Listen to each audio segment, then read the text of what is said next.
right, we will reconvene. Thank you, everybody, as members are coming in. We will transition over to Cleveland Municipal Court, the Clerk of Court's office. If staff could please read us in. Page 109, Cleveland Municipal Court, Clerk's Division. Earl B. Turner, Clerk of Municipal Court. Page 110, 2025 unaudited total salaries, $7,893,303. 2026 budgeted, $8,706,753. Page 11, 2025 unaudited total expenditures, $13,939,938. 2026 budgeted, $14,590,214. Page 112, 2025 staffing level, 148. 2026 budgeted, 172. Chairman. Thank you. Good afternoon, clerk and team. If you would like to introduce yourselves, and I presume transition over to your presentation. Yes, sir. Push it down, kind of mash it down hard. There you go. Mr. President, members of council, many of you have known me for many years, but there are some new members who may not know that for 21 years I sat on the same side of the same side that you sit on today. I have served in elected office for more than 50 years. I have been the clerk of court since 1996. You're going to mostly hear from my staff today. First, let me introduce my executive team. Kim Bates, who is the Chief of Staff and Compliance Director.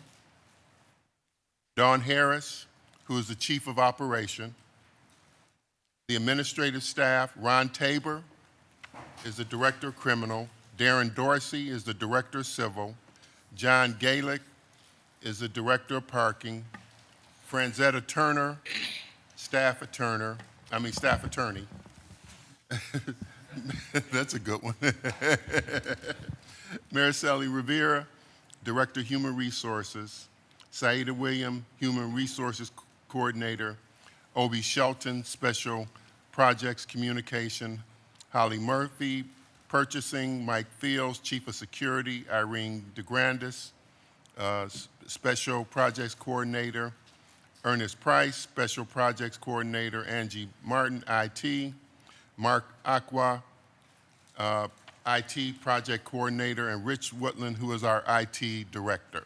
And at this time, Mr. Chairman, I'm going to, because I know it's been a long day, so I'm not going to keep reading a long speech. I'm going to say to the members, the new members, that the Clerk of Courts, there are three divisions in the Clerk of Courts. We have the Criminal Division, which is on the third floor in the Justice Center. On the second floor, we have the Civil Division. And also on the second floor, we have the parking violations.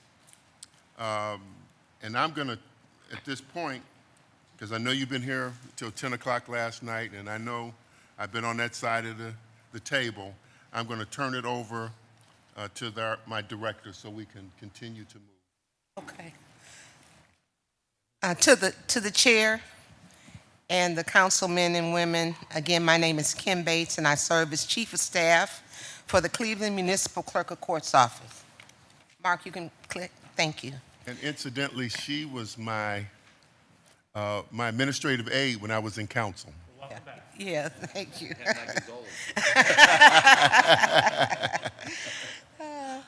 I'm here today to discuss three major events that shaped our office operations in 2025. The cyber incident, our collection efforts, and our work with artificial intelligence. On February 23rd, 2025, our office experienced a cyber incident, to your credit, that temporarily shut down all operations, including the court, until March 11th, 2025. The City of Cleveland's IT department, along with the Ohio National Guard, assisted us as we transitioned from on-site operations to a disaster recovery environment. We were the only agency placed in that environment to maximize security and ensure all the bad actors, and for those who you don't know what the bad actors are, that's what they call the people who performed the cyber incident. So we wanted to ensure all the bad actors were fully removed from our case management systems. While the disaster recovery cloud provided essential protection, it offered limited functionality and significantly affected our ability to operate at our previous level of service. We remained in that environment until January 24th, 2026, when we successfully transitioned back to a standard cloud platform and began moving out of the recovery phase. On a positive note, 97% of our employees completed cybersecurity training, strengthening our awareness and helping ensure we do not allow similar threats to compromise our systems in the future. Okay. The second major event was House Bill 29, which became effective April 9th, 2025. Although the bill was originally designed to support individuals with suspended licenses due to unpaid child support, it had a significant and unintended impact on our office. Cleveland Municipal Court does not handle child support matters, yet the bill affected us because it eliminated the use of registration holds for individuals with unpaid fines. It is important to clarify that our registration holds applied only to vehicles, not the driver's licenses.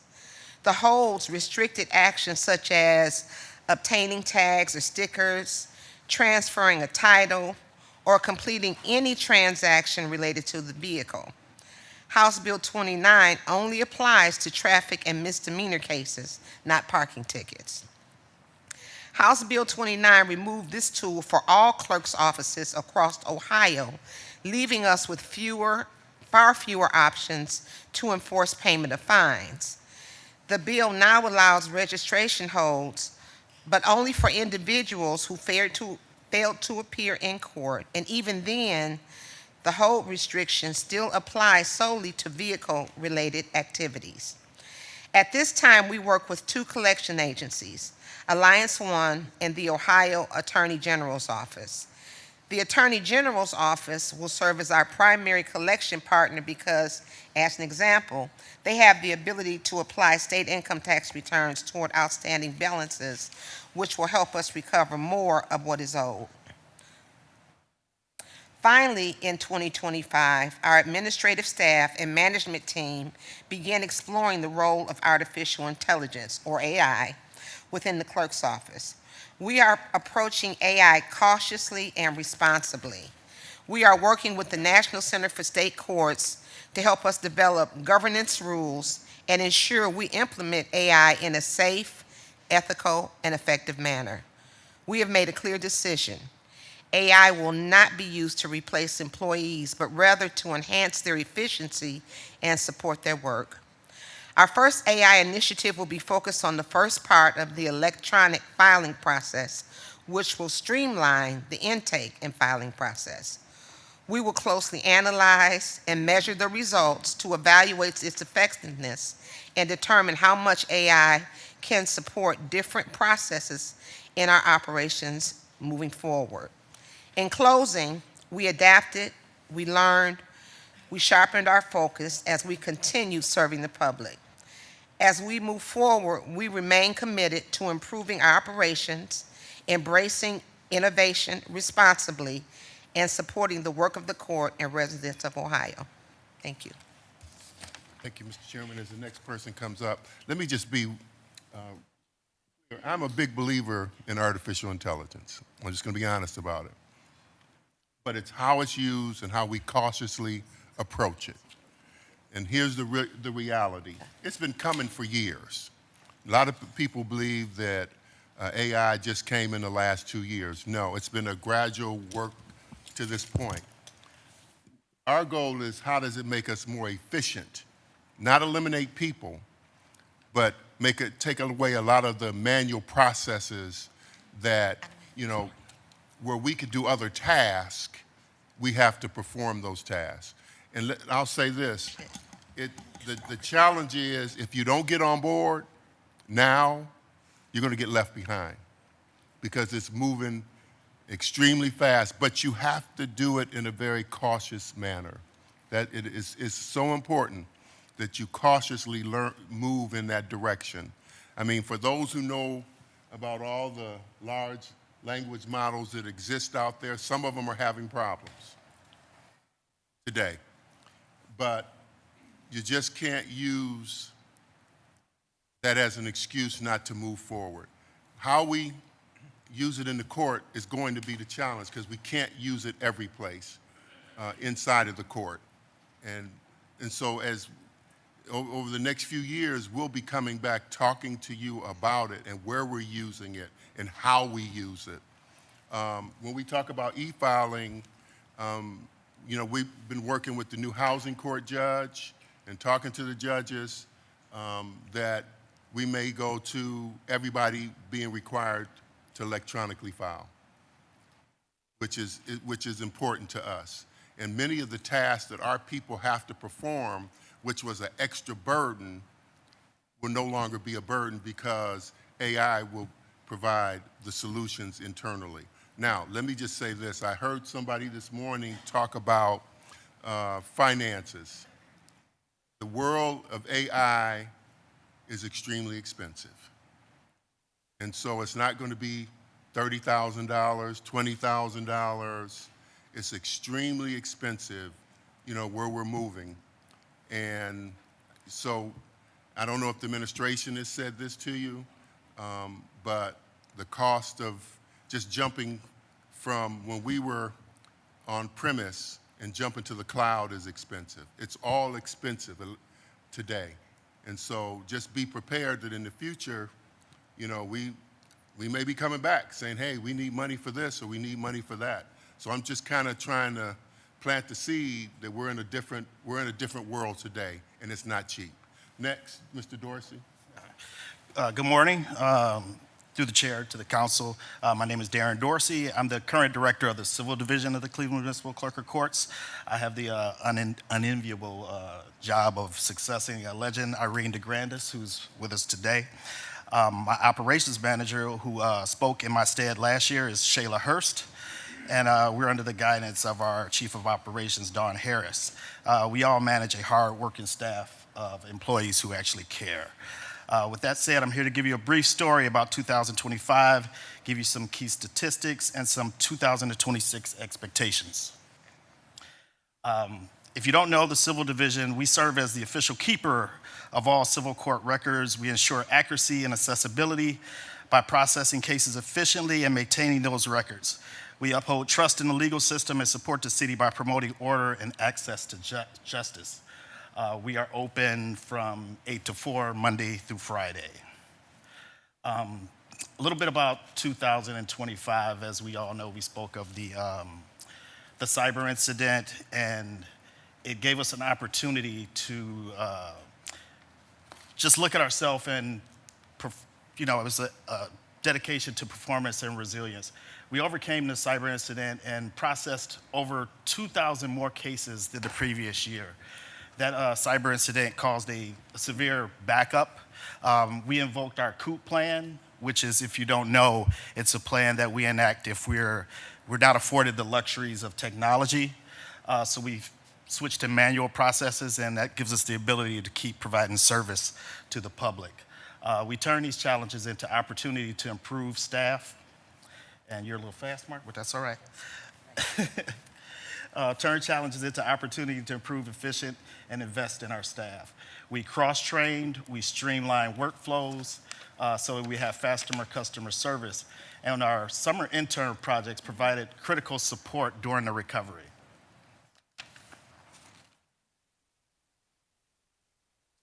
This is just statistics by numbers that I'll explain with the next.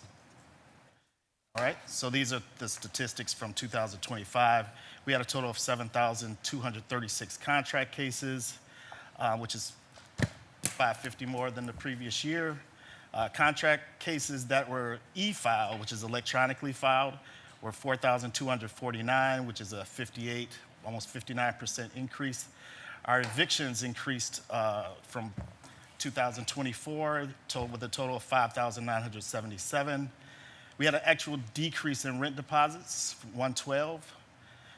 We performed 693 marriages. We had 1,086 small claims cases, and the total case count was 20,538, all increases except for rent deposits from the previous year. We recognize two areas of potential growth in the court, one of them being e-filing, which is electronic filing. In 2024, we had 3,162 cases filed electronically. These cases are afforded to pro se litigants and also attorneys. In 2025, that number increased to 4,249 cases. With the housing court anticipated to adopt a virtual process, we kind of came to the conclusion that there would at least be at minimum a 50% increase in housing cases filed, which would give us about 7,238, but we expect even more than that. Another area improvement is the garnishment process and the way that we pay money out to attorneys or individuals who have won judgments in the clerk of courts.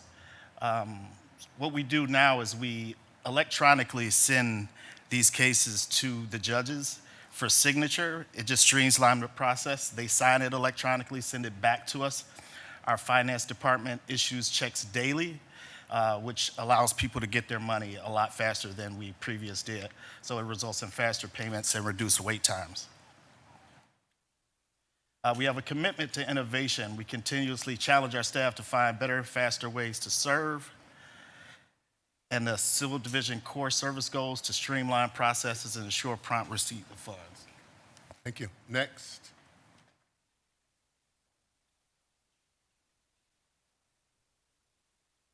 Now for the new councilman, this is Ron Tabor. And if you don't know Ron Tabor, before you leave, get his phone number, because you're going to get some calls and you're going to have to call Mr. Tabor sooner or later.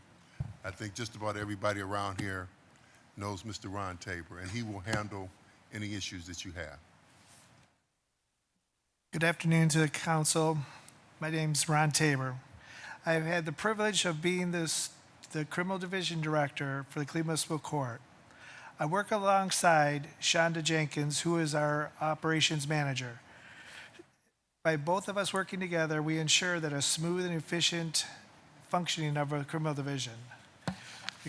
The criminal division operates 24 hours a day, 7 days a week, even on holidays. To serve the needs of our community, our responsibilities include assisting customers with posting bonds, rescheduling court dates, and making payments for waivers or fines.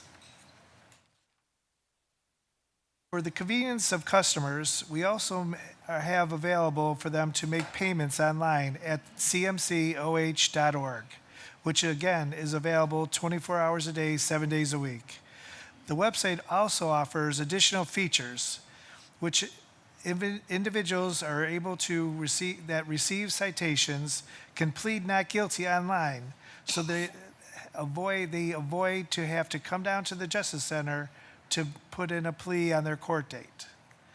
They also can plead guilty with no points for their minor misdemeanor offenses, such as a stop sign. So if the person wants to not have points put on their driver's license, they're able to fill out a form and electronically gets transmitted to our division for the judge to review. In 2025, our division processed 11,656 criminal filings, and we also processed 20,421 traffic filings, reflecting an increase in both categories. We received filings from multiple agencies, and our work directly impacts the efficiency of the court system. Our call center handled 42,085 calls last year, including support for Spanish-speaking customers through a dedicated representative. We also assisted 1,266 customers with payments over the phone. Additionally, due to changes in our warrant verification process with the City of Cleveland Bureau of Communications, that increased significantly. Sometimes it increased over 30 calls per day from them for us verifying warrants. Another duty that the Clerk of Courts has is issuing subpoenas to law enforcement officers, victims, and witnesses. A subpoena is a formal notice requiring an individual to appear in court and testify to this subpoenaed case. In 2025, we issued a total of 14,501 subpoenas. Another important notice that we handle is the summons, which the summons it informs the defendant of an upcoming court date. Last year, we issued 14,110. Now, as we touched on House Bill 29, it also added more responsibility to the Clerk of Court's office in our certified mailing. So when a violator receives a ticket and they don't come to their initial arraignment, what happens is we're responsible for issuing a summons for them to come 30 days later, giving them a second chance before any kind of warrant gets entered. And we have to send that notice out certified now, which increased our mailing by over $70,000 on the failure to appears. So, as Mr. Turner was saying, we had, in 2024, our certified mailing was 4,823. In 2025, our certified mailings were 12,629 mailings, which was an increase of over 7,800 more certified mailings. So that, in terms, our mailing costs came from 2024 was $33,603.82, which it increased to, in 2025, $104,247.50, which was the increase of $70,000. So finally, I want to highlight a major improvement that was made in 2025. The Clerk of Courts collaborated with the City of Cleveland Jail Liaison, the Cleveland Division of Police, and the Cuyahoga County Jail to streamline the warrant verification process. Previously, we relied on fax transmissions, which caused delays. Today, we receive real-time transmission from the Bureau of Communications radio, allowing us to verify the warrants. And then what we do is we email our warrant verification forms to the relevant departments, would be the county jail and the central charging, which is part of the Cleveland Police Department.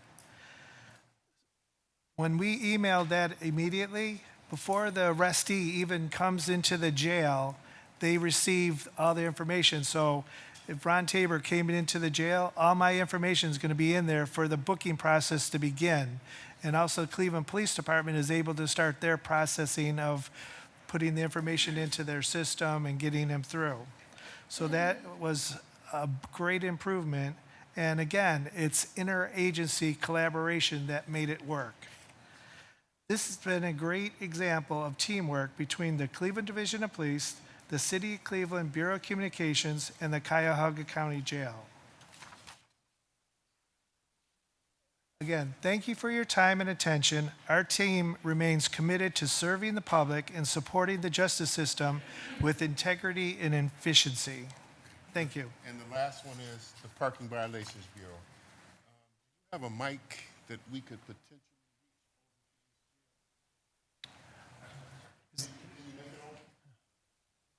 Do we have a mic, Clerk? Clerk, we can get you, or we can bring you a mic. Are you sure?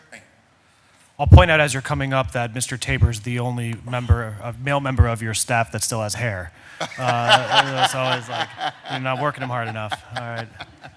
It's a consequence of the job, I'll tell you. I should be bald too. Okay. Good afternoon. Through the chair to the council, my name is John Galick. I'm the director of the Parking Violations Bureau. Our operations manager is Patrick Cook. I'll be going over our 2025 information. So starting at the top, you'll see parking revenue increased. This was due to several key factors. higher ticket issuance. We streamlined the database with the addition of driver's license numbers and more efficient collection activity. You'll see parking ticket issuance rose by 13%, but disputes increased by 145%. And before you go, you see disputes on there? Thank you, Councilman Slife, for that increase. When you gave us the distinct honor when you did a YouTube and you said, call the clerk's office. That's waste collection. That's too. waste that's collection. all right, yeah. That was waste collection. You're welcome. So we Yeah. had 900, it went up to 901 disputes. And we appreciate the fact, let me just say this, I appreciate the fact that you had faith in us that we would be fair to the people of the city of Cleveland when that issue arose about waste collection tickets, that some of them were issued. Thank you. So the significant rise in parking disputes is primarily due to customers still unfamiliar with the city-established pay-to-park zones. You'll notice waste collection ticket revenue increased, so this was driven by, of course, a substantial increase in issuance and the addition of a third reminder notice to our mailing cycle. And as the clerk mentioned, the disputes rose by 330% from 210 to 901. And you'll also see photo infraction revenue increase. This is in alignment with the rise in parking tickets. I'd like to take a second here to touch on some of the programs that we offer. We have Email Ticket Alert. This is a program where you can receive an email, alert by email, if your vehicle gets a ticket. So this is especially helpful for parents of kids enrolled in school here in Cleveland. We offer a fleet program where a company, big or small, can register their plates with us, and we'll notify them by email of the status of those plates. In fact, this is how we notify the city of Cleveland of their tickets. And for individuals having financial difficulties, we offer payment plans, both in person and at our website. As the Parking Violations Bureau, our charge is to adjudicate and collect. So to optimize adjudication, we offer online disputes, Zoom hearings, and extended hours at 2 locations. In fact, we're open every day of the year except Christmas. And to touch on collections, I'd like to highlight the fact that the collection rates on the oldest group of tickets on our system reaches 81%. Our overall collection rate, as we stand, is 72%, but this encompasses tickets ranging from the year 2000 to as recently as 7 weeks ago. So please understand that collecting parking tickets is a long-term process, and it takes time for the tools we have available to take full effect. Thank you. Yep. Okay, Mr. Chairman, we are now open for questions. Thank you. I have a growing list, and I will begin with just some baseline to make sure that I'm understanding things correctly.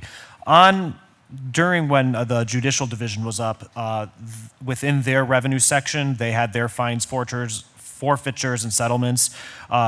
Could you all explain the difference between those fines, forfeitures, and that you send to the judicial division versus the budgeted 4.3 that are within your specific budget? Okay, Mr. Chairman, to the members of council, the $6 million is collected in our operation. Okay, so you just gave me the sheet. It's $6 million was collected in our operation. But because the long-standing tradition of years ago, I don't know what happened, the revenue has just been put in the general division's budget, but they really don't know. I mean, really it comes from us. That's collecting of fines, fees, moving violations in the criminal division. The $4 million that is collected, that you see in the clerk's division, is collected in the Parking Violations Bureau. So that's the distinct difference.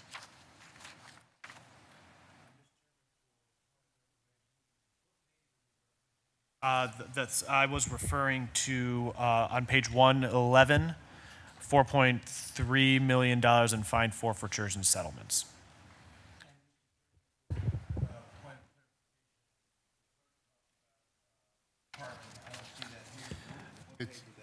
It should, page 111. So Would be under revenue, page 111. So what is it correct, clerk, that what you're saying is that the fines, forfeitures, and settlements budgeted is essentially fines from parking? Yes. this If in we our- were to- okay. In the clerk's budget is just parking. Okay. When, It's on page one, I'm sorry, Mr. Chairman, and that's on page 111. okay, thank you. Is that helpful, Councilman Jones?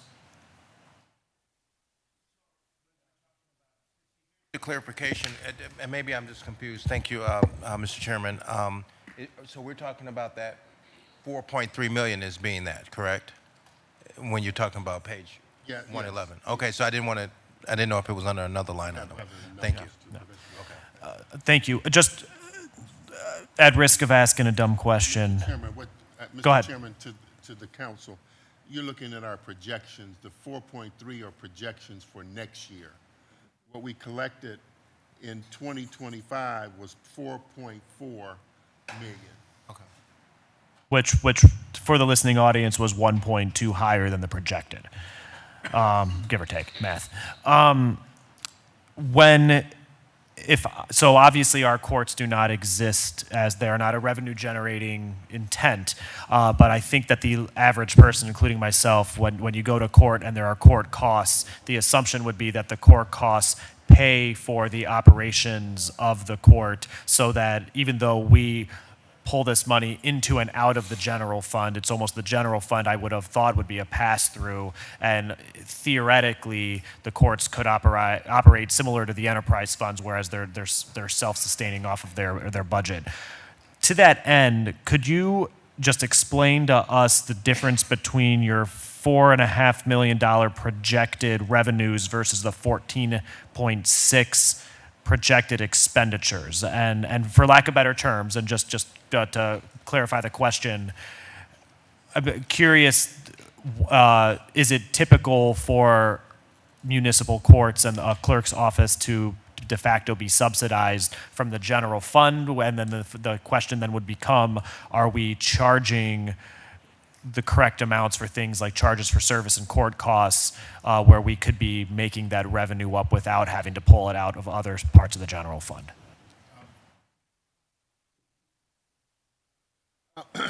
Mr. Chairman, I think part of your question, is, and I understand what you're asking, is reference, can courts be self-sustaining? And probably the answer is no. But the revenue that comes off of the court goes to the general fund. So the $6 million that we collected, the $4 million that we collected, that all goes back to the general fund. And then the city of Cleveland is our fiscal agent, and then they fund all courts, and that's throughout the state of Ohio, and that's by legislature. Okay, and to put it differently, so we can't have a unlevied tax. So there's departments, we can't overcharge an EMS just because we could make money off of it. However, there are departments like EMS and building and housing and economic development that are net generators for the general fund, and then there are others like parks that are recipients, and that's by design. That's not. And my assumption would have just been that this would have been closer almost to neutral.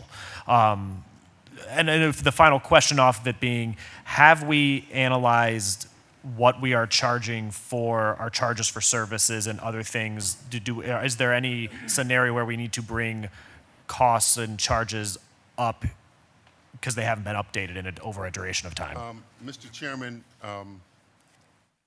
the responsibility of the clerk of courts is to collect. That's our main. That's one of our big responsibilities. The judges really set what the fines are going to be. So the clerk, I don't have that jurisdiction to make that decision. I know our court has always tried to have a balance, recognizing the people that we represent in the city of Cleveland. There's a price point where if your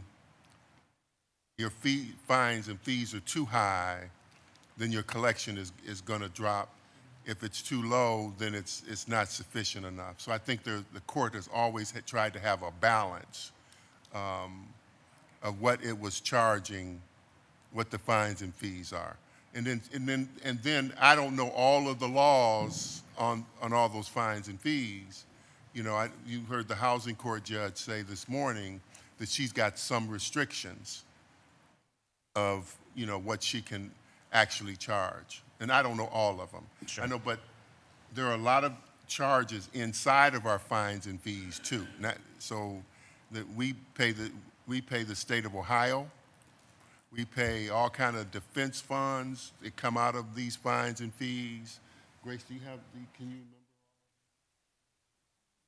$20 of every ticket goes to the state of Ohio.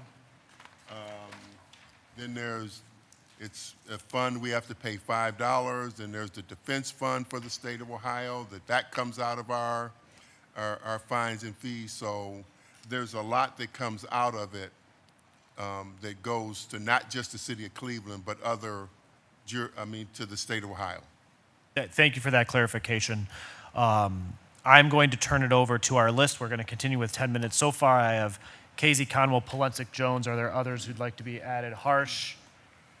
All right, if you would like to get added, flag me down or shoot me a message or something. Councilman Casey with 10 minutes. All right, thank you. Thank you, Mr. Chairman, and welcome, Clerk. On page 110, expenditures, you've got 30,000 for travel. Is that, Mr. Chairman, to the clerk, is that 30,000 travel for you or for staff? Mr. Chairman, to be honest about it, I don't travel that much. It's for my staff. Okay. I did this year. I'm on now an executive committee with Tyler, and so that might be once a year, every other year, and that's because of my interests in We technology. get that. That's just been an issue in other departments, Yes. so. But it's I'm basically, asking across the for board. my staff. Okay. Under contractual services, we got $1,029,000 for professional, and then other contractual is $113,000. Where in the budget, or is this part of the budget where we're paying for cybersecurity? Mr. Chairman, to the clerk.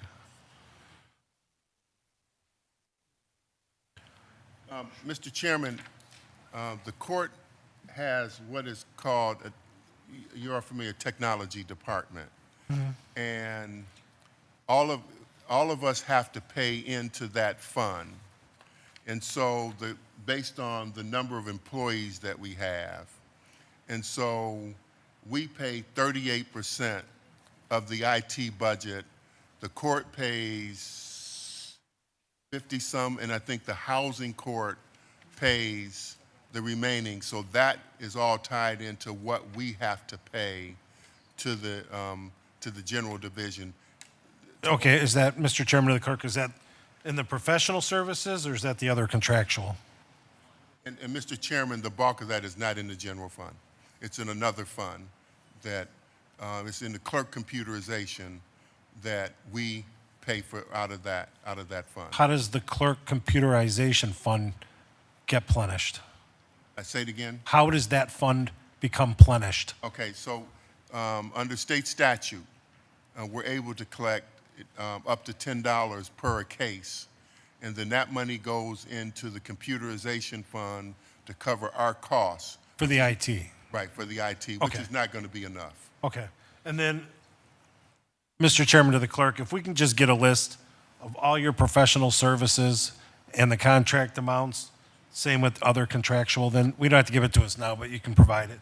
And then on page 112, under staffing levels, we know that IT was a big thing last year for not only City Hall, but for the courts and the clerk's office. And in your staffing levels, your IT administrator is just a part-time person. So is your staff attorney, your hearing officer, your quality assurance, your security, your deputy clerk support, and your special projects individuals. Mr. Chairman, to the clerk, they seem like they should be people that should probably work more than part-time. So can you just explain why we have part-time? Mr. Chairman, to the council, starting with the staff attorney, we still are, let me just back up just one step. The attorneys for the clerk of court's office is the Cleveland Law Department. And so the first place we go is to the Cleveland Law Department. The staff attorney that we have advises our staff internally on issues that arise on a day-to-day basis. And then they may do some research to advise us that then, they'll research through the legislature on specifically the court, and they will advise us on those issues that we take to law. But the law department is our. But they're ours too, so, Right. so I understand that. What about your IT? Mr. Chairman, I don't need to pay an attorney full-time. Okay, all right. And then what about your IT administrator? And I'm only saying that because of the cyber attack, right? So I know that we really beefed up our own here internally at City Council and across the hall. So do you have enough cybersecurity with only have an IT administrator part-time? Mr. Chairman, we are looking to hire somebody this year. We have not got that far.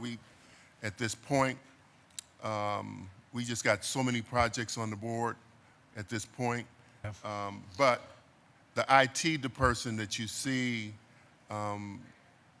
is potentially even retiring, and he's probably the best in the country. Okay. All right. And then, Mr. Chairman, to the clerk, I have a question. How many camera tickets are still left unpaid in the clerk's office? Mr. Chairman, to Councilman Casey, thank you very much for that question. Today, there's still 34 million, I didn't mean thousand. There are $34 million still owed in red light camera tickets. Okay, Mr. Chairman, to the clerk, or to anybody at the table, do you know when the residents of the city of Cleveland repealed that? 15, was it 215? So it's been over 10 years? 14? It was repealed in 214. So we're going on the 12th year 12th of year. not having that. And we still have $34 million Yes. in tickets. Do we know how many tickets that equals? How many? We don't have that, but we can get Okay. All right. Mr. Chairman, we'll get you that number. All right. Mr. Chairman, to the clerk, obviously, I'm going to address the elephant in the room with yesterday's That's okay. article, right? And I'm asking very respectfully, right? So, because we have to watch out for our residents, as well. So, was the clerk's office ordering people to pay any ticket or any part of any other ticket in order to get a registration block? Thank you, Mr. I understand it, but let me try to simplify it. If an individual has a ticket outstanding and there's a registration block on that ticket, right, or on that So let's license, not use, it's called a deeder hold. right. Okay. I didn't want to have to explain the deeder hold, but I'm trying to simplify it. And somebody wants to get that license block released, but they have another ticket over here, right? If they just come down to pay that fine on the registration block, your office wasn't asking them to pay something else in addition in order to get that registration block released, were they? Thank you, Mr. Chairman, for that question. Mr. Chairman, when I became the clerk in 1996, I went to the organization, it was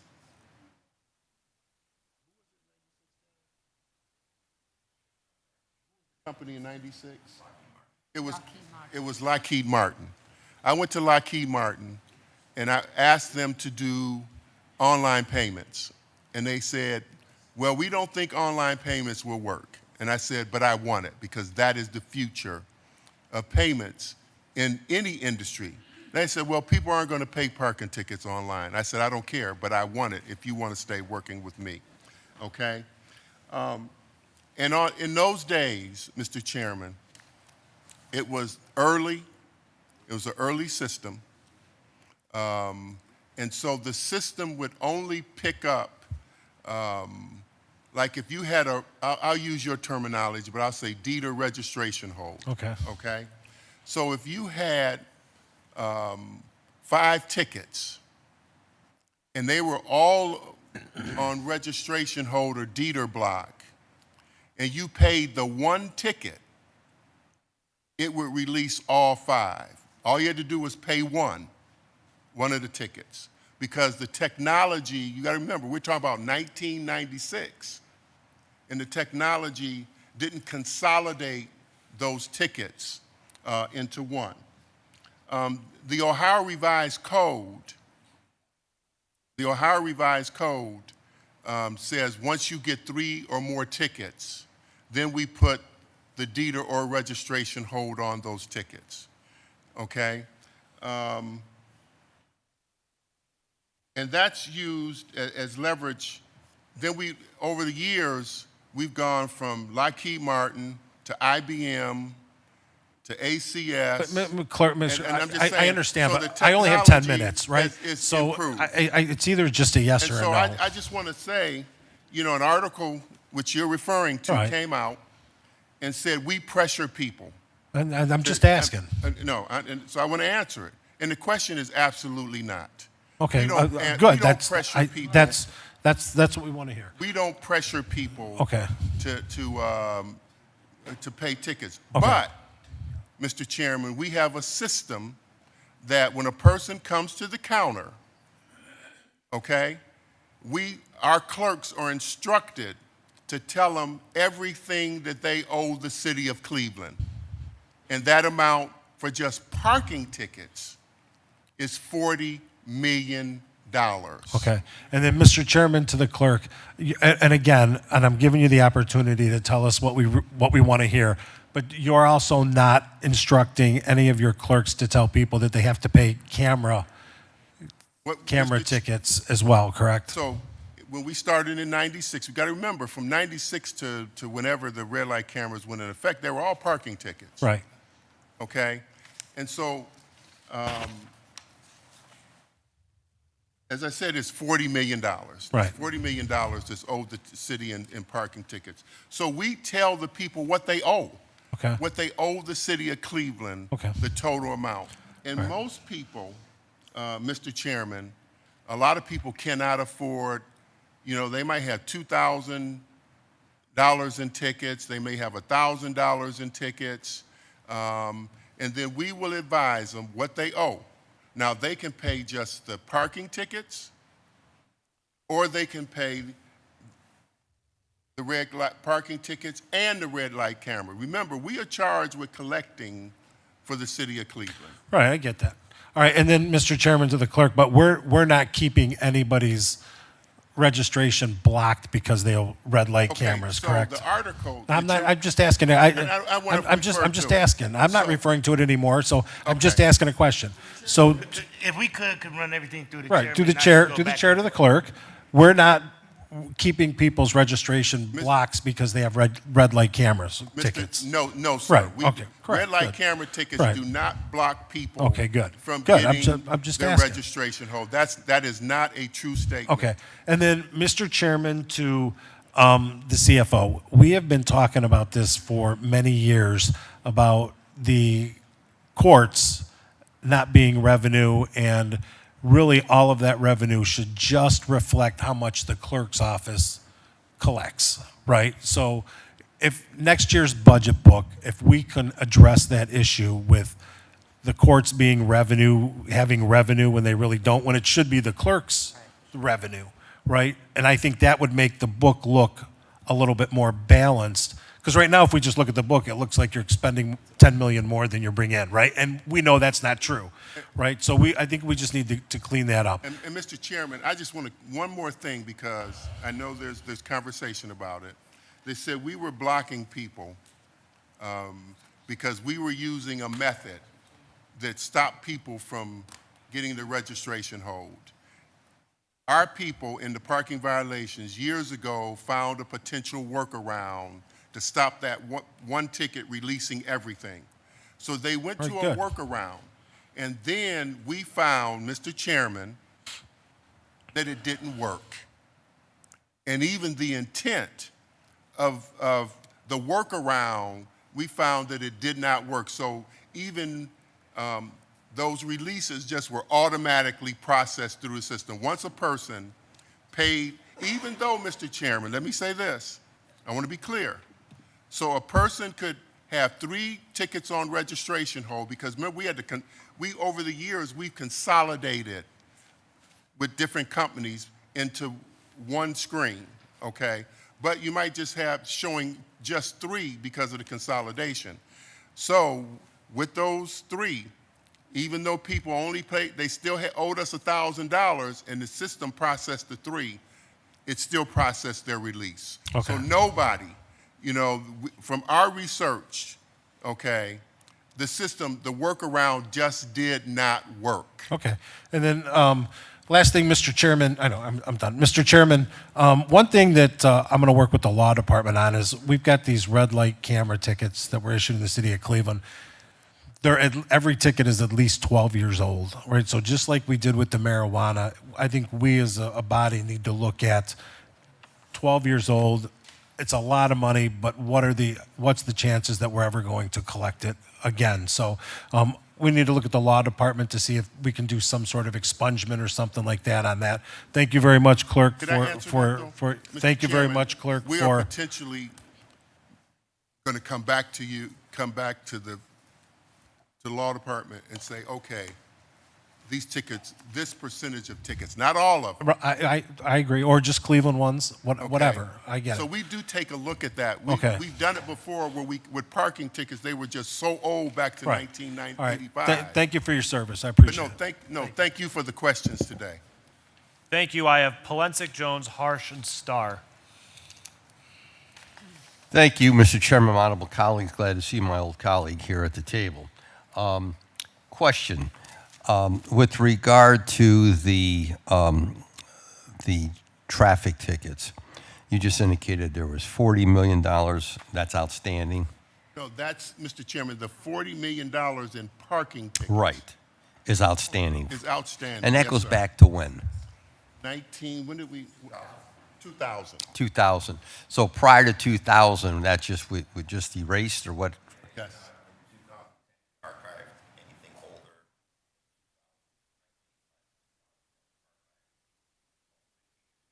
Okay. The moving violations, where does that show? When I say this to the finance director as well, where does that show up in the budget? That's in the revenue portion. That's And that would be on what page? That's page 106, Wait a minute, let me look. $6 million. Okay. 106. Now, remember House Bill 29 Yes. has restricted us that what we can now send to the Attorney General. So what line item is that again? On page 106? Fines and forfeitures. Fines and forfeiture. But you've got estimated 2.7. That's miscellaneous, and I don't, I specifically don't. No, 2 point, got on fines, forfeiture, and settlements, you got 2.7 under revenues on 106. So give me, Your page is different than ours. So the on page 106, the 2026 You're looking at budgeted. 25. I'm sorry, I'm 24. I'm sorry. You're looking at year 24, Mr. Chairman. well, again, Your page is different. okay, I'm looking at page 106 under revenue, fines and forfeitures, unaudited fines and forfeitures was for 2025 was 3,022,000. Yes, that's correct. That's the moving violation. Yes. Yes. Okay. Now, if I was to ask you, and again, we did not ask, but I'm going to ask that you could get it to it.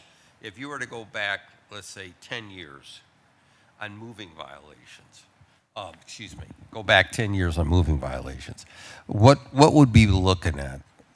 Would it be a tremendous drop in that number? Mr. Chairman, to the council, we have failure to appears and people don't appear, Right. then you can't count those as revenue. Okay. Until the case has been adjudicated, Right. you can't really count them as revenue. And I say that pretty Yeah, much I every understand year. that. The only ones you can count are the ones where they've gone before the judge and they've failed to pay. So there's no outstanding balance, is that what you're telling me? No, Mr. Chairman, to the councilman, yes, there is. Okay. And before House Bill 29, Okay, we would put all of those on what is called registration hold, which meant in order to get not your driver's license. Right.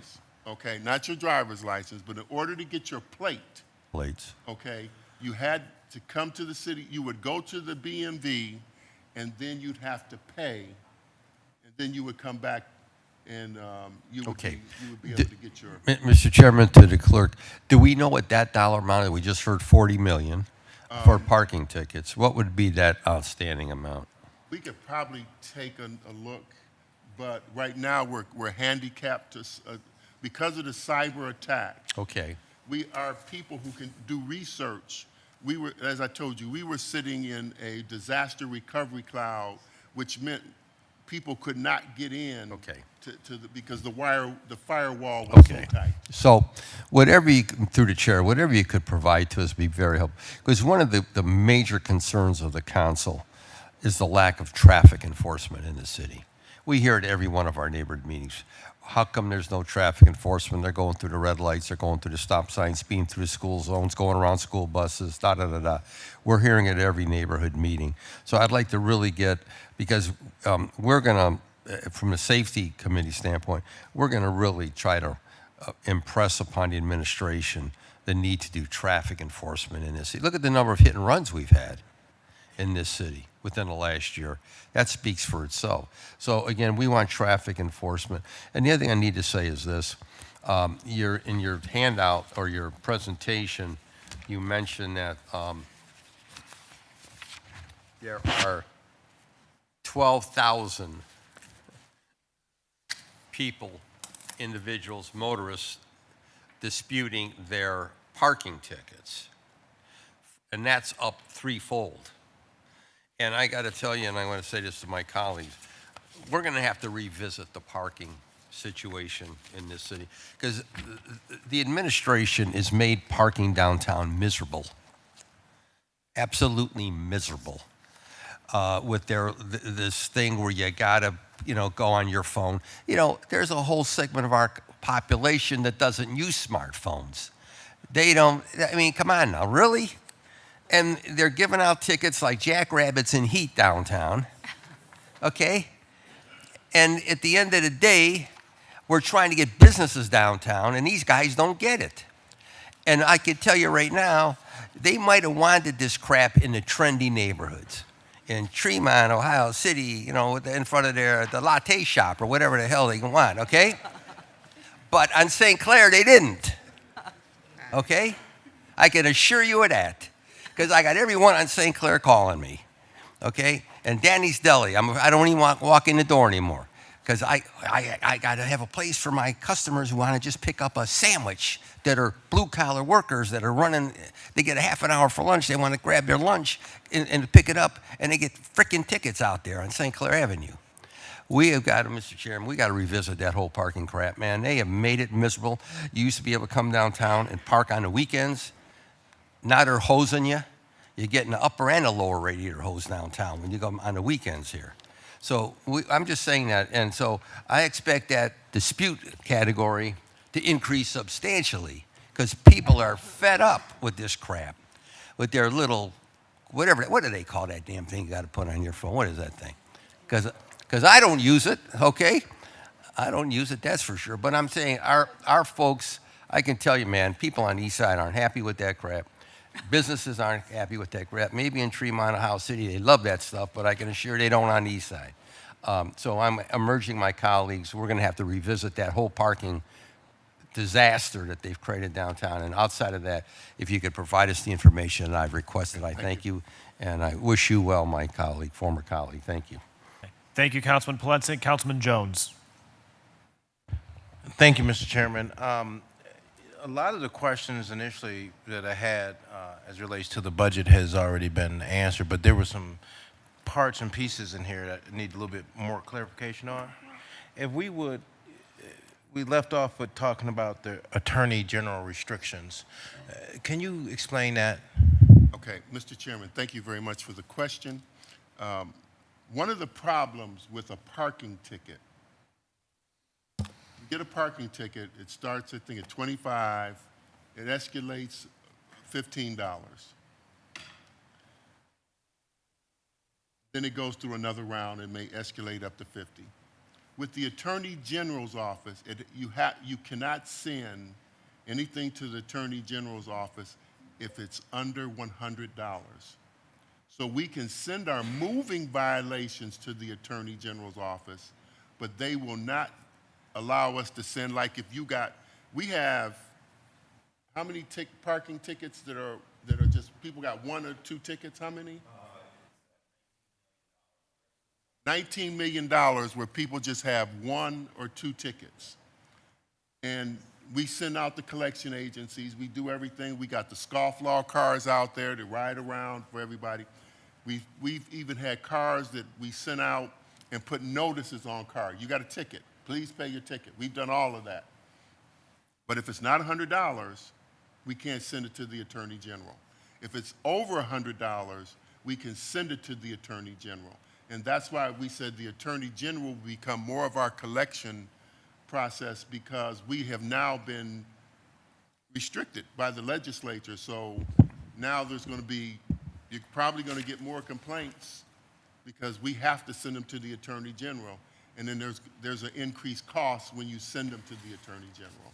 So, Mr. Chairman, then with sending these tickets to the Attorney General for the purpose of the public which we serve, would they then be responsible for, would the Attorney General's office then be a part of collections?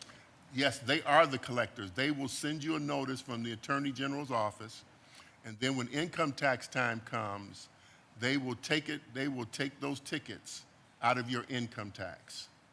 If you don't pay the ticket, they'll take it out of your income tax. State tax, yeah. Out of your state income And tax. these are the new restrictions. So Those restrictions have always been there with the Attorney General's office. More and more people are using the Attorney General's office now. So for an example, if someone gets that moving violation, it's over the $100, and they have a time frame to pay, how long is that time frame it is before it moves to the Attorney General's office? We do a round of notices, and I think it almost takes us about, about 5 months now? We send you out notices saying you haven't paid. First of all, if it's failure to appear, we have to send out certified. If you don't pay, then we send out a round of notices to our customers, and we tell them you have a ticket, and you have by this date to pay that ticket. And then after that date, we'll now send it to the Attorney General's office. But I have to tell you, we're behind because we were hit by a cyber attack, so some things we have not been able to do because of that cyber. When I tell you the cyber attack set us back, it did. Yeah, I know, but what I'm trying to get at, I want to just make sure I'm clear so I can explain it correctly. So usually it would take what?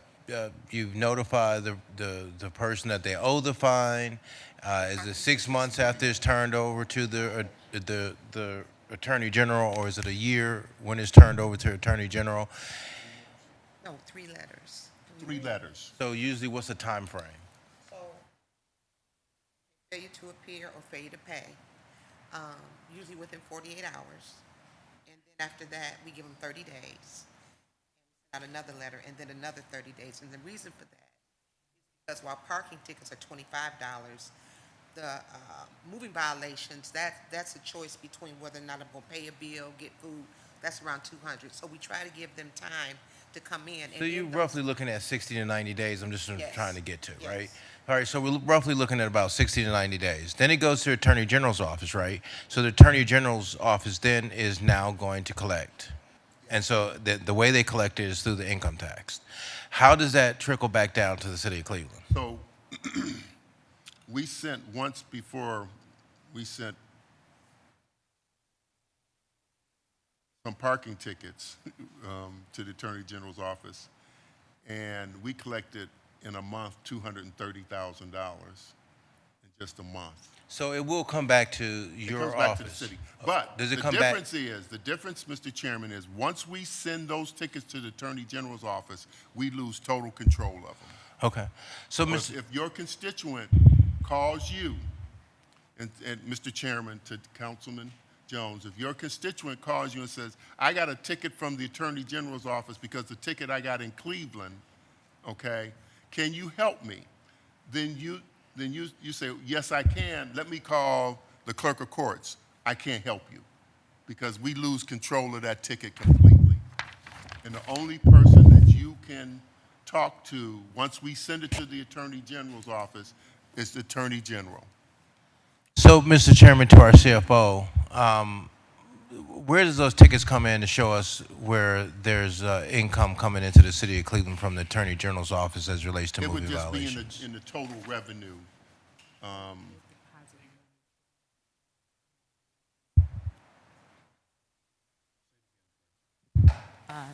To the chair, to the councilman, the Attorney General's office, they collect the money and they deposit the ACH money deposit to our account. And we reconcile from there and we deposit the money to the city's general fund. I see. And so, do we know how much do we usually annually get on an annual basis, Mr. Chairman, to, I'm sorry, Finance Director. My finance director. to the finance director? It's all commingled with our fine and forfeitures. So we can look it up, the report from the Attorney General's office, but every single money they collected for us, it's all accounted for in our fine and forfeitures to the city's general fund. So does the Attorney General's office get a part of the payment since they did the collections of it? Yes. Okay, and then I don't want to belabor the point, but I'd love to know a little bit more about how that whole process works. And then on average, how much is actually fundamentally coming back to the city from that? And then I just want to move on because I don't want to Tax on belabor the point. collection charge is what, 10%? 10%. 10%? The Attorney General's office tax on 10%. They take Okay. it before they And they take that. Take that. About 3 minutes. Thank you. Mr. Chairman, thank you for letting me know all I got is 3 minutes. And I'll be very brief with this. When it comes to evictions, your department handles evictions? Or we how are you handle related to it, evictions? Intake of evictions. Okay. So that means that a landlord can come in and then file for evictions, and all you handle is the paperwork for the Just handle evictions? the paperwork and And- process them through the cubes If we up to the could, judge. everybody run everything through the chair. Thank you, Mr. I'm Chairman. sorry. So, Mr. Chairman, you just handled the evictions. How many evictions, because this is really important, it's a concern for me, I've been talking about it at the table. We're moving to a city where we're managing some levels of housing decline.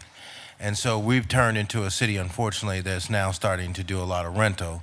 And versus property owners is becoming an old piece now. As it seems like now we're just continuing to support policy-wise and in this city, moving our city towards a rental process.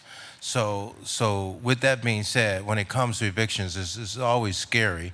And I know the numbers it's not as bad as years past. But what is our actual evictions on an annual basis? And I know you have some of that in the book. Some of it, if I'm remembering, we had, 5,977 evictions were filed in the clerk's office last year. How many was it again? 5,977, am I correct? Yes. Is that been some of the highest numbers, or have you seen higher numbers? Oh, yes, Mr. Chairman, there's been much higher numbers in the past. There was years when we had 12,000 evictions. Right. So it's almost half a ward. I'm really concerned about it. Would love to, off the table with more time, talk a little bit more about how that process works. One of the things that we have been, and it's a suggestion, maybe if your people might be able to help us with a solution to it, is how we do evictions in the city of Cleveland is inhumane. The way they take people's personal properties and just throw it out like they're dogs onto the curb line and then have the garbage collection pick it up is just unfortunate. I've had an opportunity to see how evictions work in other communities, and they don't do this. they actually fundamentally store people's personal belongings in a storage unit and give them 30 days to come and retrieve it. And we should be a society that's a little bit more civil, given the fact that we're the richest country on the planet. And to treat people like they're animals in this day and time, given the kind of money that even runs through this city, is absolutely, it's almost to me just shameful. And so I think that our citizens deserve better. Our communities deserve better. And if your people have got any ideas on how we could improve the system, I have some ideas. I'd love to match it together and see how we can change this policy around. Thank you, Mr. Chairman, and thank you for serving the citizens of the city of Cleveland. And lastly, I would love for you to do a clinic in our neighborhood. Thank you. Thank you, Councilman Jones. I have Harsh, Starr, and Davis. Thank you, Mr. Chair. You got my clock going? Gotcha. Okay, great. Thank you, Mr. Chair. Good afternoon, Mr. Clerk. I have 3 questions, basically. But before I do, for the new folks, if you weren't here during the cyber rapid response that the court and the city went through, please catch some of us later. It's a fascinating learn in how the state handles cyber incidents. Really interesting stuff, and I'd love to talk about it another time. Don't want to forget that. To the AI issue through the chair, Mr. Clerk, I'm neither a Luddite nor an acolyte of AI. I understand technology is here, we need to use it, but I do worry sometimes about its applications and our embrace of it. You said something curious, though. You said that it's very expensive. So my question simply through the chair, if it's very expensive, what efficiencies are we realizing by its use? Well, Mr. Chairman, for example, when I talked about electronic filing, for example, now when a person files, our people have to later on do the time stamping. They have to process it through the system. There's just a lot of work that at the back end of our regular filing off the electronic system, it requires our people to to meet those tasks. Through the chair, is it just cheaper to keep people working in that field than it Mr. is to pay Chairman, for a bunch of AI to do it for them? And so it's not keeping people from working, it's adding on additional tasks so that the work that they really need to perform, they can perform those tasks in a more efficient manner. And also, one of the issues that Q&A, we've been for years, trying to install an efficient Q&A system. Well, it's hard to get to some of your challenges when you have so many manual tasks. So are we going to be laying people off? Absolutely not. We still need to hire. We're down people and we need to hire, but we will become more efficient in the tasks that we perform. Yeah. And that's what's important to me. I can understand that, but I guess my question or my balancing act is the efficiency of workflow versus the efficiency of taxpayer funds. It's efficiency of workflow. Right, but if it comes at a higher cost, that becomes my efficiency question. Well, for example, Mr. Chairman, say I'm forgetting our total staff. If we got 150 people, let's say we got 150 people. Sure. Okay. Well, if we can keep our staff efficiently operating the clerk's office at 150, that's the benefit to the taxpayers of the city of Cleveland. Mm-hmm. If we can use, and I'm not saying we're going to use AI for everything, because you have to be cautious with it and use it where you can. We may be able to use it on the telephone where people are calling in, when is my court date? Okay. My concern is always the technology starts off, it's a bait and switch. They've been doing this since, I was on a dial-up modem, right? The first software is free, right? The first one's free, and then they start charging for the upgrades. And then they make it so that you have to upgrade your system every single year. Now you've got to buy a subscription. When I went to buy my last computer, I actually told them I wanted to purchase the Microsoft Word for the computer. I wanted it to be installed as a software on my computer. They said, oh, you're smart, because otherwise they're just going to hook you every year to buy a subscription to it, right? And I'm about to run back to Linux and get rid of even buying software anymore. It's silly. But the same thing can happen to our municipal governments, right? We get hooked into AI to do work for us, then all of a sudden there's a small user fee. And then that user fee grows year after year after year until eventually we're on the hook for never-ending user fees, just like we are with Microsoft right now, who has like every single government in America, you know, baited and hooked. And they just reel money out of the coffers, you know? Something that was kind of unimaginable 35, 40 years ago. So I'm not going to try to end the conversation today. I just wanted to get a little more thought from you on that. I mean, you have to look at, Mr. Chairman, to the councilman. Our constituents expect for us to operate in a very efficient manner. And then they expect for, like with private business where you can call and get services right away, our constituents expect that. They really do expect for us. So in the clerk's office, they expect for, when they come into the clerk's office, that there's this high level of service that they get when they walk out that door and they go to private industry. I've asked people how, the lawyers who work down at the Justice Center, how they feel about your office, and they said it works. They said it, it does what it's supposed to do. I think one of them described it as East Coast, but they said that you go down there and you get what you expect, and the job gets done, and it's fine. So vast inefficiencies wasn't feedback I got from people I've asked about. But Mr. Which, Chairman, it's a compliment. I mean, you do the job and you get the job done. Let me give you a great example. Batch filing we were trying to use batch filing, Mr. Chairman, to the councilman, and it didn't work, okay? It wasn't giving us, when we did an upgrade, we did a conversion, okay? We were going through that process. So I started sending out, Grace, I said, Grace, we got to get the attorneys their money. These law firms are looking for we process $70,000, $80,000, $50,000 a day just in GARN payments over to law firms, okay? So we start sending out individual checks for each case, okay? The law firms called me back and said, don't change. We like the individual checks because now it makes us more efficient on the back end. Now they don't have to take like Councilman Starr said this morning, a spreadsheet and try to take that spreadsheet and match it up to case. Now they take a check and match it to case. But so through the chair, that didn't cost us anything. Sometimes things just work out better. But anyway, I need to ask about the waste tickets. So through the chair, in 2024, you processed 2,000 waste collection tickets, and last year you processed 13,200 some. A 660% increase in waste collection tickets. And let me assure you, my neighborhood has noticed. I've gotten a lot of calls about this. And my question, Mr. Clerk, through the chair is this a precedented number? Did we just dip and 13,000 is normal and we're back to normal? Or is this an abnormal number of waste collection tickets? In 23, they had 1,400 tickets. Right. In 24, they had 2,000. Right. In 25, they had 25. Oh, I thought it was at I'm just going 13,000. to be frank about it, sitting at this table today. It's a business we'd like to get out of. I'm sorry, I could have swore there was a number that said 13,000. 13,000. I'm at 13,000. Right, a 660% increase. So my question is that a normal number? Did that used to be the number 5 years ago or 10 years ago?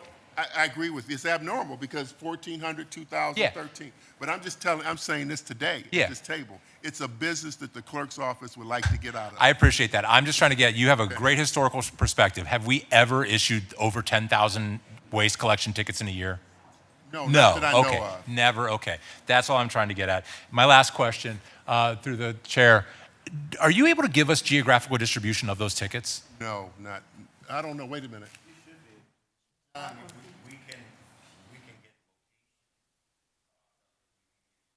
Like my zip code or something? I mean, I can sort a data sheet.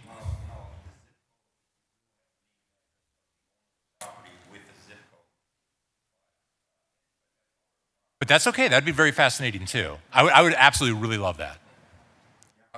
Okay, we can get that policy team, PNR. Got it? Okay. Am I under time? If I said Blaine, we want to get rid I'll spend my last minute and a half conceding my last minute and a half. My microphone's not on. I will, if we receive those data, I will work with staff we can assign them ward numbers. For the new colleagues, this was a passion point of mine last year where I was encountering like little old ladies getting a waste set out ticket because they didn't break down the box and then put it in the garbage can. They just left it on the side because they were frail and 95, which I think is a waste of time for any city staff, let alone the clerk's office, to be waiving that ticket in the end. Mr. Chairman, and if there's one ticket that has been brutal to my office staff, has been the waste collection ticket. Our people are beat up really bad over the phone with the waste collection tickets. We thought red light camera tickets were bad. These are worse. Sorry. Councilman Starr, Davis, and then Joe Jones. Thank you, Chair. Thank you, Clerk, for being here today, obviously to discuss your budget, which is important. I know they've asked quite a bit of questions from my colleagues regarding your budget for this upcoming year. But obviously, you know, me and you have conversations and learn and speak about what the clerk of courts actually do and operate. So I definitely wanted to ask, because I read the article to understand the DTR, which is drivers with excessive tickets excluded from registration hold. And within that, it was stating that potentially for many years, did the clerk office, of court's office, require drivers with registration deter holds to pay the full amount of tickets in their name, included unrelated or traffic camera citation, before releasing the hold? And I was going to ask, is that true, yes or no, through the chair? Would you state your question? Yeah, so again? mainly the question is, for many years, did the clerk of court's office require drivers with registration deter holds to pay the full amount of all tickets in their name, including unrelated or traffic camera citations, before releasing the hold? No, Mr. Chairman. No. We don't. The only place that a person has to pay all of their tickets is when a vehicle is towed. There is, in the codified ordinances of the city of Cleveland, when a vehicle is towed to the impound unit, they have to pay all of their tickets. Okay. And that's the codified ordinances of the city of Cleveland. And then that's where you go down there, what is it, Quickly Road? And you It's have to on pay. Quigley Road. And you have to pay But everything? that's what the codified ordinances say, that when your vehicle is towed, Pay you everything. have to pay it all. To get your vehicle, or the release is still there? I mean, the hold is still there, okay. I just wanted to ask that because it was something talking about the law didn't require that, as if your office was actually doing that, but then you just answered through the chair So that if- you're not if- doing Mr. that. Chairman, if there's any confusion, okay, again, with red light camera tickets, the only time red light camera tickets come into play, number one, is if your vehicle is towed, the city of law say you must pay all of your tickets, including red light camera. Now, when a person comes to our office, they go to the counter, I'm saying it again, we tell them everything they owe. I don't want my clerks at the counter saying you owe for this, you owe for this, you owe for this, and next thing you know, I got an investigation because somebody's giving preferential treatment to somebody. So the rule is that you tell them everything they owe the city, which is $40 million, okay? Now, the person can make that decision, all right? They can pay all of their parking tickets. They don't have to pay the red light camera tickets. They can pay their parking tickets, and then they will be released from the deed or block, okay? Okay, thank you, because just wanted to make sure, because, you know, a couple of residents get to asking me, I'm like, well, let me ask her, I'll talk to them tomorrow.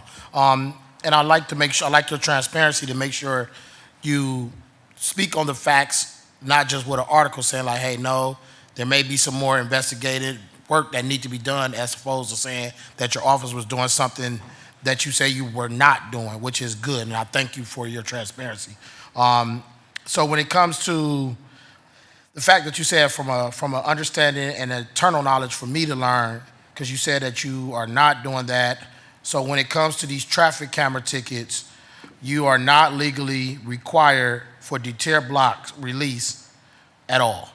No, we don't have, there's no state statute for deter blocks. For a Deter. red light, it never was. What happens is, when a person comes in, a person's got $2,000 in tickets, and they can't pay their tickets, okay? You say, okay, you can pay your tickets. You owe $2,000. I'm just using it as an example. Yeah. Okay? The person doesn't have $2,000, but they still owe parking tickets and they owe red light camera tickets. Then what we do then is say, okay, you can go into we try to work with that person. Our goal is to get people back on the street. That's what our goal is. How do we make a person legal? Because for so many years, maybe some of you don't know, the challenge that we had was people flipping plates, put a plate in their grandmother's name, put a plate in their uncle's name, then put the car back in their name, then get temporary tags. They got 2 or 3 temporary tags. Now we're trying to consolidate and find all of that, okay? So over the years, technology's got better. So all I'm saying, Mr. Chairman, is what would happen, you got those 2,000 in parking tickets, you owe total. We would say, okay, come up with, today is 30%. You have to come up with 30%. And then we put you in a payment plan. We make you legal. Now, we know that once a lot of people get their tags, you know what happens? You stop paying. You don't see them. But you know what? And what is hard is a little bit more. Now, here's the other challenges. Now you can get plates for 2 years, and you get plates for 3 years. Okay? So we've got challenges that we have to meet those challenges, you know, as a collection group. And so we put them in a payment plan, and then we put them in our payment plan, and then we put everything into one payment plan. And some people pay off all the tickets. Thank you. I think from your explanation, you mainly answered my next question was, can you explain in detail how software used by the Parking Violation Bureau process, what is it, deter holds, what limitations are cited as workaround, and whether those limitations have been fully resolved? And I think you basically answered that. I answered that. Yep, you answered it already. I heard you. Staff thought they had a workaround. Yep, I just heard it. Find out when they did the research, and it didn't work. I wanted to make sure I do. I thought I had some clarity, got that answered. And so from your standpoint, as your current practice, and obviously some safeguards and some things that you're trying to do, when you spoke earlier about technology, AI, trying to bring your processing to the modernization of this world and not doing the old things. I know one of the stuff that we're going to have to deal with as a council is figure out what these parking meters and what the city is doing. You know, I've had residents complain about the new parking restrictions and going on 7 days a week potentially and all type of different things. But what changes have been made to ticket payment processing, online and in person, cashier procedures, and staff training to ensure that drivers are not misled about what they legally owe before removing a registration hold? Mr. Chairman, I repeat To the chair. again, we tell you exactly everything you owe. Okay. You know what you owe. Okay? And that's what we do. Thank you. And that's at the counter, Mr. Chairman. When a person's online, so a lot of our staff don't see online. So they may know one thing, but they don't necessarily see online. Okay? So when they go online, they just see whatever's there online for parking tickets, and then they can pay those tickets. That's perfect. One of the things, Mr. Chairman, I think everybody at this table that knows me, I don't mislead people. Okay? I've never done it. I never will. And that's never been my reputation. I spend more time trying to help people become legal drivers. And I know, Mr. Chairman, that our strategy was, how do we stop people from flipping plates? Well, some of my staff, my old staff, didn't want to give people payment plans. So then they flip plates, and we make no money off of it. So rather than do that, we said, well, let's just make people legal again. Let's put them in payment plans. Let's collect 30%. Let's collect something. Let's teach them how to be legal instead of them practicing to be illegal by flipping plates, putting in the grandmother. You know, the worst thing in the world is to be the clerk and you walk into a meeting and the grandmother says, I owe $10,000 in parking tickets and I don't drive. Okay? And it's a Social Security check. Are you guys going to take my Social Security check? Okay? That's why we put some of these programs up here, the email alert, to stop it. So my goal was make people legal to stop them from doing the illegal things, okay? And say, okay, just go on a payment plan, Mr. Chairman. That's all we try, and it has worked. It has worked. And I see the chair looking at me.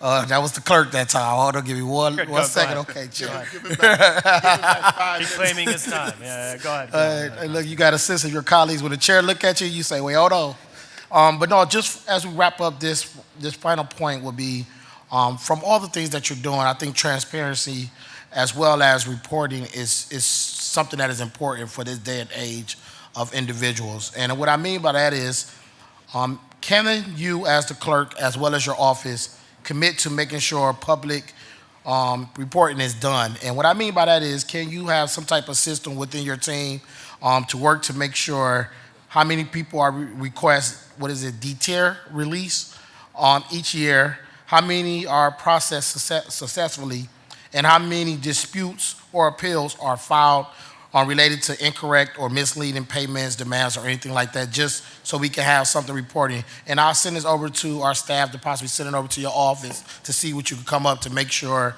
transparency and reporting is a top priority so residents understand. The DTIR is automatic, so that people understand. If you have five tickets, okay, and you get a new ticket and you don't pay that new ticket, eventually it's going to now go up and be on that registration, on that DTIR block too.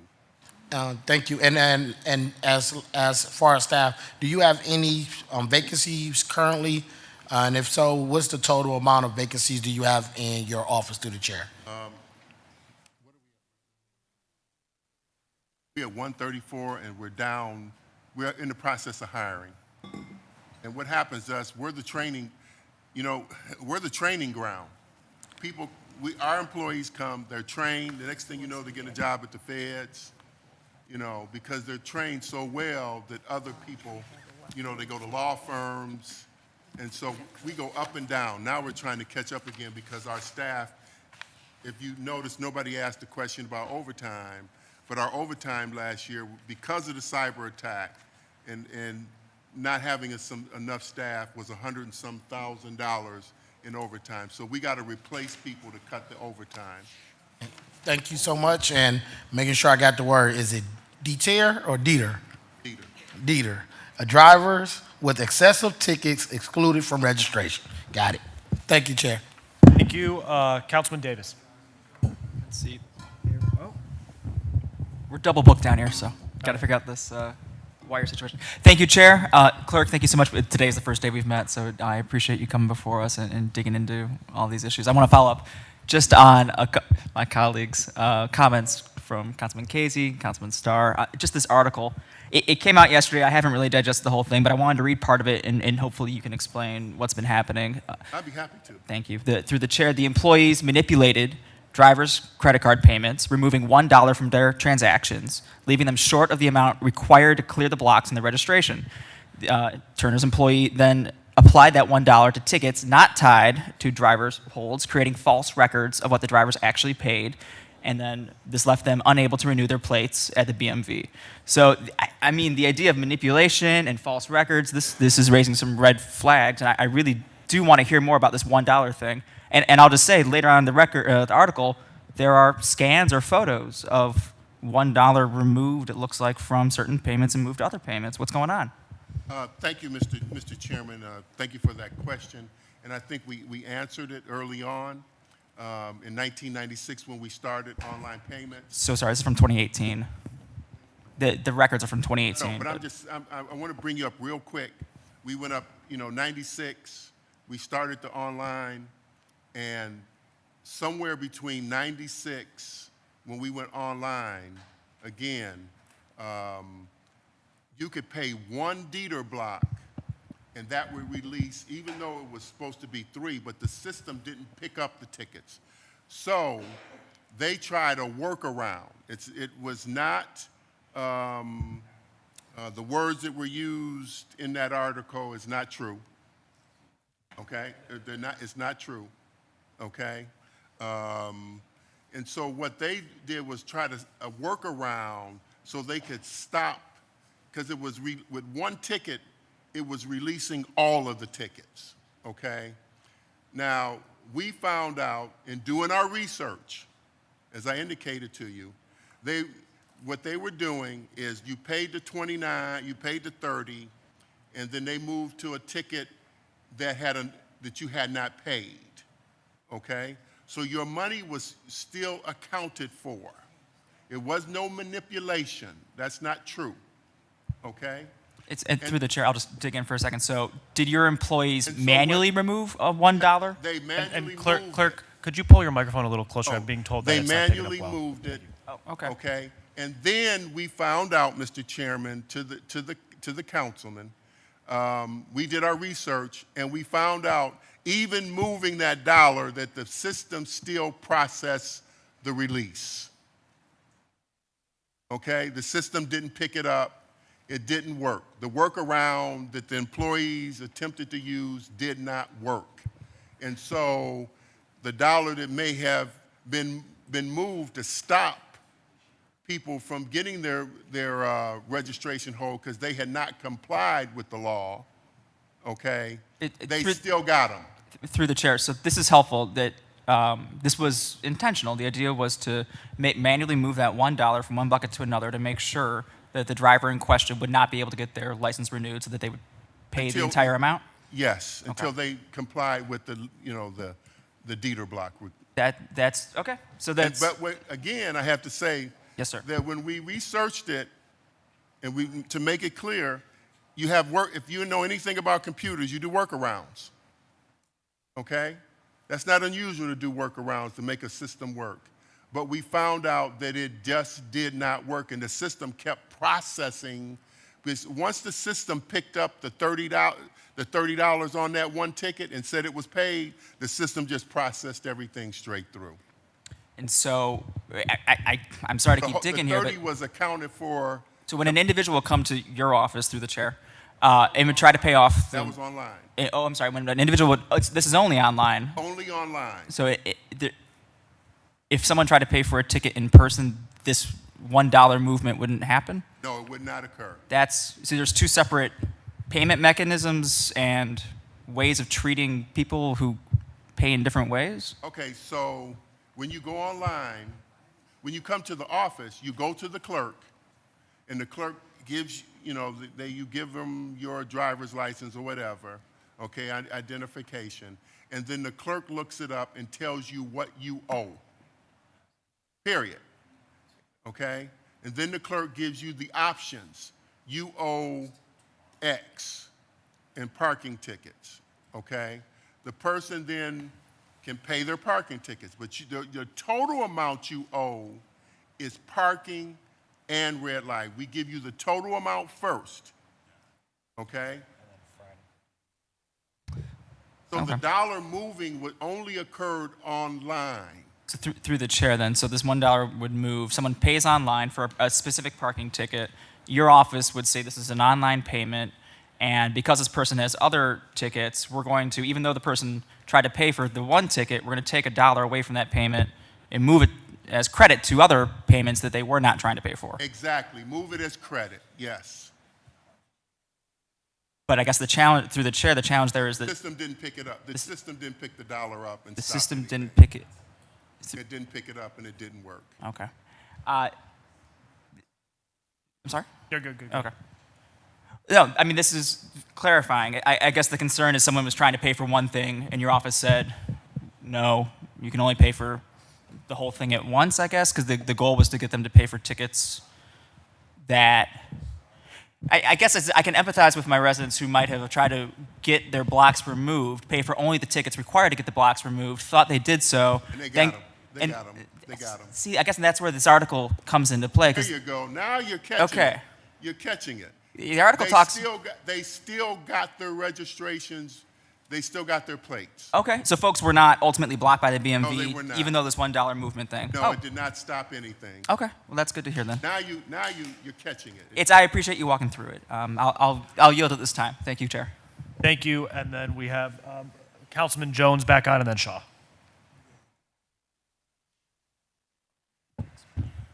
Thank you, Mr. Chairman. On the issue of, because this is a problem too, and I think one of my colleagues brought it out, and I heard your response, Mr. Chairman, to the clerk of courts, the issue of waste collection tickets. Can you explain to me how that process works? Because I know that there's also disputes that happen, and does that dispute happen between your office? So if, say, resident Eula Johnson, senior citizen, gets a ticket, elderly lady, doesn't realize that she may have an opportunity to dispute it, how does all of this work in the dispute process? Do you guys deal with the disputes? Well, in the clerk of courts, in the parking violations, we have where you can go online and set up a hearing date. You can have a Zoom hearing. John, what else can they do? So you got three options. You could set up your own hearing date.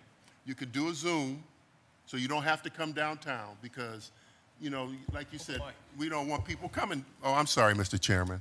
You don't want people to have to come downtown if they don't have to because the parking situation, particularly around the Justice Center, okay? So those are the options that they have. And then it goes to a hearing examiner. But the hearing examiner, as Councilman Slife pointed out on a whole bunch of tickets that were issued, you know, he said in his YouTube that they were issued incorrectly. Well, the hearing examiner has to look at all of the evidence to make that determination. Were these tickets issued correctly? Now, that's what the hearing examiner does. Okay. Now, who has Did they comply with the law that regulates the waste collection tickets? Well, who, Mr. Chairman, is the examiner down there in your office? Mr. Chairman, we have two policemen that are hearing examiners. Okay, so these two police officers are officers of the city of Cleveland, or are they bailiffs? No. They're former police officers. Okay, so and this is their job to do that in your office. Is that correct? Mr. Chairman, to Councilman Jones, they're both part-time. They're both part-time? Yes, sir. But the point that I'm trying to make here, or trying to ask the question is, they're a part of your staff. Is that correct, Mr. Chairman? Yes, sir. Okay, so they're part of your staff. So if I have a problem with Eula Johnson, and she hasn't been given a fair hearing, because I'm going to say this because this is important. We need to bring it up in waste too. Now, I don't have a problem with giving tickets out. I do have a problem when you're targeting neighborhoods and overkill. And so I've asked at times for those who are putting out their garbage all the time, and I've even went to their doorsteps and told them that they shouldn't be putting their garbage cans out, leaving them out all through the entire week. And so we have some chronic issues in our neighborhood. So I know I've brought this up to the past to the commissioner. And then I've noticed that I started getting a whole lot of phone calls because now everybody's getting a ticket almost arbitrarily, just getting a ticket. Now, for those people who are putting their garbage out and leaving their cans for a whole week, I understand them getting a ticket. But what I do have a problem with, Mr. Chairman, and to our body that's sitting here, and hopefully the administration is listening, but for those people who may leave it out one day or something like that, that's every now and then. But that's not often. I've had people who are senior citizens calling me on fixed incomes in the process of having to pay for a $1,000 fine. Not $1,000, but $100 fines for those tickets. And so we need to have, Mr. Chairman, to the President, we need to have some mercy and empathy again for our citizens, because our citizens shouldn't have to, unfortunately, be penalized for a handful of folks who are keeping their garbage cans out. And most of these people are people who are renters, for the most part. In our neighborhood, we still have a little small block of a good portion of our neighborhood is still home ownership. But we do have the new neighbors that come in, and when they do leave their garbage cans out, I'm either one of the persons or we have one of our staff people that work for our local development corporation going around telling folks, keep their stuff in. And when they don't do it, that's when we ask the commissioner to please give them a ticket. So I just don't want this to be roughshod. And I'm sorry that it's causing a difficulty in your department, because I've heard you say you don't want to do it. And can you tell me why you don't want to do it? Mr. Chairman, thank you for the question, and I'll be honest about it. We took this responsibility many years ago when these tickets were criminal. They were criminal tickets. So the same senior citizens or your older constituents were getting a criminal record. And so we said we will take them, I think we brought it to the council, we'll take them and make them civil so that you don't have senior citizens getting a criminal record over a waste collection ticket.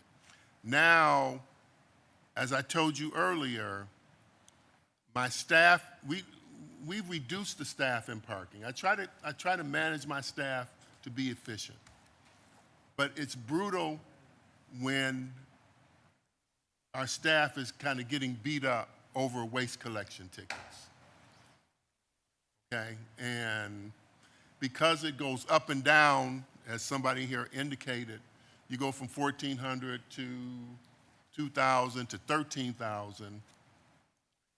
It's a tremendous burden on us. So my staff is just beat up over it. I'm just telling you. And I understand people, all of a sudden, for a garbage can, somebody's telling you $100 and some. They And you can't don't pay even know. that. And then they get told they get 2 tickets. Okay. So Mr. Chairman, I don't have any further questions. I just wanted to see now if I need to call on behalf of Eula Johnson, who do I talk to? Because I'm gonna start taking it personal. Here's what you would do. You would advise them that there's a hearing process, as Councilman Slife did. He said, there's a hearing process. He said, they'll be fair. Don't call me. I'm what asking saying who is, I do I call. don't make the decision for the I'm hearing not. examiners. I know I'm not gonna call you, No, no, but no. I'm Let me asking be you, clear. who do I call? I don't make the decision for the hearing examiners. Call parking violations, and the management and parking violations will talk to you. And then they will make sure that your people go through the process. I try to stay away from hearing, people, I got 2 hearing examiners, and I don't tell them how to rule on tickets. All I tell them is follow the law, and if people are being treated right. That's all I tell them, and I don't get involved in it. Well, Mr. Chairman, I'd like to know who I can send a note to have empathy and mercy Councilman, on I senior can- citizens, Mr. Chairman, that are seniors, and some of them are 89, 90 years old. They're giving me a call, and I can't help them. And so I'm telling them to call the commissioner or do something like that, and then he's referring them to call you guys, and that's why you're getting beat up. And so, like anything, as council people, we have to be very careful who we talk to and how we talk to, or to be a news story like yesterday, because they want to grab you for anything you say or do. You can't say nothing. You step on a crack, you done broken your mama's back. So it's all kinds of issues. So you can't really say nothing to folks today. So, but I am gonna fight for my people. I didn't come down here not to fight for my people. I came down here to represent them, and I came down here to represent a strong race of black folks who fought very hard for us to even be sitting here at this table. So when they're going through problems and issues, Mr. Chairman, to the clerk of courts, Mr. Turner, I want to be able to try to help them get some kind of remedy. And so if you can direct me off the table, that'll be fine. but I'm serious about trying to do my best to help my people in my neighborhood and citizens throughout the city of Cleveland who call me, because I don't even turn them down. They can live in the West Side, and I've had a number of folks on the West Side call me for issues, and I've dealt with them the same way I deal with my citizens. How well do we serve? And we're supposed to serve all of the public. And so I try to do my best to do that here, and I appreciate your service as the clerk of courts, and I think that you have done an outstanding job. But I am kind of jealous that you had a session over in Warrensville at the church, and I ain't gonna say the church. But I want you to have that event in my neighborhood so that my citizens can have access as well. So whoever does that, I want you to come over and do. Is that Obi Shelton? All right, newsman.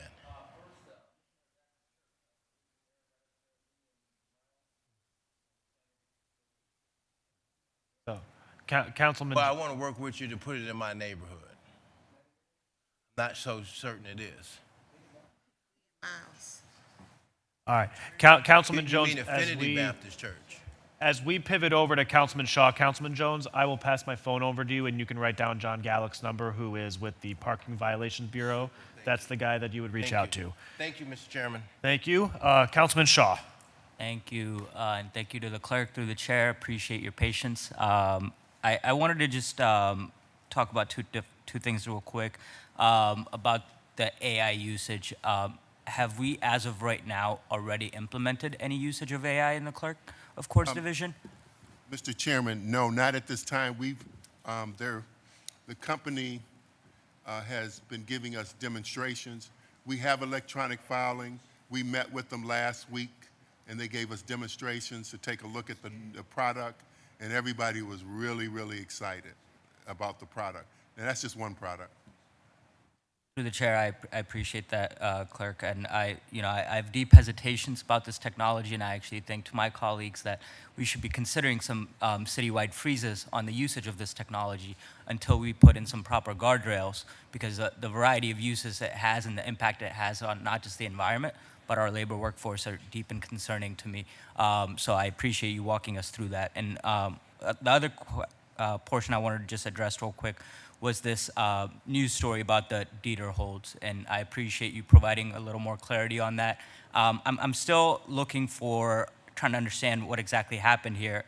Can you explain to us who came up with this workaround in your office? Through the chair. Mr. Chairman, it was 1996 when we went online, and since 1996, the leadership of the organization has changed. Through the chair, is it, I thought you took over in 96, is that not? No, what I'm saying, not me. Okay, not me. The leadership in the Parking Violations Bureau, there was one person that was the director, then there was a second person, there was a director, and now there's is it a third? A third person that's the director. So I don't remember back that far, Mr. Chairman. I appreciate that, to the clerk through the chair. And so it was not Mr. Galick who is in charge of parking now? No, sir. I see. No, sir. Okay. And I understand whether if you dispute some of the accuracies in the story, that's not for us to litigate here. That's not what I'm looking to do. What I would say is what's deeply concerning to me is that there have been unresponsive to the press, and I believe as elected officials, which you are as well as we are, and to our divisions, we have a responsibility to the press and to the public to be accountable and to provide information. So I would encourage, if there's been no responses for any of the statements, that we get back to the press and provide responses. So, Mr. Chairman, I have a public information officer who, Obi Shelton, have been in conversation with the individual. It's nothing we have been hiding.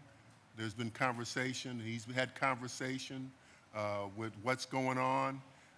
The individual sent us a list of questions, okay? sent us a list of questions, and just the issues that I told you today that it did not work was not in that story. It didn't make the story because it didn't make the story, but he asked the questions and we informed the individual, the press, that the workaround did not work. I hear you, Clerk. Okay, so what I'm saying to you is, you know, we over here, we respond to everybody. We responded to the gentleman here that's here today, and you know, we responded to his questions. There's people in the article. We know exactly who wrote the article. We know where the person came from who's given the information.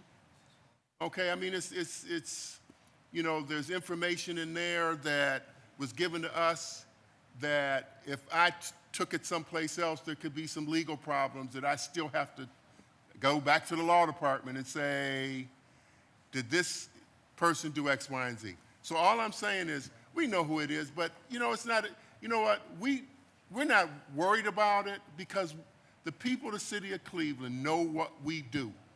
And we don't run from it. We try to do our job. There could be issues. I'm not going to tell you that we're a perfect clerk's office. I'm not going to tell you that, Mr. Chairman.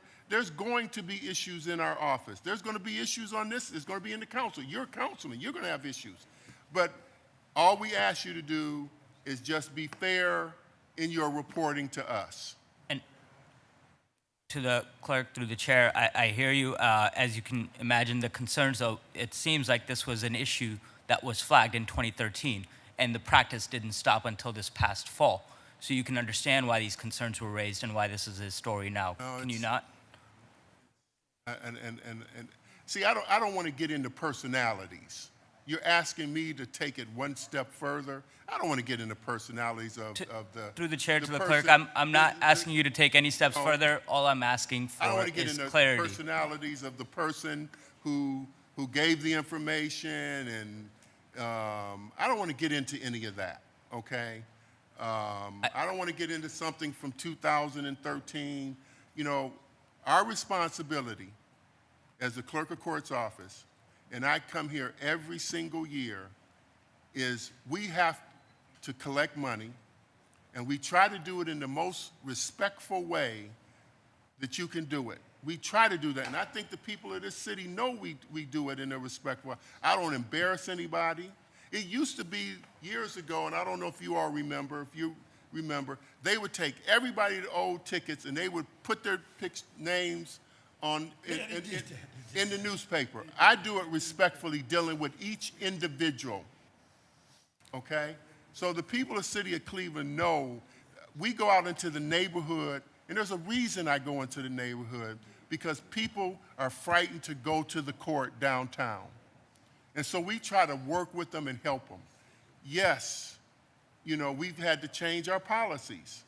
You know, when I started the payment plan, some of my employees didn't even want to do, they didn't think that people were entitled to a payment plan. And to the clerk, through the chair, I appreciate you providing more clarity. I will just know as an end is that I was actually one of the folks who had at one point numerous parking tickets. I was required to pay off the full balance. I don't know if it was part of the deter system or not, but I was asked to pay off the full balance, not just this individual one. So once again, I'm deeply concerned about the story, and what I just encourage is the same clarity and transparency that you have brought to the table to bring to the press as well, because as elected officials, I think we can both agree that we owe that to the people that we represent. Councilman, and I don't know what your situation was, okay, but you can't have employees giving different information out. So when you go to the clerk's office and you go down into the counter, like you had to do, you had to go to one of our locations, and that's why we did the one stop. So that was the first place that I had worked with Frank Jackson, and we put the one stop over there so people didn't have to come downtown to get tolls.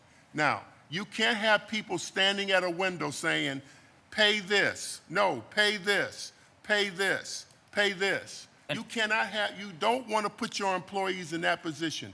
You want your employees to be able to say, this is what you owe, okay? And that has to be the process. It makes it cleaner and it makes it safer. And then you don't want employees interpreting the law. That's the other side of the coin. Well, the law says 3 deeder blocks. Now your employees are interpreting the law. So what you do is you have your employees say, this is what you owe.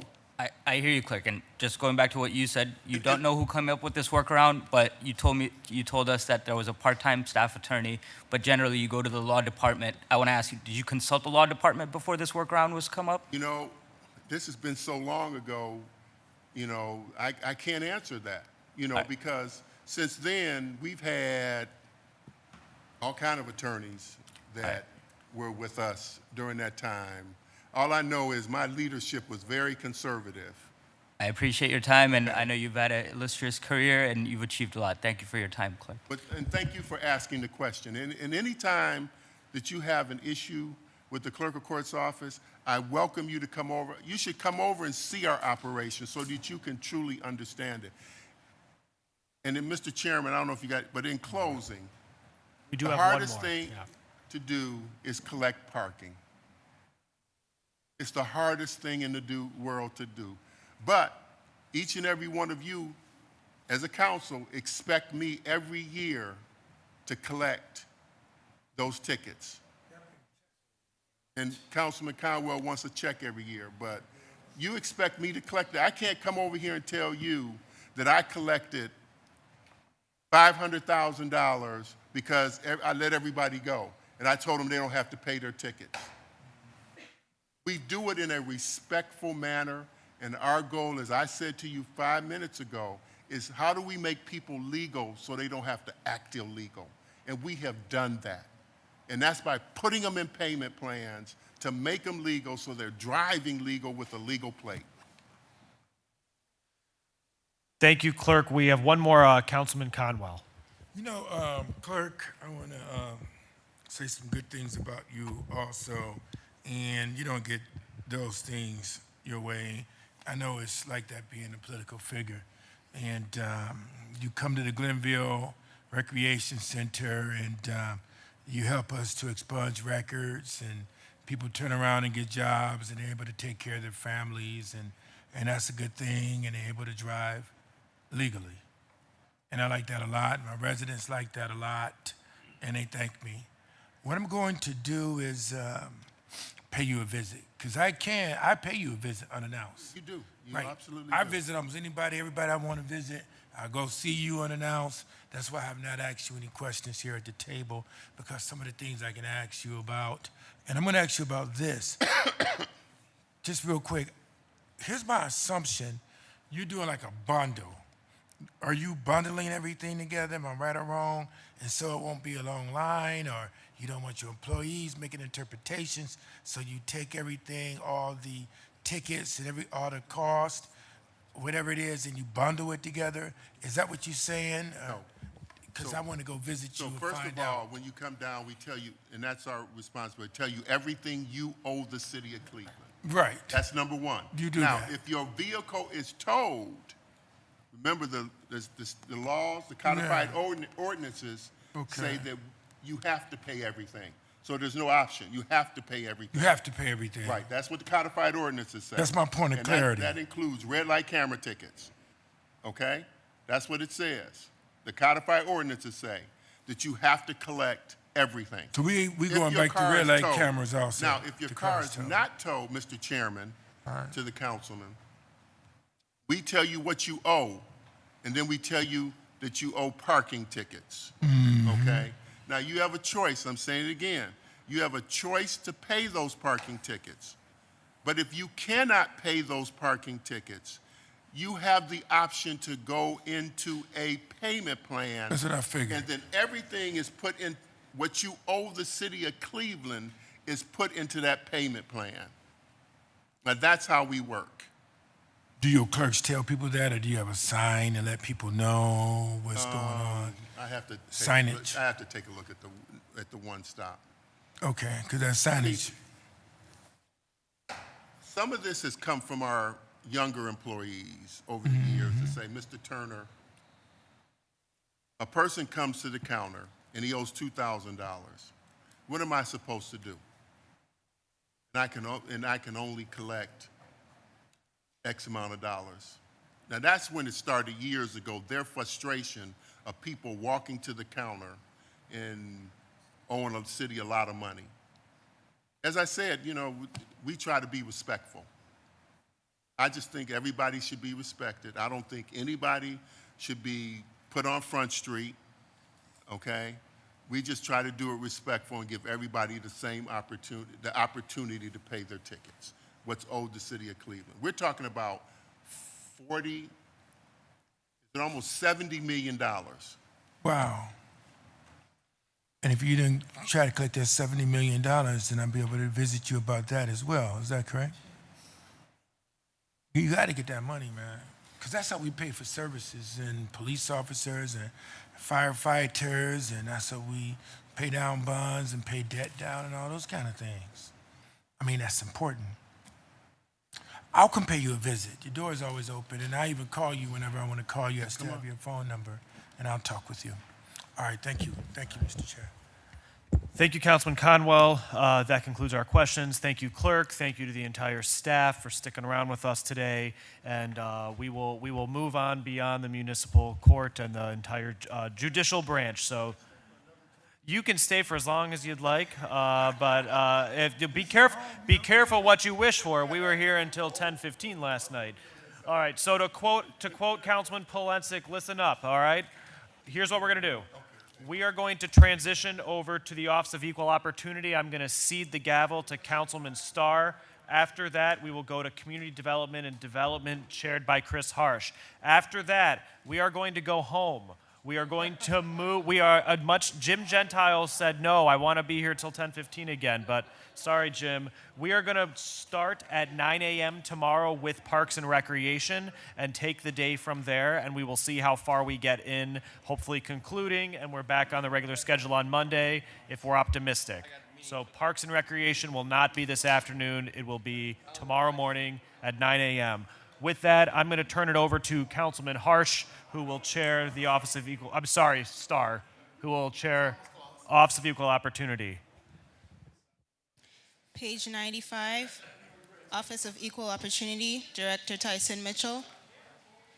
Page 97, 2025 unaudited salaries, $912,574. 2026 budgeted, $1,246,776. 2025 unaudited total expenditures, $1,422,643. 2026 budgeted, $2,192,655. Page 98, 2025 staffing levels, 12. 2026 budgeted, 15. Chairman.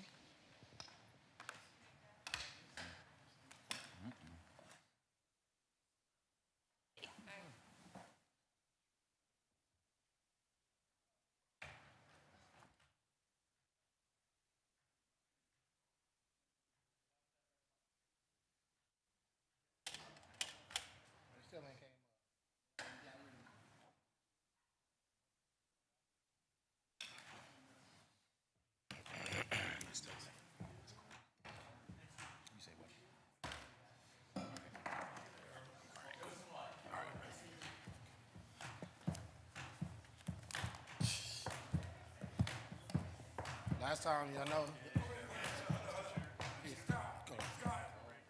Who beating on the table? Chris Harsh. Chris Harsh, put it down to X. It's not me, man. Yep, it's Chris Harsh. Put it down. You keep it track. Yeah. I can hold like 3 beats now. See, magazine said I was gonna be the first one to beat on the table. Yeah, be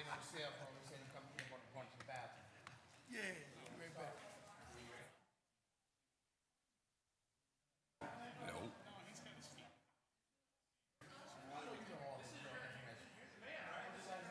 I'm the man sitting next to the man.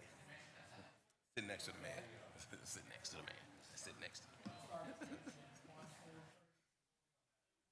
5, 6, are we good? All right, good afternoon. And now we are in budget hearings and the section for Office of Equal Opportunity, which is led by Director Tyson Mitchell for these budget hearings. And I believe our staff did make a record that it is starting on page 95, but just for the council as well as the viewing public who possibly are reviewing this budget book online, and I will pass it and turn it over to the Director Tyson Mitchell to introduce himself and start the presentation for the 2026 budget on Mayor's Office of Equal Opportunity. All right. Thank you, Chair. To the members, I would like to get started here. I'm Tyson Mitchell, Director of the Mayor's Office of Equal Opportunity, and thank you for having me here today. And honestly, I struggle with my opening remarks. Traditionally, I do a traditional statement, but I don't believe here, when the time we are in, that it calls for a traditional opening. And so I'll just say this position, the equal opportunity, just reminds me of my days at Morehouse College as a history major. And one of the things, we learned in history, we always saw things that happened to us and said we wouldn't allow that on our watch. And they couldn't have done that to me, particularly with Jim Crow and unequal treatment. So I just say that to say, Chair, that I carry those memories with me, and I am proud to serve as the Director of Equal Opportunity, particularly in a time when diversity, equity, and inclusion are under attack. When the Civil Rights Act of 1964 is under attack, and when they're trying to rewrite history. So I am here not as only the Director of Equal Opportunity, but as a student of history. So with that, I will begin our presentation. All right. As you all know, let me get this real close to me. The Office of Equal Opportunity is a business certification and contract compliance office.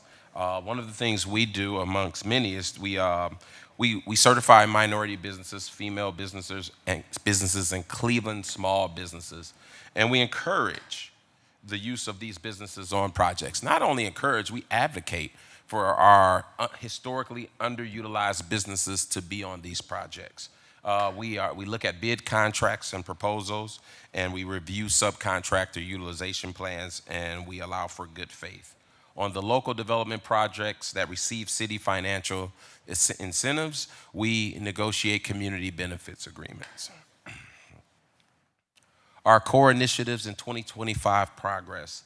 2025, we have 838 certified businesses in our database. We have a robust database of contractors to choose from. We've secured $90 million of certified spend through 2025, and that 2024 number is a misprint. That number was $63 million. So we went up $27 million in certified spend in 2025. Some of the major initiatives that we're working on is a community impact plan for the Cleveland Hopkins Airport. Work with Director Brian Francis, and we're really looking forward to sharing our community impact plan with this body to get the feedback. Also, we are looking at the whole contracting environment. We're looking to add some local flavor to our contracting goals and programs, negotiating project labor agreements, and fair employment wages. Community benefits for 2025. We did a lot of work in 2025 on community benefits. As you can see here, I won't bore you with it all. We've negotiated 33 community benefits agreements through 2025. $960 million, almost $1 billion of project costs. And if you see there that $147 million is really important, that's the amount of total certified spend commitments that we have in the pipeline going forward. We have a lot of work in the city of Cleveland that's going to, for the next 10 years, that we're looking forward to making sure that our underutilized subs and our residents participate in. So that's really what happened with community benefits for 2025. We are very proud of that. You also see 58 mentor-protege relationships. So we have commitments for 58 where developers, primes, construction managers will take a small sub under their wing and will teach them the things that they don't know. We are very proud of making that program move through 2026. Headcount 2025 budgeted 1312 with one current vacancy, and that current vacancy is in our Fair Employment Wage Board manager. We have that, we've added that function to the Office of Equal Opportunity for 2026, and we're really looking forward to fill that position. And actually, interviews start for that position tomorrow. So. Uh-oh. I think that was the last page, and I can't move it. So. Well, thank you, Director Tyson Mitchell, for your wonderful presentation. It's important for us to have hearings regarding the Office of Equal Opportunity, which is very important.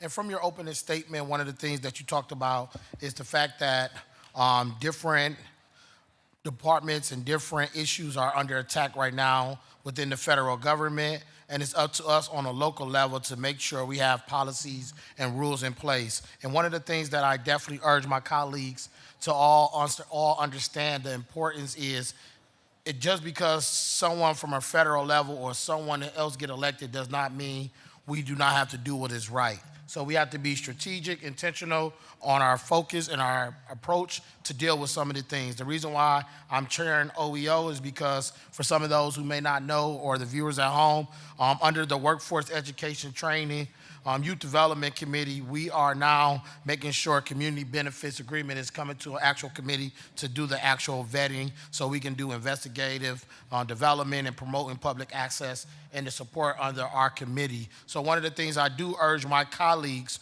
when you talk about making sure we have minority participation, small business participation, Cleveland and female business participating on contracts, I urge you to work closely with Director Tyson Mitchell on his team and his staff to ensure that those things are done. One of the things that I can definitely tell you when I first got elected, it was an agreement on the project that went on before I got elected, and I was not able to see what was going on. And then at the end of the project, they were 90% completed, and they asked for some support to amend a piece of TIF and some legislation requirement. And then I asked for the compliance report from OEO, and I found that they were not in compliance with none of the goals that they set out to do. So what I ask you as colleagues, we can't complain about it, talk about it. We got to make sure we roll up our sleeves and be intentional and watching on to the development in the projects. And also understand you have legislative authority. You do not necessarily have to pass that legislation until you feel that we have things in writing in place to ensure that the residents' taxpayer dollars are going to a good need and a good service. So working with OEO, I was able to work out a community benefits agreement after the fact, but now we need to be intentional to have those community benefits agreement long before legislation is introduced or passed or any groundbreaking, which I urge you as colleagues to do. So don't just support the project because we might think is a great project. Make sure you have hands on deck, and working closely with OEO will ensure that all the things that you want to see comes to fruition. So I have a few questions I'd definitely like to ask to the director. So when we talk about community benefits agreements, or abbreviation as CBAs, how many CBAs were negotiated last year, and what was the total dollar value? What is the average time to finalize a CBA, and how many are currently pending from your office? To the chair, last year we negotiated 33 community benefits agreements. We currently have 10 community benefits agreements pending. I think 7 are in the developer's hands, and 3 we're waiting for us to sign. So negotiation is difficult, I would say, on these community benefits agreements, particularly for projects over $20 million. So it takes about 2 weeks to negotiate, but it takes about 70, 80 days to sign. And I'll just say one of the reasons is, particularly we're waiting on the developers. Developers are in the middle of totally securing their financing, working on permitting. We've generally negotiated the finer points, but we got to get everything written down. And so that takes about 70 to 80 days to get the signatures there. I think it's a little unfair I didn't want to just say it takes 80 days, because it doesn't take 80 days for us to come to agreement. It takes 80 days for us to get to final signature and the contract back from each other. Yes, and I think that is very important for our colleagues to know that it takes around 80 days, but it's also about making sure OEO is involved in the entire project. They may agree to something in your community meeting, but if you don't get it in writing, it don't exist. And that's something that we're going to look at in the Workforce Education Committee to make sure that we're vetting those things and seeing what's in writing. And then out of my second question will be through contract.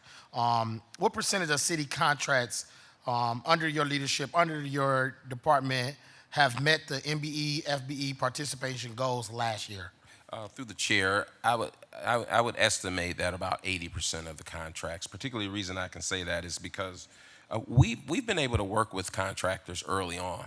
And one of the things this body encouraged us to do is if a contractor or a developer is not making their goals, get with them early and see what other things they can do. Or a lot of times, if they can't find certain contractors, we help them find contractors. So we've had opportunity. We've been able to increase the amount of compliance with these goals going forward. So I would say about 80% of the contract. And then within that 80%, or within that, being able to work with contractors and contractors as far as participation, it's important to do that up front early than later, right?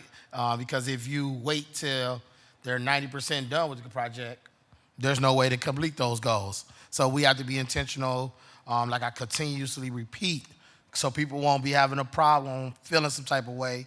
If something in a project in your neighborhood came to this committee and we haven't heard it for it, it's because they haven't reached an agreement to make sure that they have everything in place to achieve these goals, that they are utilizing residents of the city of Cleveland taxpayer dollars to be able to finalize these projects. And sometimes folks don't understand that, but understand that if it ain't right, it ain't right. When you talk about contractors and compliance, how many contractor and compliant audits were conducted, and how many resulted in penalties or corrective action through your department, director?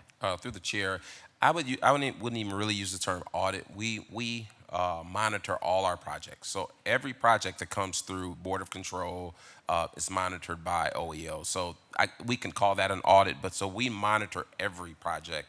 And I'm sorry, and your last point was about and penalties? Then, yes, if they were audited and they have not lived up to the contract or their agreement that was in place, what has done as far as the penalty or corrective action?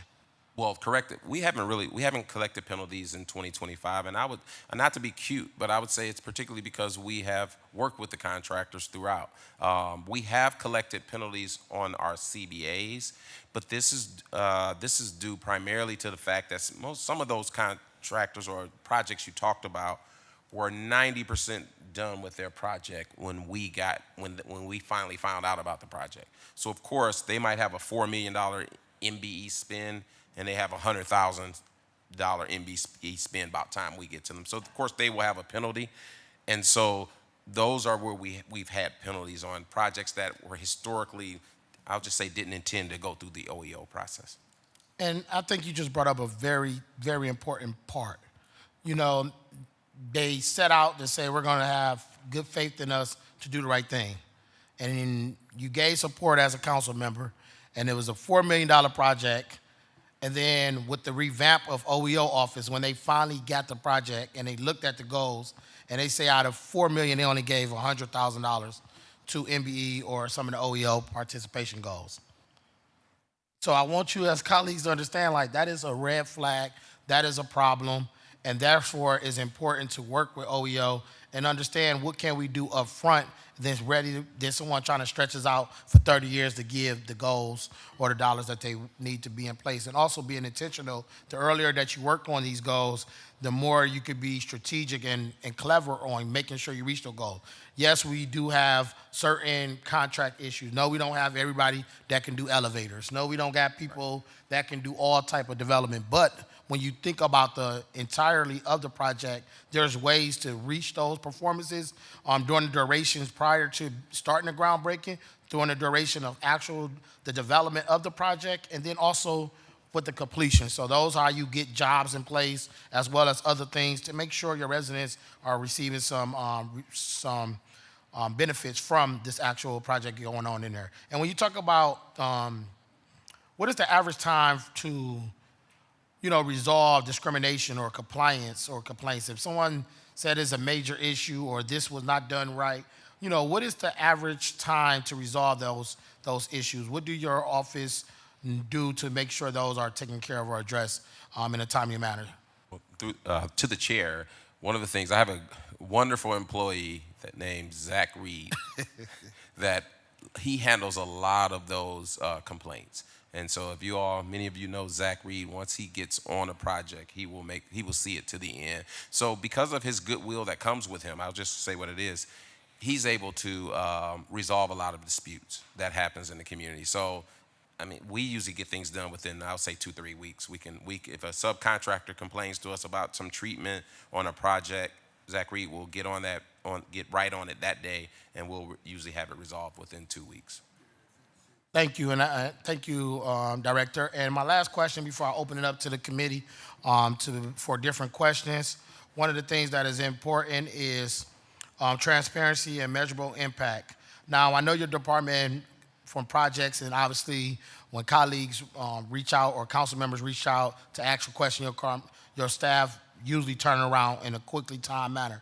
So when it comes to actual department commitment and transparency, will your department commit to quarterly public reporting on participation rates, violations, CBAs, and enforcement outcomes on council and measurable real progress? So do we have a system set up where we can have this information on a quarterly basis so we can know from the public, viewing public, as well as council, where we are at on projects that are coming through or things that are going on from the participation rates, the violations, the CBAs, and enforcement to the council? Is that something your office can actually do? Yes, to the chair, I would say we would definitely can commit to a quarterly report. But I will just remind, because of your colleague, Councilwoman House Jones, she urged us last year to create a report out, and so to the community. So last year we did a community benefits summit, and we reported out all of our findings, all of our information. I think it was sometime in March or April. So we do that once a year, but I will definitely internally commit to just a quarterly report. Yes. All right, and then I would definitely, that was my last question I have. I definitely will open it up to my colleagues and see if they need any questions. Right now, I do got Councilman Davis, Conwell, Councilman Austin Davis. Thank you, Chair. Through the chair to Director Mitchell. Thank you so much for being here today, my friend. It's good to see you. I do think I completely agree. Your work is in many ways the civil rights work of our time, and an era where the Supreme Court is trying to take away any tool we may have to address the racial inequalities in our society. You're finding ways to adapt, and we're grateful for it. I want to talk all about the Fair Employment Wage Board. I am so excited to hear that you're hiring a manager. Can you just describe your department's involvement with the Fair Employment Wage Board? Yes.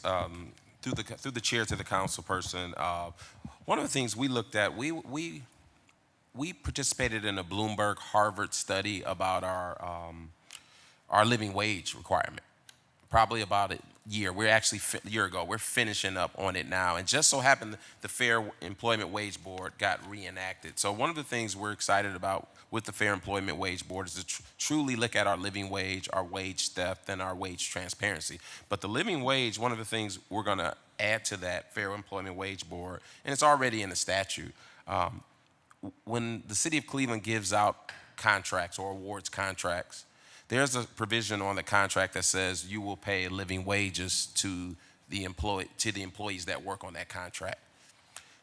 I'll just say the city's monitoring of that has not been great. So through the Bloomberg Harvard project, we were looking at that and how we can increase that monitoring and put new rules in place to make sure that those who receive our contracts, who are getting city dollars, that they are at least paying a living wage. So the Fair Employment Wage will be involved with that. You probably saw in the media a few days ago, they're out looking at wage theft and wage transparency. So this new Fair Employment Wage Manager will be work hand in hand with that board and give them what they need. And the last thing I'll say about that is we have the online version of making complaints that I think it's live already for employees to make complaints. I think part of the issue is we need to educate them that they can do that. Through the chair to the director, there's an online form now for complaints where if it's an employee or a subcontractor on a city subcontract, they can tell the city that their boss is not paying them the wage they're owed. Is that right? Through the chair to the councilperson, that's correct. Through the chair, that's really, I mean, that's a huge move, and I'm so proud of our city for engaging this space. What else do you need from City Council to ensure that Cleveland residents are getting paid the wages they need? Because on my mind is, misclassification always comes up if you're an independent contractor or an employee. I know there's a lot of work to be done on certain work sites where people are not getting the wages and benefits they should be based on the kind of work they're doing. And there's a real hit to the city's bottom line through income tax returns or revenues that we're not getting under those misclassification scenarios. So have you engaged in that subject at all? Through the chair to the councilperson, not yet. I think what we really look for is I think we need we got to start with the education, because everybody puts up those placards in their coffee rooms about what wages should be. No one reads all of that information about wages, but so we have to get the information to the employees so that they know what they should be being paid. Are they under this contract, the living wage requirement? And we have to give them a vehicle to send in complaints. So I think the education is going to be first. So if you can help with your residents and providing that information, I think that will be a good start. And through the chair, I'll leave you with, give us something to put in our newsletters or in our email blasts. I really want to let folks know the importance, what they're owed, and that there are vehicles available for them to start to have these conversations. All right, thank you. I'll yield. Thank you, Councilman Davis, for keeping your time. Next up is Councilman Kevin Conwell. Through the chair to Director Tyson, you talk about wages, and an average wage is what, through the chair? Through the chair to the councilperson, I think our living wage is $16.26, something, or $16.60. You know what? What we really need, you need meaningful jobs and meaningful benefits. So put the benefits on there too. That's very, very important for workers. Do you look at the benefits as well? Through the chair to the councilperson, the living wage statute does contemplate if an employer is paying benefits, so there allows for some adjustment on the wages if you are paying benefits. Drive that for me through the chair, meaningful jobs and meaningful benefits. With Councilmember Zach Reed, I have to say that's a buddy of mine. Good. And before you came along, I like your work a lot. And I've mentioned it to you privately, and you make sure that I don't have to protest. And when council members, your employees, Zach Reed, we used to go out and do our own OEO. If you didn't hire African American workers to do infrastructure and build the roads, and you receive dollars and your tax dollars at work, and you didn't have females in there or minorities on there, we would picket you. And we would shut it down, and we would grab Norman Edwards and a lot of the other activists, and we would go shut projects down. And before you came along, they were constructing East 105th Street, and I called the person that was in your seat, and I told her, if you don't get out here and get somebody to monitor this and get me some African-American workers there and some female workers there, what we're going to do is go in the middle of 105 and Superior and lay down and tie it up. So if my people don't work, nobody work. And so with you, I don't have to do that, right? Well, right now, I don't have to do that. And I told you this privately, and I'm very, very happy about that. So you're doing a very, very good job.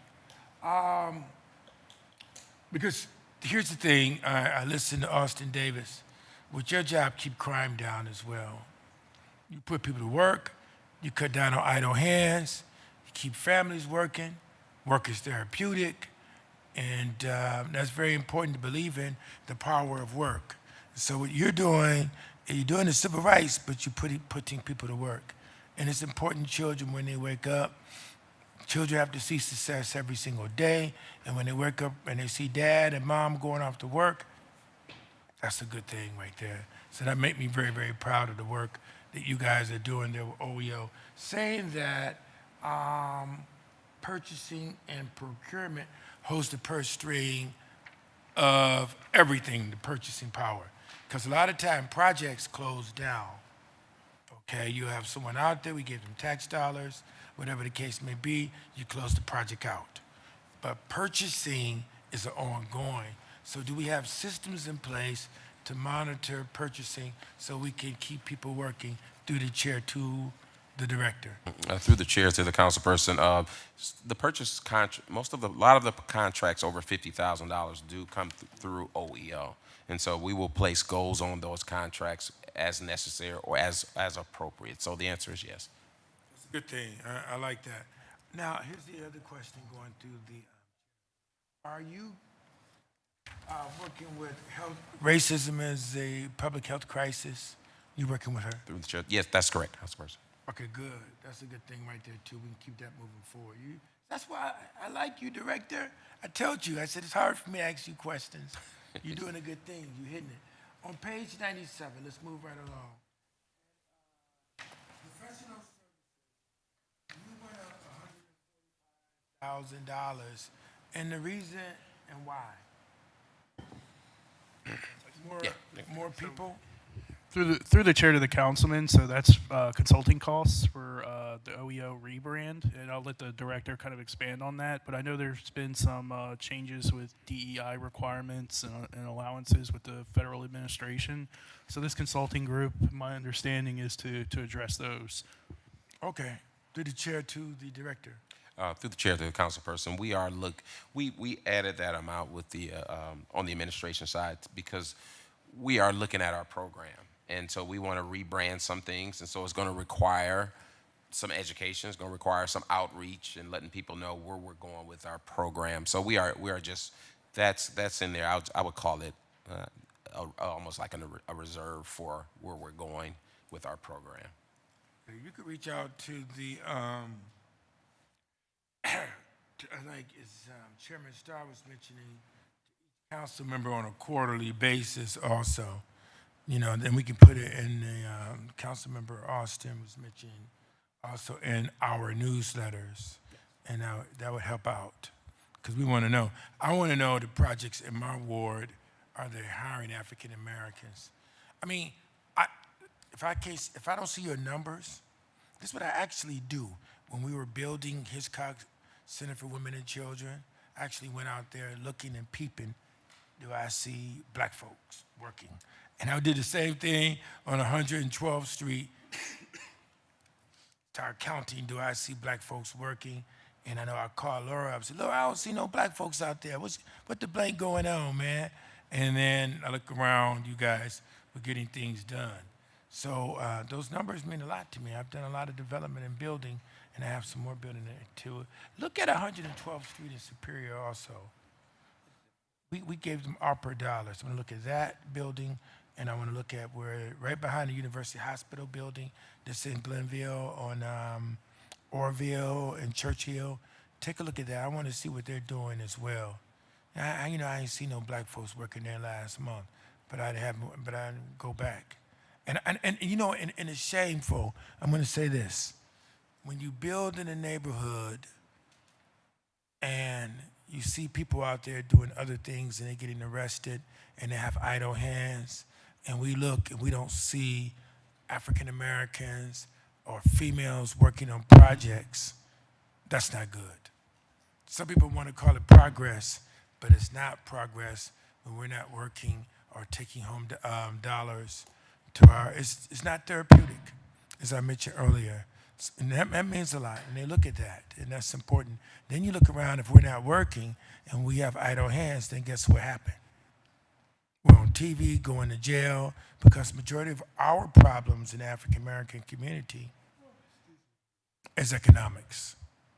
It's economics. That's majority of our problems. When they're working, and then they break up families, and then the father ends up going to jail, and then the father is not there for his son or daughter to be an engaged dad because he's not working. So that's very important. So I take that stuff serious. I actually go out and count. And then the switch mics.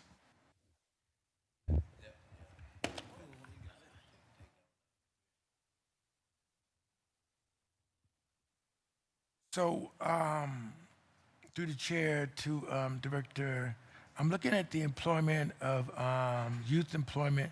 Chairman, you mentioned that you're going to factor that in and do some things with that as well. Is that correct, Mr. Chairman? For young people? Yes. Okay, that's good right there. Are you looking at, and this is my last question to you, Director, putting young people to work as well, like at the airport, when you're out there working? Through the chair. Through the chair to the council person, we had our first meeting with the developer or the construction manager who was awarded the project on the airport, the terminal modernization project. And one of the things we talked about is a pipeline program through the union. The mayor talks about one of the fastest ways to the middle class is union work. And so we're going to be, with the addition of former Councilman Danny Kelly to our office, we're going to be really looking to bring more union work for our young people who've been historically left out. So that is coming. We're going to be setting some goals in the next few months. We're learning the process. We got to really learn their process, and I'm really looking for him to help us create that pipeline. Now, you know what, and I'm going to say this in closing. I look at projects all the time. Mention this to, and I like the mayor also, preventive maintenance as well. So like you close a project out, but they also put money aside for funding for preventive maintenance. So when that project is closed out, other things happen to the project. Like, you have to do preventive maintenance. If you don't, the project will fall apart. So the life expectancy might be 20 years, but it could be longer if you do preventive maintenance. So what happened, OEO, you guys said, well, this project is closed out, we're going to another project. But it's still money to be made. I know I'm going to cut off doing preventive maintenance there also. And that's there. You're looking at purchasing and procurement. You're looking at closing projects out. But we got to do that. I'm serious preventive maintenance because it's never really closed. Thank you. Thank you, Councilman Conwell. I think some of the points you brought up was very valid and instrumental. And also one point I definitely will before I yield to Council Member Joe Jones is one of the things that you deal with when going through these projects and these construction ideals is it may be an actual minority company, right? Right. And they may hire some folks that do not look like that in your neighborhood. So being strategic on there, you may have a project that you see happening in your ward, and it's maybe a developer or the construction person, and then you like, yo, this is you minority, where the employees at? So working with OEO is to make sure we can see what percentages that they can actually hire folks in your neighborhood, and then working with your office to be able to utilize some of the things that Councilman Davis said, to making sure they get out in your newsletters, the flyers get out on a development, and also when a development project come, to be able to come to your community meeting to talk about some things that may be available so that company possibly can find a way to reach those goals so you won't pull up and say, ain't nobody from my neighborhood working without having to go back to the 2000 Councilman Conwell days. I think that is very important. That's true. You do a lot of reading. You study. You crack me up. Yep. So next up, Councilman Joseph Jones, 10 minutes. Thank you, Mr. Chairman. To Director Tyson Mitchell, one of the things that is a concern of mine is when we go through our neighborhoods and we have big project developments, thank you, Mr. Chairman. One of those projects are a lot of water work that's being done and road work. Is your department, Mr. Chairman, to Director Mitchell, responsible for making sure minorities are on those jobs? Through the chair to the councilperson, yes. Okay. So, Mr. Chairman, to Mr. Mitchell, there is a contractor who has done a lot of work in our neighborhood. I don't want to put them on Front Street, so we can talk about the name offline. They come in our neighborhood and they do a tremendous amount of work, and there's no minorities on their work sites. I've complained in the past about it, and I was told they couldn't find anybody. And what is even more egregious about this group is that they have done subpar work in our neighborhood. They have been given millions and millions and millions and millions and millions, maybe even close to $100 million now, of work or more in this community. Yet they hire no blacks, and they do bad work. And they don't follow the actual scope of services that are given to them. For an example, on Lee Road, they did work. Their scope of services was to have at least 12 inches of concrete. In some places, they only put 7 inches and 8 inches. I know this because I took photos of it and went out and looked at the quality of the work. They didn't do a good traffic pattern process for their employees. And while they were working in our community, a number of times people, their employees, almost got killed because they didn't have a good, strong traffic plan that they're supposed to have in place, again, following the processes that we have set out for them.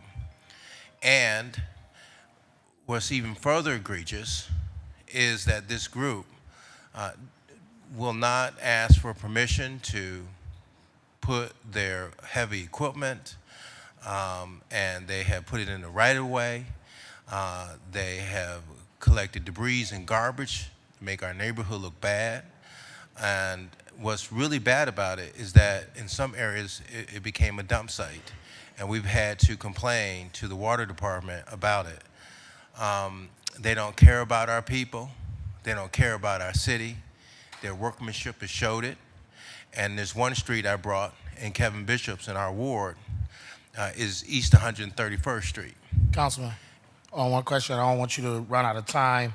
If you get your question to the director, I think that will be helpful for you, so you can be able to get more of your questions that I know you have. I'd come back on the back end, Mr. Chairman. Yep, so I just want to make sure you get the question to the director so he can know. I know something you brought up is making sure we got the participation of employees or representation of your neighborhood into these projects. Can you actually want the director to answer that? I'm going to do it how I do it. Go ahead.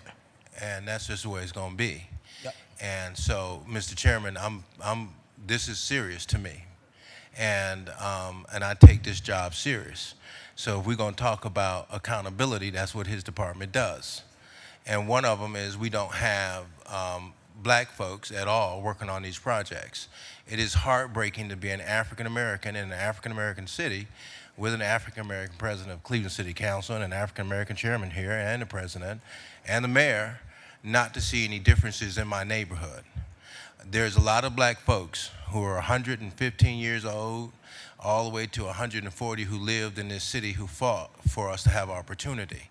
They would be turning in their graves right now to know that we have black stewardship, and at the same time we're not getting anything happening in our neighborhood. So I'm appalled by the fact that we have standards and these companies are not following them. So, Mr. Chairman, what do we do with companies that we're paying hundreds of millions of dollars to, and they're not following the standards that we are giving them? Through the chair, to the council president, let me address your point. I know exactly what company you're talking about. I've met with them many times, well, a few times. So there's a legal response and then there's a community response. The legal response is our disparity study, regardless of whether it's dated or not, says that there are no race and gender goals on horizontal construction, which is road work. So our disparity study that we've done concluded that the city of Cleveland does not have a disparity when it comes to horizontal construction. And I'll just say, particularly from my research, it's particularly because you had a lot of minorities who were in the asphalt business. So disparity studies are based upon availability. If you have 5 companies that are here and you utilize them, you use 2 or 3 of them, there's no disparity. So it's based upon availability. So that's the issue there. So you may not see that. There's no minority or female goal on those projects. Now, that's the legal answer. The community answer is there should be an obligation, a moral obligation to look at that. And I did meet with this company, and you know what they said? And they called our bluff. Well, They we're not talking about, Mr. Chairman, and here, because I get what you're saying, right? They're full of it. Hold on, And so- Oh, no, Councilman, I have a hold on, response Councilman, for let that. him finish, I have a Councilman. response for Mr. that. Chairman, I get where you're going, Mr. I got you, Chairman. I but you, just got Councilman, one more I thing got your for it. time on pause so he can finish Right. I appreciate his you, Mr. part, Chairman. so he can be able to answer your question. Thank you. And This then he is can the- allow him sorry. to be able to discuss. Once you asked the question and gave a statement, we allowed the director as well as members of the table to hear your question, and then we're going to allow the director to be able to answer, and then you come back on, Councilman, Thank with you, any Mr. question. Chairman. Appreciate Director? The last thing there, I Keep me met on with hold them. now. Took the legal department with me, and we met with them. And you know what they said? They said, "Bring me some people, and we'll hire them." So we, as a city, should call their bluff and bring. We have to send the correct people. We can't send the person that can't pass a drug test. We can't send the person who can't be on the work site by 7 a.m. So that invitation is still open. Yeah. See, I hear that often, right? And I've called the bluff. So I'm glad you told me that. So let's call the bluff. That's one. But that's not the main issue here. The issue is codified ordinance accountability that's baked in the charter that gives scopes of services to our contractors to perform. So the issue is, were we holding them accountable for all the bad work that they're doing in our communities? They have cut up my neighborhood so bad that it's like a cheese factory on my streets. And so that is appalling. And the work that they've done has now fallen apart. And we're talking about work that was just done in less than 3.5 years ago. So what have we done? And I would like to have an update on East 131st Street. We spent $5 million on. And it was a program that was worked on before I became councilman. At that time, the council person that was a part of facilitating those projects was then Councilperson Zach Reed. And that was with the Mount Pleasant community piece. And I remember going to those meetings and what they talked about, what was going to be done in the scope of services, and none of which have gotten done to this day. So if you could give me a reporting on that, I'd be appreciative. And then let me just say this too, Mr. Chairman, to Mr. Mitchell. I appreciate the work that you do for our city. I know you have your hands full. You've always been very professional.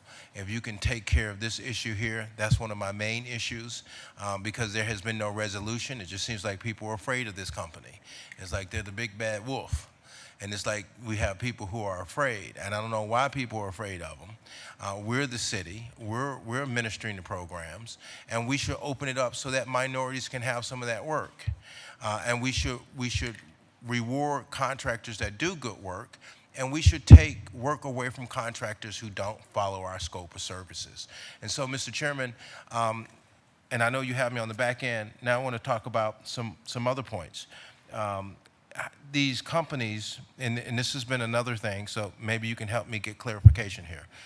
The various different companies that do a lot of work for us, that's in your chart here, that you have your output of metrics on page 95.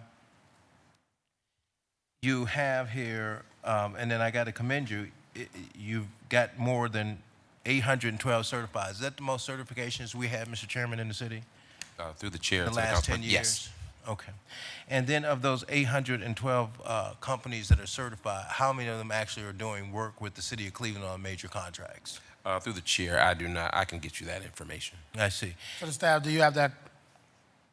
All right, Councilman. So the next question would be, Mr. Chairman, of the contractor spend here, when it talks about minority companies and they have the various different breakdowns of minority companies, I don't want to just have minority companies. The whole point of having a great president at the time, Lyndon Johnson, putting a number of these programs in place. Those programs, fundamentally, when they first started, was put in place to help the Negro. That's what the language was back then. The African-American communities which has been disenfranchised under and during and in the process of slavery, to be able to help them get back up on their feet and try to help to remedy the issue of the promise of 40 acres and a mule. If you remember that, we grew up on that. And so the issue is, of those companies that we have here, how many of them are African-American companies? Through the chair, I can get you that information. Yep, final question, and then we're gonna allow Director to answer that question. And then how many of those African-American businesses, whether they're black women or black men, are actually doing work with the city of Cleveland, Mr. Chairman? If you could put me back on the back end and we'll ask those questions, we can get that later. Director? Yes, through the chair to the council person, that's information we will have to get you. We keep it on a higher level here and particularly if you see what's going on in the country now, that's kind of where we should be for this discussion. So I'll get you that. And I appreciate it. Thank you, Mr. Chairman. Thank you, Councilman Joe Jones, and thank you, Director. Next up on the list, we do have Councilman Shaw. Thank you to the chair. Welcome, Director, and good afternoon. Appreciate your time today. I just had a couple quick questions through the chair. I wanted to touch upon the budget real quick, seeing as that is why we're here today. The category for food on page 97 to the Director through the chair, I see we just went from no budget in 24 to about 7,000 spend, and then 20,000 request, or $1,000 in 25, and now a $20,000 request. Just wanted to understand, are we anticipating, I know you have 12 employees, are we anticipating providing this for workers, or just where that was coming from to the Director through the chair? Through the chair to the council person, our OEO has a food ordinance we have a food ordinance, so we can provide food and refreshments to people who are coming to visit and try to get certified. We also are having our OEO summit. When we bring everybody to the rotunda, we provide food. We have about 3 or 4 events throughout the year, so it's particularly for the community. Okay, I love that. Just wanted to understand where that was coming from. I appreciate you explaining. And then wanted to understand, I'm really excited for the Fair Wage Employment Board and the work that the new staffer is going to be, undertaking. As I wanted to understand, what's the salary range we're setting for that to the Director through the chair? Through the chair to the council person, the salaries was $80,000 to $100,000. Okay. And my understanding is we've had quite a number of applicants. Is that correct? Through the chair to the council person, we've had 150 applications for this position. Wow.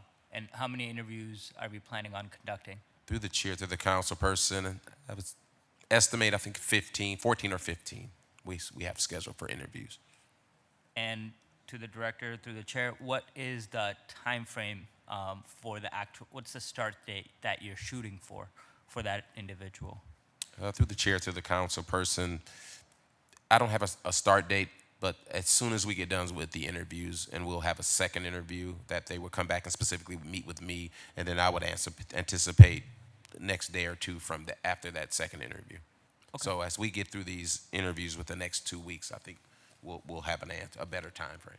Okay, that's great. And through the chair to the Director, I'm, like I said, as council's representative on the board, I'm once again really excited for the work that it's going to be undertaking, and I'm more than happy to work with you on helping screen and shift through that. That's a large number of applicants, and I'm sure we have someone qualified in there. So I look forward to that partnership. Oh, thank you. I didn't know you were be the council representative. Oh, that's good news. All right, thanks a lot through the chair. Appreciate your time. Thank you, Councilman Shaw, for keeping your time. Also within that, make sure, Councilman Shaw, before you leave the table, get Director's contact information so you can connect with him as well. Yes, just one more question, Chair, if that's okay. Go ahead. Could you just explain to the Director through the chair, the professional services jump? We had 7,000 spend this past year, and you're requesting $250,000. Can you just briefly explain or give an overview of what that's expected to go towards? Yes, through the chair to the council person, we are working on a rebrand of OEO, particularly looking at what's going on from the federal rules. So we are looking at a rebrand. It's going to require a lot of education and a lot of consulting work to get to the right place. Thank you.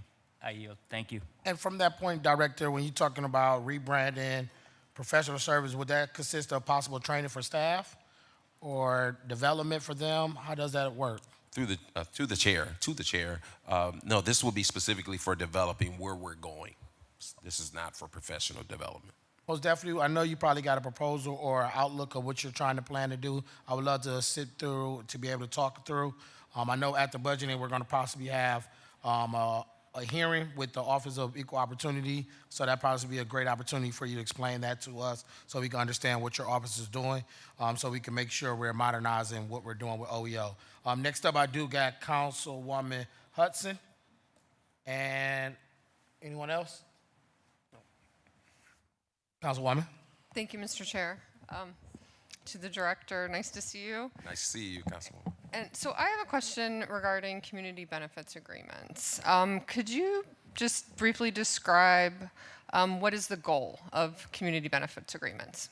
Through the chair to the council person, the goal of community benefits agreement is to kind of change how we've historically as a city, we've given out financial incentives. Historically, we give a developer financial incentive, and the community benefit would be their project. And so they would build their project. That would be the community benefit. But we've taken another look at that and said, well, we understand you're going to build your project, but what else are you going to do for the community? So if you're building your project in a particular neighborhood, those tax dollars that you're getting came from other neighborhoods. So what are you going to do for Mrs. Jones in Huff by building your project, even though it's not next to her? So community benefits is designed to have race and gender neutral benefits tied to the project. So that's the broad definition. For the city at large or for the particular neighborhood where the development is going into? Through the chair to the council person, we were very particular in not making it proximate to the project, but citywide. Okay, and is this, through the chair, is there a law that this is related to? Like, is this related to a statute on the books? Through the chair to the council person, section 190, it's codified in 2023. Okay. Yep. Thank you. I asked this because, my neighborhood is adjacent to a neighborhood that has already been gentrified, and that gentrification is rapidly coming to the neighborhood where I live, and it has already started to displace, many of the long-term residents. And so something that I'd be interested in hearing about is a way to use community benefits agreements to keep people in the neighborhoods where they've lived for decades but are rapidly becoming priced out of. Do you, through the chair, do you involve the community in determining what these community benefits agreements might look like? Through the chair to the council person, yes. My office negotiates these community benefits. Yes. So through the chair, would your office be willing to come to, say, a block club or a street club meeting to discuss, a development that's happening and, engage with neighbors and residents and what the community benefits agreement would look like for a particular project? Yeah, through the chair to the council person, we would love to do that. And also we would look, previous council people have given their instruction of what they feel like their neighborhood needs. And so maybe we'll we should probably connect with you so you can give us an overview of what you're looking for if a developer comes into your neighborhood. What are the kind of community benefits you're looking to see already? So we will already have that. So we have that from other council members. I'd love to do that. Thank you. I yield. Thank you, Mr. Chair. No problem. And to Councilwoman's Hudson's point, one of the things that I've done in my neighborhood when it comes to the community benefits agreement, one, I did do some asset mapping with Cleveland State to get a survey of what residents say we have, what would need, and we were able to figure out what do certain areas want to see in their neighborhood. So when a developer come, I already say Ms. Jones and them do not want no factory over there. They want the old original houses to be rebuilt. Then I was able to utilize areas where we had a development come on Opportunity Corridor where we put a community benefits package together where we are able to utilize some of those dollars from the TIF proceeds to be able to do some different home repairs that some of the residents were asking. So there's different ways that you can work it out with the community benefits agreement, and I urge you and every council member to sit down with Director Mitchell and his team to be able to see what you need, and they come to your community meeting, hear about some of the things that you need, and then they can also come with that project, that developer as the project comes, so they can hear it and they'll document it and help you get what you need from that community benefits. Other than that, I have no one else. Councilman Joe Jones. Thank you, Mr. You got 9.5 minutes. Thank you, Mr. Chairman. On the metrics here on page 95, you have metrics 2, 3. If you could also give me a breakdown of those metrics too, on how many African American men and African American female businesses. Do you know any of that offhand? Through the chair to the councilperson, no, I do not. So that information we can get to you. So if you give us the list of those questions, we will get you that information. So if you could get that information for me, I don't know if our staff have that. Of the money here, we're talking about 75 million. Is that correct for 2025? That's correct. And what does that spending make up on these here? What projects are they that make up these amounts? Through the chair to the councilperson, I don't have that information. It's just a roll up of all the minority spend and female and small business spend. Do you have that like on the spreadsheet, Mr. Chairman, to the director? Correct, we do. Could you make that available so they can take a look at that and see who those businesses are? Okay. One second, Councilman. Make sure staff got that request. You have that, staff? They got you. Thank you, Mr. Chairman. In the terms of that request, looking at this here, will it also have a breakdown on who the company is and how it is minority or has been considered to be a minority company? Yes. Okay. And then of these projects here, you have subcontractor spend at 90 million. So can we have the same breakdown there as well? Is there any major projects right now where some of this is making up that amount of money at this point? Through the chair to the councilperson, we have major projects going on now, but it probably would not be in that number. So like the Bedrock project, the Cavs facility, it's a major project. That wouldn't be here. That probably wouldn't. Well, but some of it would be there. Some of it would be there. Some of it would be there? Yes. Okay. So now, in terms of minority businesses, you certify them. And what other services do you provide for minority businesses? Mr. Chairman, to Mr. Mitchell. We also provide some type of some limited capacity building services where we'll help them. We don't have that capacity in our office right now, so we'll help direct them to where they need to go, particularly like the Urban League or Jumpstart or something like that to help them. We are not an office that really helps develop small business. I would like to see that in 27. Mr. Chairman, didn't we have that at some point? Was that a part of the city? Because I want to say I kind of remember something like that where we tried to help minority businesses get going and get established and certified. Through the chair to the councilperson, we did it a little under the table, if you will. We didn't advertise, so we would help them. If a business comes and says, "Hey, I don't have a LLC, I don't know what to do. All I know is I bake the best cookies and I want to start a business," we would kind of informally help them, but we don't have anything official. Now, the reason why I'm asking the question, Mr. Chairman, is because I'm trying to find out and gauge the health of our minority businesses in the city of Cleveland.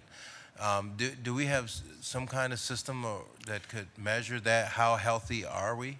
Through the chair to the councilperson, one of the things we're considering is availability study or updating our disparity study. So I will have some information for this body or the particular committee in the next few weeks of where we're going to go, what direction we're going. Disparity study or availability study, which may be a combination of both. I see. Now, we have a construction that's happening behind us right now. How many minorities are working on that project? Through the chair, are you referring to the lakefront? Correct. Right now, we have not started that project. We will be developing a community impact plan with that project. So that is a project that is on my list. Well, thank you. What I'm more or less wanting to engage on, I know they're doing some development here at the Rock and Roll Hall of Fame. So that project there, do we have minorities on that project? Through the chair to the councilperson, that project doesn't have any city funding, so it's a private project. So we don't monitor that project. But I will tell you, they have. Let me think how to say this. They are doing a good job. They're doing a good job with hiring minorities. That's excellent. So yeah, in winding it down, Mr. Chairman, having an idea of how we participate and keeping our businesses strong, especially our minority businesses, are so important. And you can see when you have heard me talk at the table a lot of times about the difference between one city, but a city that those who have and those who have not. And so I would love to work with you to maybe work with our businesses in our area to talk about how you can help them get certified, minority businesses or people who have interest in getting into business. Do we do anything in terms of cultivating and stimulating new development or business growth in the African American communities? Do we do any kind of work like that? Through the chair to the council person, not knowledge. I would ask that is one of the things when you all ask, do we need anything? I would ask for you to partner with us to add that function. Let's do the planning for it. I don't want to just start the process without mapping it out. So that's what I was looking for with 2026 is to design that program. Well, I would love, Mr. Chairman, to work with you, Mr. Mitchell, to start talking about that in terms of the health in the future. Yes. Because if we're going to be a city that's going to fundamentally grow, we need to be a city that has the capacity to be able to work with all its people, to be able to help them establish systems and businesses so that we can thrive in the future. Right now, I don't want to be sitting in a situation, as my colleague said, he was a baby back then, and we're still handling the issues of things that we haven't taken care of. So one of them is trying to gauge the economic health of our communities and the potentials. So with that, Mr. Chairman, I yield back to you. Thank you, Mr. Mitchell, for doing a wonderful job for us here in the city. Thank you, Councilman. Thank you, Councilman Jones, for keeping your time. Next up is Councilmember Dean Mike Glenson. Thank you, Mr. Chairman, my honorable colleagues, to the director. If the question was asked already, because I had to step out and get some phone calls, then please tell me so. Is there any reporting provisions by the Cleveland Guardians and the Cavaliers to your office? Through the chair to the council person, historically, no. Those projects were done out of the mayor's office, so they did not go through, or capital projects, did not go through OEO. Okay. But due to the fact that they're publicly funded, and they still continue to be publicly funded with Syntax and other initiatives, so have the Browns done any reporting to us, Cleveland Browns, since we own the stadium? Through the chair to the council person, I have not seen any of those reports, but those were historically in MOCAP, so not through my office. Okay. So then I would say this through the chair and to my colleagues who are on that committee. What would it take, I'm posing the question to you, Director, what would it take, because unless my colleagues on public service have seen those reports, I haven't. So how do we know if the Cleveland Guardians, the Cleveland Cavaliers, or the Cleveland Browns, who again are all publicly supported facilities, are they making any inroads, or they doing anything to hire minority contractors, female-owned, Cleveland-based firms? Well, and through the chair to the council person, I have seen the Cleveland Guardians reports. So because of they've hired a local minority company to do their reporting. So for the Cleveland Guardians, I have seen their reports. Are they compliant? Oh, they are over compliant. Over compliant. What about, but you don't, for the Cavaliers, you don't know? No, I have not seen those. Well, then, Mr. Chairman. I think those were I hear you, before my Dan. time. Okay. I don't have to tell how much money we put in the Cleveland Brown Stadium. About $700 million. I want to repeat that again, about $700 million. And we see what their gratitude is. It's called hasta la vista, baby. Okay? But I'd like to know what they have done, if anything, for Cleveland-based businesses, MBE, FBE, Cleveland residents hiring. Because as they go to Brook Park, there are no requirements in Brook Park to do that. And so, you know, I've been here a long time. And you know what I like to know? I like to know who my friends are and who they're not.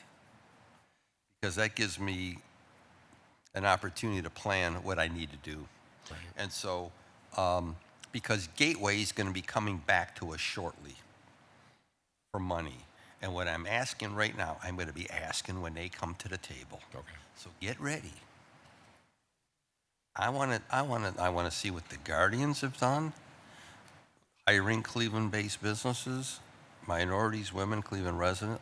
I want to know what the Cavaliers have done. And a lot of my posture and position is going to be based on what I see. Because, I'm going to use a quote of my dear late friend, Fannie Lewis. She had two great lines. I'm going to be on them like white on rice, and I ain't fattening frogs for snakes no more. Capiche? Okay? And she had one more. I know The she other has a one. lot more than that, but I got them all. You can't buy me was the, I got was them the in other the back. one. I got That's them the in other one she I had. got them in the back of my head. I could start peeling them off real quickly. But those are the two that come to mind when I'm Okay. thinking about dealing with those operations. Yes. So, Mr. Chairman, you know what the requests are going to be at the time. Thank you. Thank you. And I think just from the dean's standpoint to the director, when you talk about these gateway and these large projects that ask us for money to be able to help support their initiatives, do we still have the same community benefits requirements that we would do on any other project that may be lesser volume, where you brought up the example of a $4 million development, and we had these goals that were set forth with MBE, FBE, CSB. If it comes to a point where someone is asking us for $20, $30 million, do we still have ways to put the community benefits agreements in place to see that we get the return on our investment? Is those things we can do?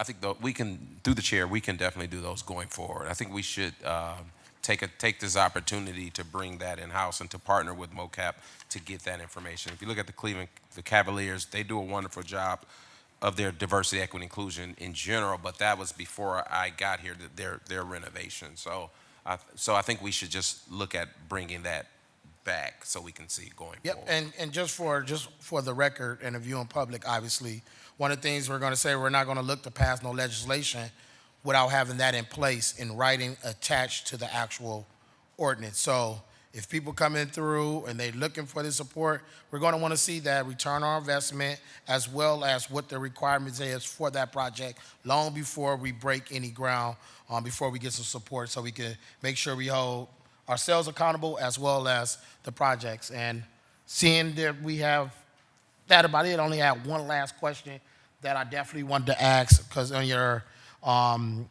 expenditures right here underneath materials where it says food, I do see there's an increase from 2024, you went from $500 to $1,000. And then in 2026, you have projected $20,000. Can you explain what the reason that you're increasing your food and materials for through Yes. Director? To the chair, that is for educational events that we will be putting on. We do 3 or 4 of them a year, and it's for food and beverage for our clients and our the citizens, the residents who come to the event. So that would be opportunities for initiatives when you're trying to get more certified CSB, FBE, MBE programs where they're having those things in place so you can purchase food, or when you're doing stuff with the schools, educating so you can have those type of things? Yes, to the chair, like last year we did a Hispanic outreach, and we had it in the rotunda. So we provided food there, and we intentionally went to a Hispanic baker and Hispanic business to use so they can procure with the city. All right, and then my last part would be, last year, I don't see in the budget item that there were any penalties collected from your office in 2025. Is there any reason for that regarding? If I misread it, please can you speak to that? To the chair, like I said before earlier, we truly work with the contractors. When we see there's a problem, we work with them so we don't have to get to the penalty level. That number does not take into account CBA collected penalties. So I think our reporting next year, we're going to actually change our reporting next year. So we will be able to talk more about CBA collected penalties versus MBE penalties. And then also for our record, to our staff, if you do have some data that shows all the CBA collected, if you can get that over to our staff just to review within the last couple years or last year, that would be great. And then also, finally, when it comes to if you're not in compliance of the community benefits agreement, How do we determine the different tiers of the penalty? Do we have any legislation that determine how much that is? And if so, what's the actual ordinance that requires certain levels of penalties for not being in compliance of CBA agreements to the director?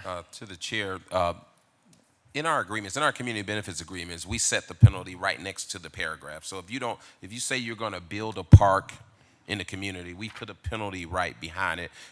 So we don't want the penalty. We want you to do what you said you're going to do. So we make the penalty kind of high because we'd rather you build the park than pay the penalty. So we put penalties at every provision in our community benefits. And when you come up with those penalties and working with the council, those are things you work with into the community benefits agreement to be able to have some understanding, because one of the things I've seen is some people have seen that the penalty was lesser than it cost to actually build the park. So they would say, well, I'm not going to build the park. Just hit me with the cheaper penalty, and I'm going to go on about my business. So we want to make sure we have some equity when it comes to those type of initiatives. Other than that, thank you. And I believe next up, we do have Department of Community Development, and it will be chaired by Councilman Chris Harsh. Page 262, Community Development Director's Office. Interim Director Joy Anderson. Page 263, 2025 unaudited total salaries, $475,335. 2026 budgeted, $461,997. 2025 unaudited total expenditures, $4,110,895. 2026 budgeted, $2,537,810. Page 264, 2025 staffing levels, 9. 2026 budgeted, 11. Chairman. You can sit right there. Thank you, Ms. O'Day Martins. For everybody here, by my count, I've now worked 21 of the last 31 hours. And so for the sake of our sanity and getting us out of here at a timely pace tonight, I'm going to ask that what we do with this, since we have recently passed legislation that changes the organization of community development and economic development, creating the Department of Development, we're in some flux. If we could just review the actual budget for community development and then read in the Department of Development, and after that has been read in, begin our questioning process, because we're going to have a lot of overlap here. So if that's okay with my colleagues, that way we can, instead of trying to treat these as two entirely separate, we can sort of do them, since we have people moving between departments. Well, we have people merging between different departments, and there's a lot of flux going on. So I will get us started here with just a couple of questions that appear on the budget page 263, as soon as we're all at the table. And before I do that, though, I will give Chief McNair an opportunity to introduce his team and let us know who's at the table. But I think since we're all here together for two departments in one, I think we can realize some efficiencies with some technology. Chief, you want to introduce your team? Thank you, Chairman Harsh, members of council. So joined here today by Joy Anderson, who is the Interim Director of Community Development, as well as Danette Davis, who is the Bureau Chief for Residential Improvement, Aaron Miller-Tate, who is the Bureau Chief for Community Programming, Jeff Kucharski, who has been back with the City of Cleveland for 44 days, I believe, and we are very excited to have him back, is the budget manager in here. Also behind us, we have Catherine Tkachek. She is a consultant that is working as the department is in transition, helping us unearth some issues, and want to make sure she has an ability to kind of talk a little bit about what she's doing as we go through here. And then Marvin Owens is also available to come up to talk about some of the Southeast Side work that is going on. And I think I would start by saying briefly here, I think we all know that this is a department that has gone through a tremendous amount of transition over the course of the past years. And I think we all know some degree in any organization, some degree of transition is relatively normal. Part of why we're here in this kind of two-part dance that's going on, I think you're also all aware that 7 weeks ago, we passed legislation that is taking 3 pieces out of the Department of Community Development, the Housing Development Office, the Land Bank, and the Asset Redevelopment Team, and moving it into the Department of Economic Development, creating a new Department of Development. You'll hear them next. And as I have explained to many people and probably even discussed at the table, it is a hell of a lot easier to pass a piece of paper that you guys sign than it is to operationalize something like that. Right? This is a significant change in the way that we do business. And right now, what that is turning into is those teams, right? Like they're kind of getting together. They're meeting on a consistent basis. They're feeling each other out. We're in the process of, and you'll hear next through the Department of Development, hiring several key roles that kind of tie some of that stuff together, right? So that is a lot. I think what goes a little bit above and beyond in community development, and one of the reasons that I am here speaking, as well as having a pretty robust team in front of us, is that you're also aware there's a substantial amount of leadership that has transitioned out, as well as some management level.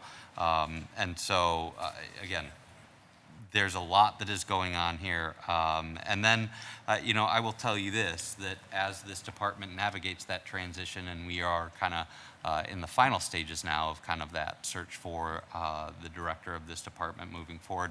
And as I mentioned to you towards the end of last year, there is still critical work that happens within this department, right? And I think while maybe a little smaller and nimbler after this transition, this is and will be a department that is focused on the residents of the city of Cleveland, a department that is focused on neighborhood stabilization, wealth building, household stabilization work. And again, that is critical and important stuff. And it is also, because I know you guys have mentioned this a lot throughout it, I used to joke all the time after I joined the administration, got into economic development, I would say, like, if you strip this thing down, it's like a bank. It's like a broke civic bank, but it was still a bank in setting that up. And ultimately, I think if you look at the Department of Community Development, truly, if you stripped it down, it's kind of like a contracting agency. Right? $30+ million of federal funds flow, well, now negative, just on the lower side of that, but nearly $30 million of federal funds flow through this department and go out to a myriad of different entities that we use those dollars and the programs we set up to influence the work that happens on the outside. And I think that we all know that contracting at the city of Cleveland needs a lot of work. I've heard that on repeat as we've kind of been tuning into these hearings. And those are things that I understand, right? Like, again, I got here 2.5 years ago, and the amount of paper that moved through this building, right, is like staggering. It's like there was an entire technological revolution that took place around the world, and we just kind of set that part of it out. And so kind of navigating, it's like I didn't know the biggest skill you'd need when you walked into City Hall was the ability to track and push papers around the building, right? Which isn't a great system. And so I will say that, like, towards the end of last year, you all remember the Trump administration was very slow in getting those federal funds through. We sat here at like the end of November for grant dollars that are normally coming in like springtime and past that. And it was like, how do we get all these contracts done by the end of the year? And I recall the mayor saying, nope, we are going to figure out a way to do this. Sorry to interrupt, Chief. Could you just speak into the mic closer? Sure. Sorry, we were having a little trouble. And to the credit, I think, of many people in this department, to many people in the finance department, to many people in the law department, the director was very clear, we're going to get these done. And there were like 3-time-a-day meetings, like where we at. And watching the complexities of like how these contracts bounce back and forth between so many departments, like, was a lot, even for people who pretty well understand how it works.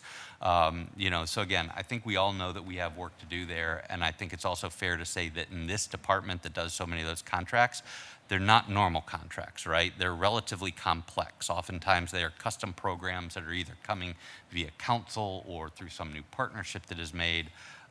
So again, it's a lot of work that happens here. It is very important work that happens here. And I think this is one of the reasons that Mr. Kacek was brought on board. So if you knew that name, she used to work as the Chief Innovation Officer at Cuyahoga County, does a lot of like interim C work right now, and I thought it would be very good to have somebody come in who is not tied down just with the onslaught of work that we all have a sunny day, who could kind of do an honest assessment of like, what is happening in here? What does that look like? What are the challenges that the different folks in this department face? How can we help make that better? She's also now starting to look at all the different contracts that exist in the Department of Community Development, status, all those kinds of things, which is super helpful for me as I fully get up to speed, but we're also trying to make it easy and set up a new director for success when they step into this role. So a lot of work going on there. I don't know if Ms. Tkachuk, do you want to come talk a little bit about what you're doing, and then I will hand it over to Joy and the team to walk through a brief presentation on kind of what they are. And lastly, I would say, as a reminder on the general fund portion of the budget that we are here to discuss for community development, the Department of Community Development is one of the lowest funded general fund departments within the city. Right, they have a $1.9 million general fund budget out of your $870 million. That is 0.2%. But as a reminder, there is a huge sum of federal dollars that supplies almost all the dollars for the programmatic side of this department. And so $1.9 million that they get out of the $30 million total for department budget means that we're only here talking about 6% of what happens within CD, right? And so, again, I think we've geared this to here. I know you'll have other questions, but we are gearing this to what are the general fund dollars paying for, since that's what you guys are here primarily looking into. But again, we are happy to answer questions as a whole. Ms. Tkachuk. Mr. Chairman? Yes. Mr. Chairman. Just I'm sorry, point of information. Point of it, what's the point? Clarification, rather. If the director could say what those three departments are moving, or three operations are moving out and where they're moving out to. I got two, but I didn't get the last. Councilman, we will get to that in a moment. That's a very good question. We're going to get to that. The CD, ED, DD, it's all in flux right now. If we could continue with the presentation, and then I think we'll be able to get all of our questions together once all the information has been presented to us. Perfect. Thank you. Apologies, I'm getting over a cold, so apologies for my voice. I'm happy to be here. So the work that I'm trying to do, or working with the Community Development Department, is really to understand the status of where we are across the department right now. I've been meeting with all the bureau chiefs, the managers, and various staff members to understand what work is happening in their department, where they're having challenges, and what the successes are in there. So I'll be putting together a report on that to share with also the new directors so they can have a good status of where we are. We also talked about the contracting part. One of my priorities is making sure we know exactly where all the dollars are, where the contracts are, the status of them, so that we can start moving forward. We can start understanding regular reporting on those, and so we can catch any issues. It's really about setting the stage so the new director can take this forward and make improvements as needed. Okay. Thank you. Ms. Anderson, I believe you had the presentation. Okay. Good afternoon to the council. Good afternoon. We have a very brief PowerPoint presentation, and I will move through it very quickly, paraphrase my part, so that I can leave more time for presentations from our bureau chiefs who are providing direct service programs related to the general fund. Briefly paraphrased, our vision statement is in front of you. It focuses on creating quality housing and vibrant neighborhoods. Our impact statement also focuses on transforming neighborhoods and the lives of residents, focused on providing safe and affordable and accessible housing. As our Chief McNair pointed out to you, the Department of Community Development is primarily a grant-funded operation, receiving the majority of our funding from 4 entitlement grants, federal grants. But we have several essential staff positions and programs that rely heavily on general fund.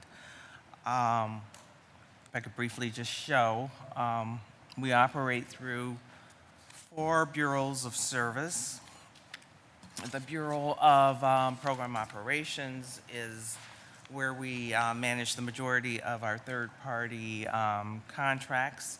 It's also focused on public services, citywide, the community development corporations, and programs for homeless populations. Bureau of Community Programming, headed by Bureau Chief Aaron Miller Tate, handles our financial empowerment and fair housing programs, consumer affairs, and it's also where we house our community engagement specialist services. The Bureau of Residential Improvement, headed by Bureau Chief Danette Davis, handles our direct service home repair programs, particularly for seniors and low-income households. And the Bureau of Enterprise Operations is where we handle the administrative functions of the department, budgeting, accounting, and data analytics. The organizational chart. Ms. Anderson, if you could please just, the microphone is not only for us, but it's also for the folks at home on YouTube, because otherwise they won't hear you either. This is better.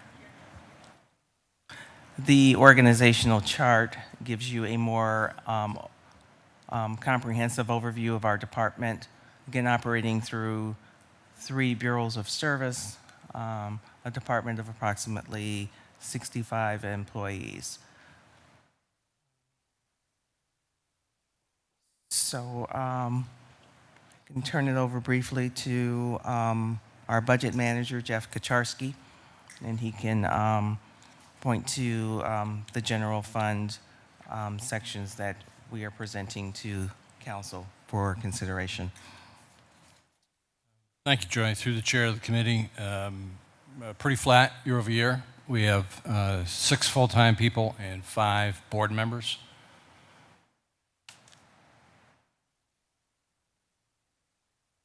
And in terms of spending, too, it's pretty flat year over year. We have 3 programs underneath the professional services, and that is comprised of paint program, community engagement, and right to counsel.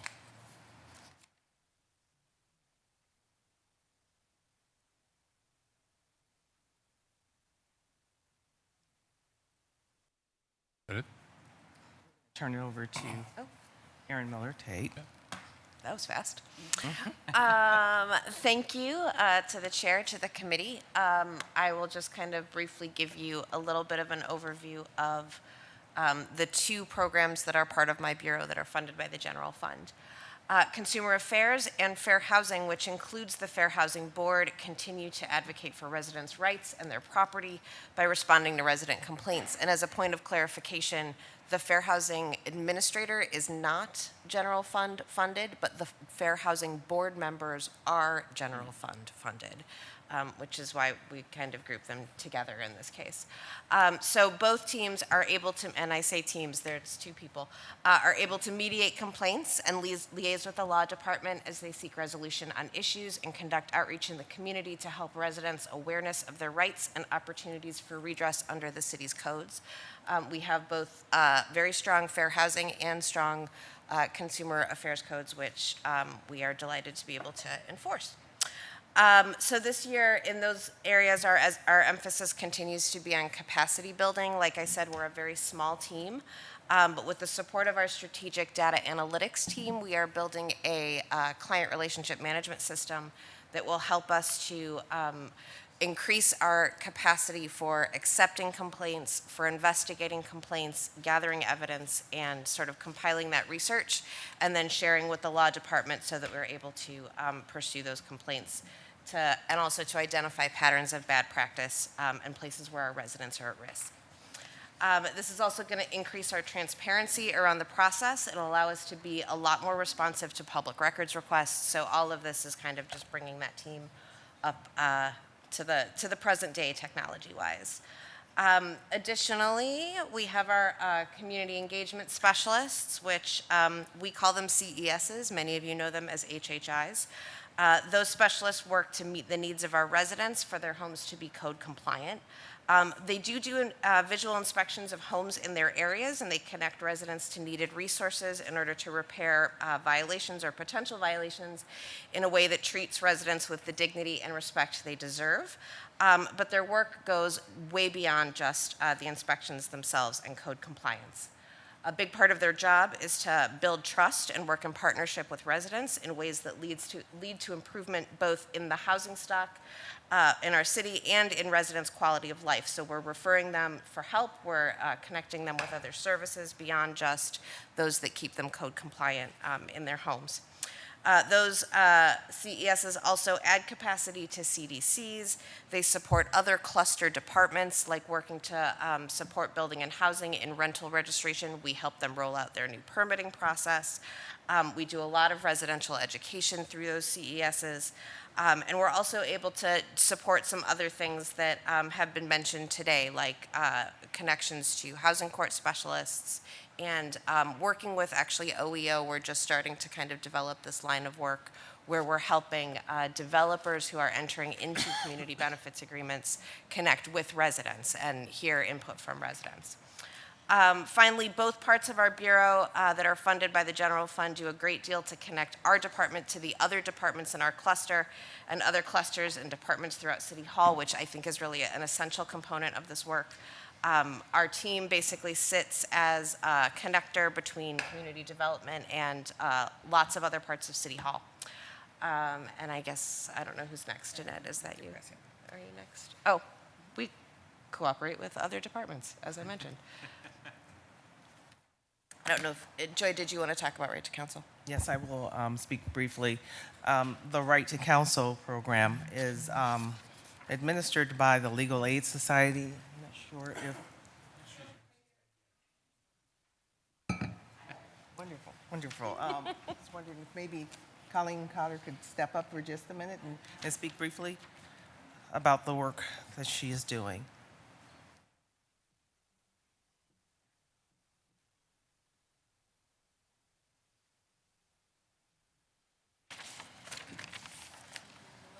Thanks for coming.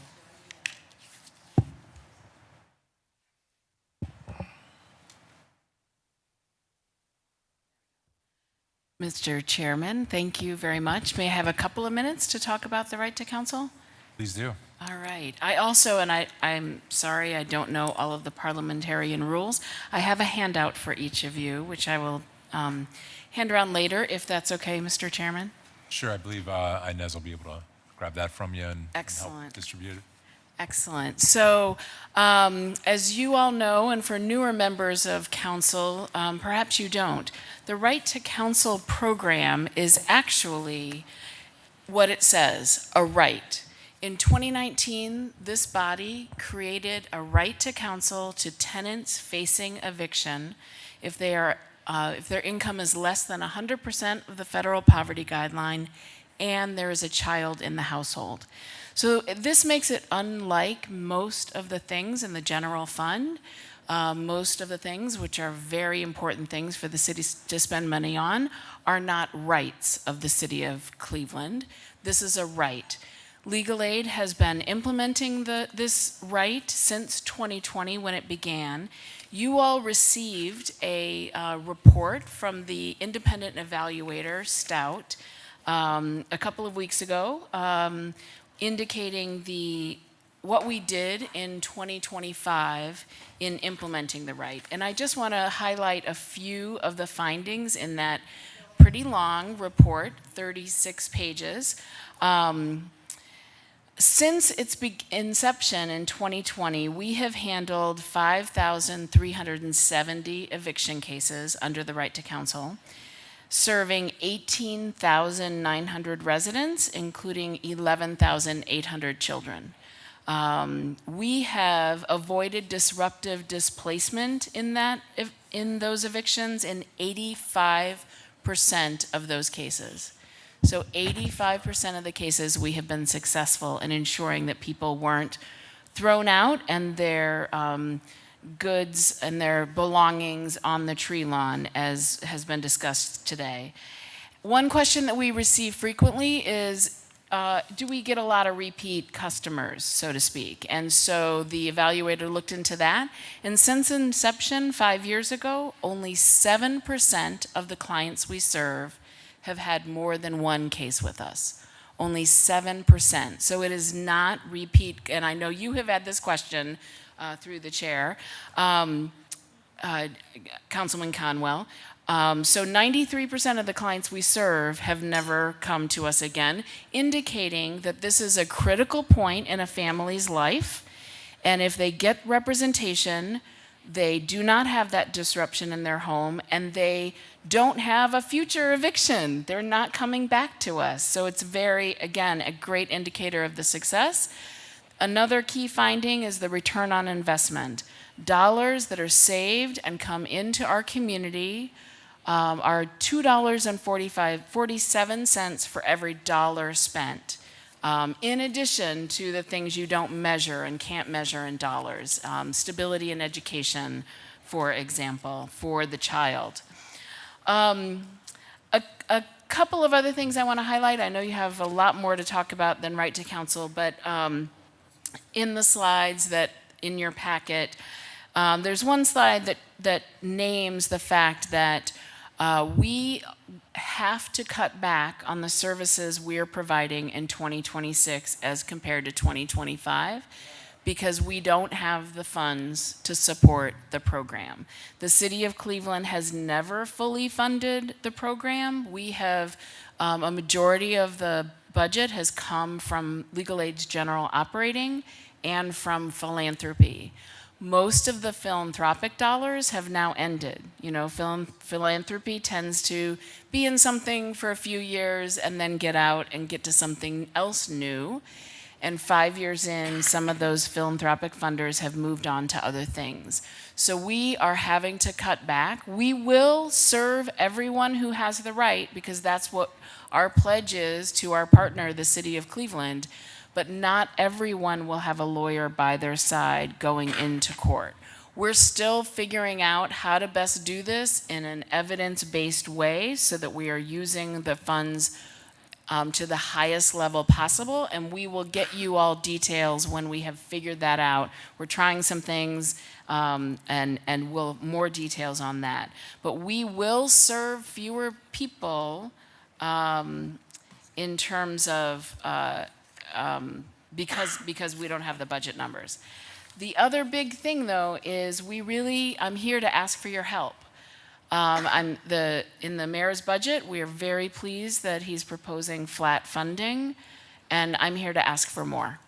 The budget is $750,000 in the community development's budget.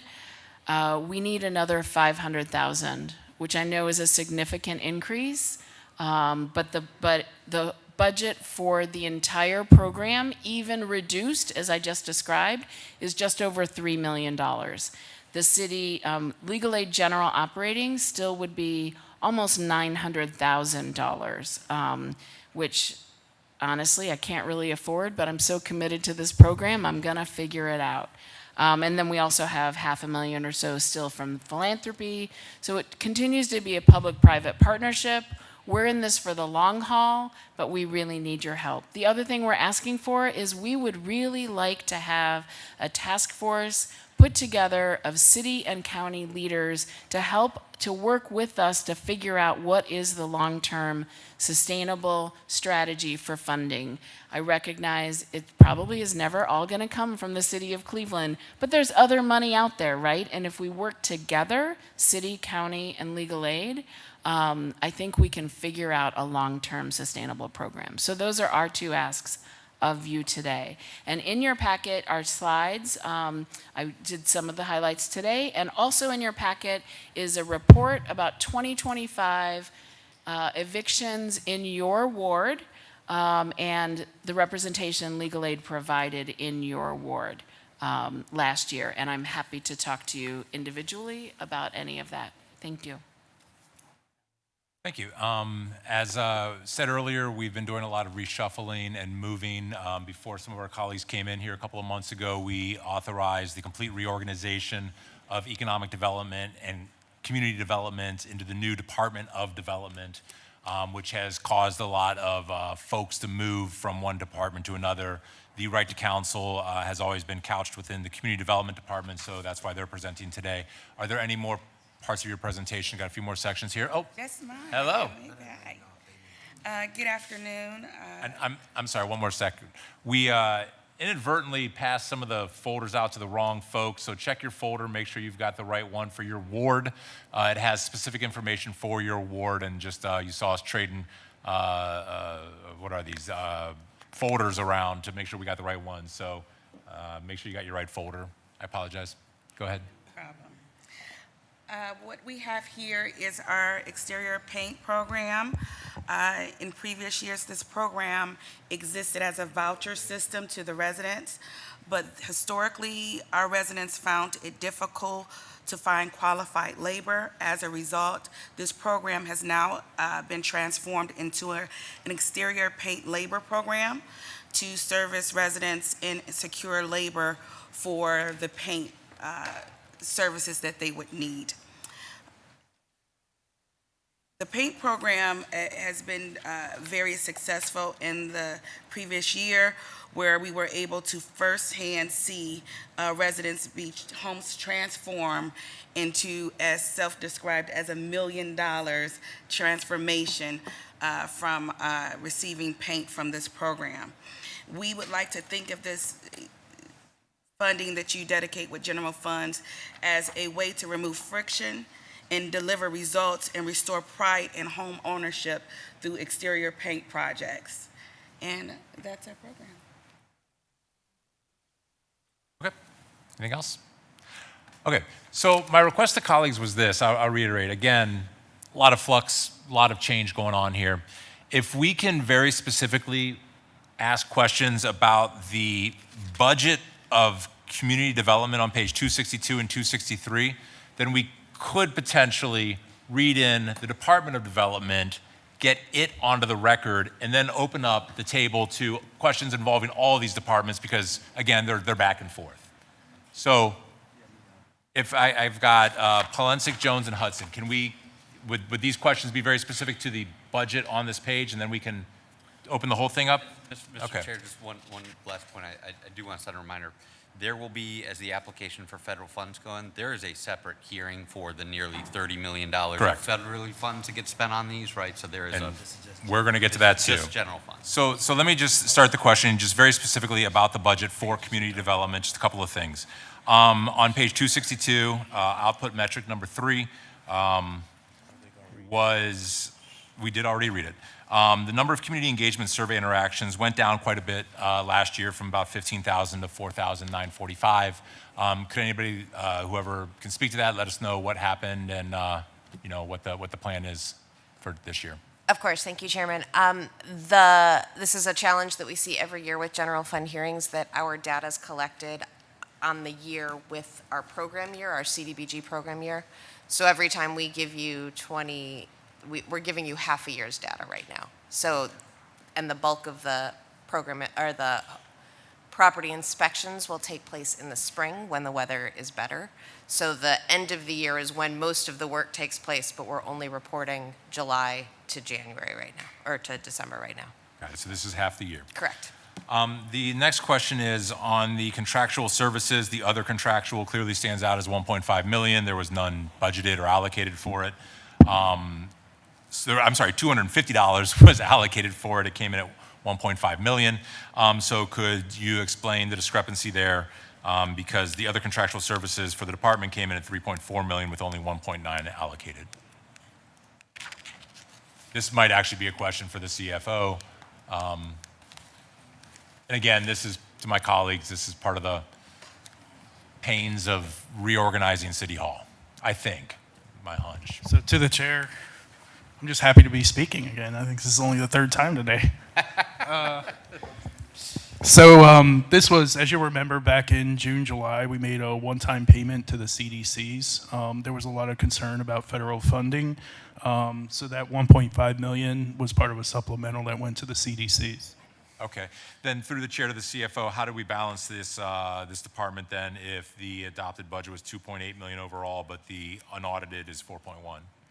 Did it get a transfer? Does it show up? Yeah, so I'm on page 263. Yeah, so to the chair, that was part of the supplemental. So that's when you have extra revenues, and then you use those extra revenues for other purposes. So that's what we used it for. Okay. Okay. Then the last question is, there's only 3 pages for community development. On page 264 is the number that there are 11 budgeted positions in 2026, but I think I heard the answer. There are 65 people currently. How many full-time employees are there currently in the Department of Community Development? I understand that most of them are funded through CDBG, but what is that total head count upstairs? To the chair, that's 81. 81. And so minus the 11 means that there are 70 people on other funding sources. Okay.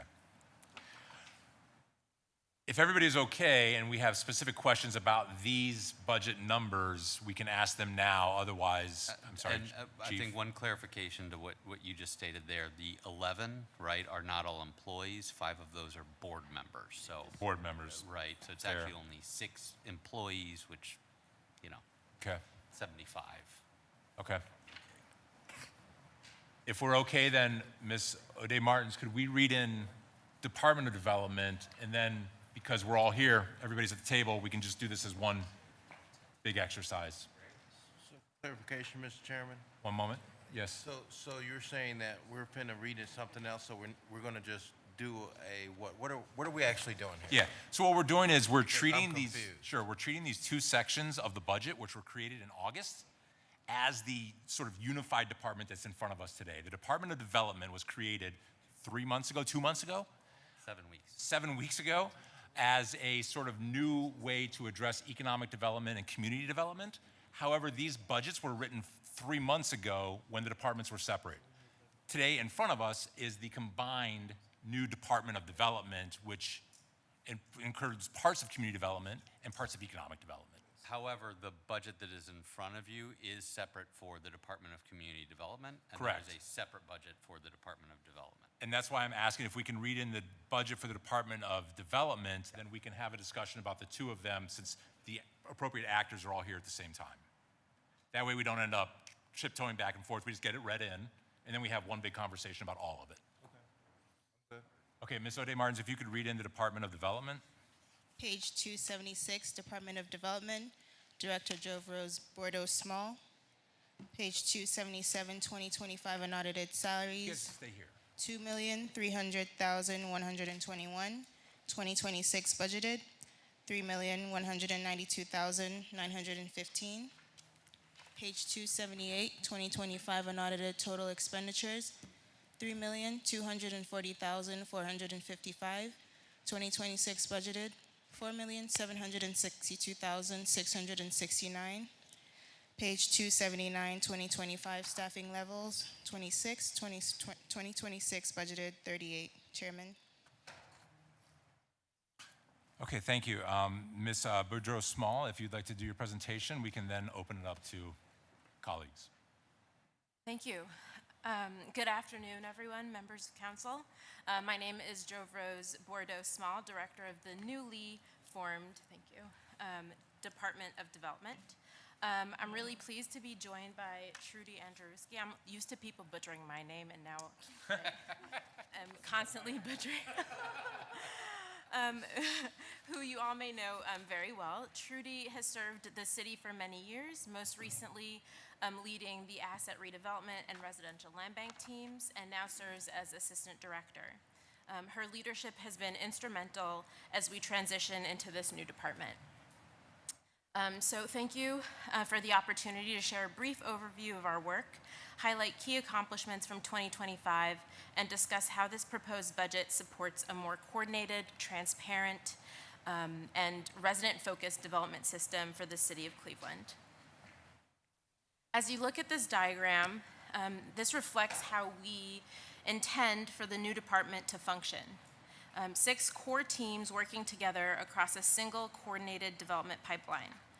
Rather than operating in silos, this structure brings together neighborhood investment, major projects. Ms. Bordeaux Small, if you could speak closer to the microphone again. my The binder's people on the YouTubes can't hear you. Is this good? Great. So this structure brings together neighborhood investment, major projects, business growth, land strategy, operations, and leadership alignment, allowing projects to move more efficiently while maintaining a clear focus on serving residents and businesses. Each team plays a distinct role, but the goal is simple. It's to improve coordination, strengthen accountability, and create a more seamless experience for anyone navigating development in the city of Cleveland. That goal, grounded in the city's operational strategic plan, is exactly why the Department of Development was created. Recognizing that our residents deserve a better and more coordinated development experience, and with the support of this body, legislation was passed in December establishing the new Department of Development. Simply put, this department was created to streamline a very complex development system, prioritizing customer service, speed of business, and efficient service delivery. And so to deliver on this restructure, this slide outlines how we are aligning staff and organizational structure not just to grow, but to ensure we have the capacity and accountability needed to serve residents more effectively. So a total of 18 positions are transitioning into the department as a part of the restructure. Of the 18, 15 will continue to be funded through CDBG dollars and 3 through general fund. So in addition to the staff transitions, a request for 6 strategic roles to ensure we have the operational capacity needed to implement this new structure effectively is represented in the proposed budget, and I'll just quickly go over those 6 roles. So the Deputy Director of Land Strategy, which was included in the legislation passed in December, represents senior leadership role focused on proactive real estate strategy and public asset management. The Real Estate Analyst, focused on market analysis, identification of distressed or catalytic properties, and proactive planning. GIS Specialist, improving spatial analysis and data-driven decision-making. A TIF Manager, ensuring responsible use of tax increment financing tools, especially as we leverage downtown and neighborhood TIFs. Staff Accountant, to strengthen fiscal oversight and the added capacity to our fiscal team. And the Downtown Neighborhood Investment Manager, expanding on-the-ground support for small businesses and corridors. One important shift reflected in this reorg is how leadership is structured within the department. Historically, decision-making flowed through too few people, creating unnecessary bottlenecks. This new structure establishes a strong bench of deputy directors with clear areas of responsibility, allowing decisions to happen closer to the work while maintaining alignment at the director level. Ultimately, this approach strengthens accountability, improves collaboration across teams, and helps ensure projects move forward with greater clarity and consistency. This slide reflects real progress in implementing the city's operational strategic plan and launching the new Department of Development. So in 2025, with council's support, we established the business growth and the neighborhood revitalization teams, bringing the department to a total of 31 staff. So 29 funded through the general fund and 2 supported by a Cleveland Foundation grant.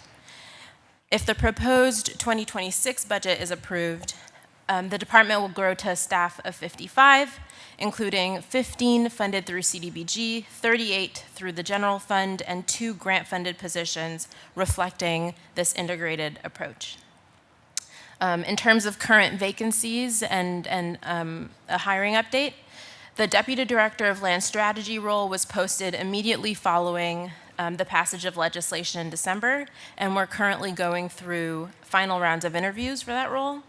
The Deputy Director of Neighborhood Revitalization position is currently vacant following a recent departure, and this role is posted. We have received a very strong batch of applicants, and we're beginning first round interviews. And then the Business Growth Project Manager role is also posted with first round interviews underway. The remaining 6 will be posted as soon as the proposed budget is considered and approved.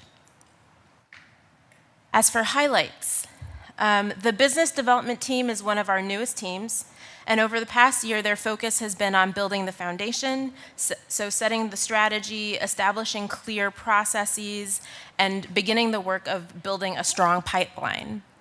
To date, we have 14 active opportunities representing the potential for more than 2,500 new jobs, approximately $500 million in capital investment, and over 1.5 million square feet of new or expanded space. A major part of this work has been strengthening our business retention and expansion efforts through a more data-driven approach. In 2025 alone, the team conducted 47 structured outreach meetings with targeted businesses, gathering insights around workforce needs, operational challenges, and growth opportunities, which have already led to new project activity and stronger coordination across city departments.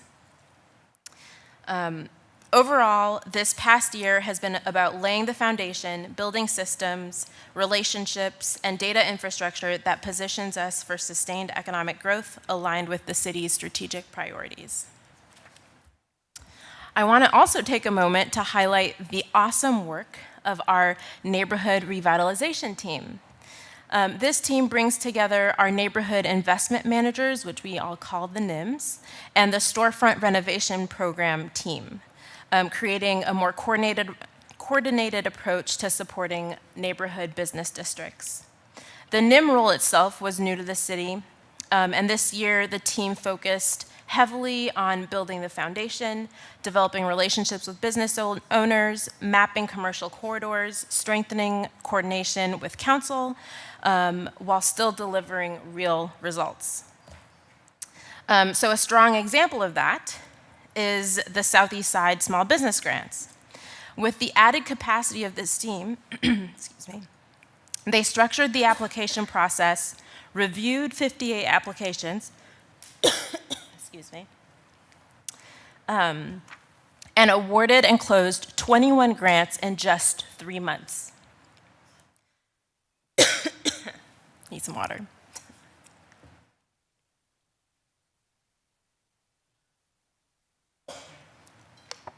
Similarly, the Steelyard TIF grant program, which existed but had not been fully utilized, was restructured into a clearer, more efficient process, resulting in 32 businesses receiving $661,000 worth of grant support. The storefront renovation team has also been hard at work since transitioning into the department. Following significant staffing transitions, the team has been focused on strengthening program delivery and implementing programmatic improvements to ensure the reopening of a highly impactful and effective program.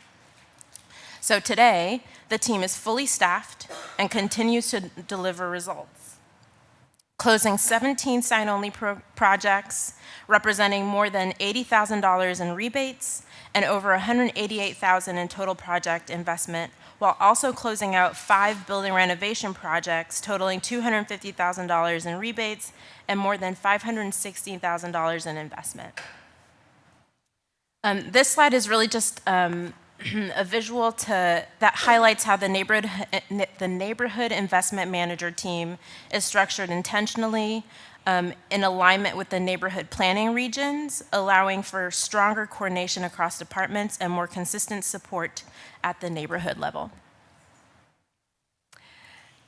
Thank you, and I'm going to briefly speak to the Land Bank Office accomplishments or highlights from 2025. The merger of the Land Bank and Asset Redevelopment Offices, which will become the Office of Land Strategy and Asset Redevelopment in Department of Development, is one of the largest structural changes that are represented in this shift. So we wanted to briefly highlight some of those accomplishments. It's also the way that we interface most regularly with council, so I'm excited to be able to share out on that work. In 2025, we sold 344 land bank lots, and that included 166 deeds that were recorded. So a lot of those projects were larger scale or aggregated parcels. We generated over $640,000 in sales, but interestingly, I wanted to highlight that still more than half of those were for the $200 reduced rate. And those are the ones that typically go to homeowners for yard expansions or for affordable housing projects. And then we had 81 of those transactions sell for fair market value.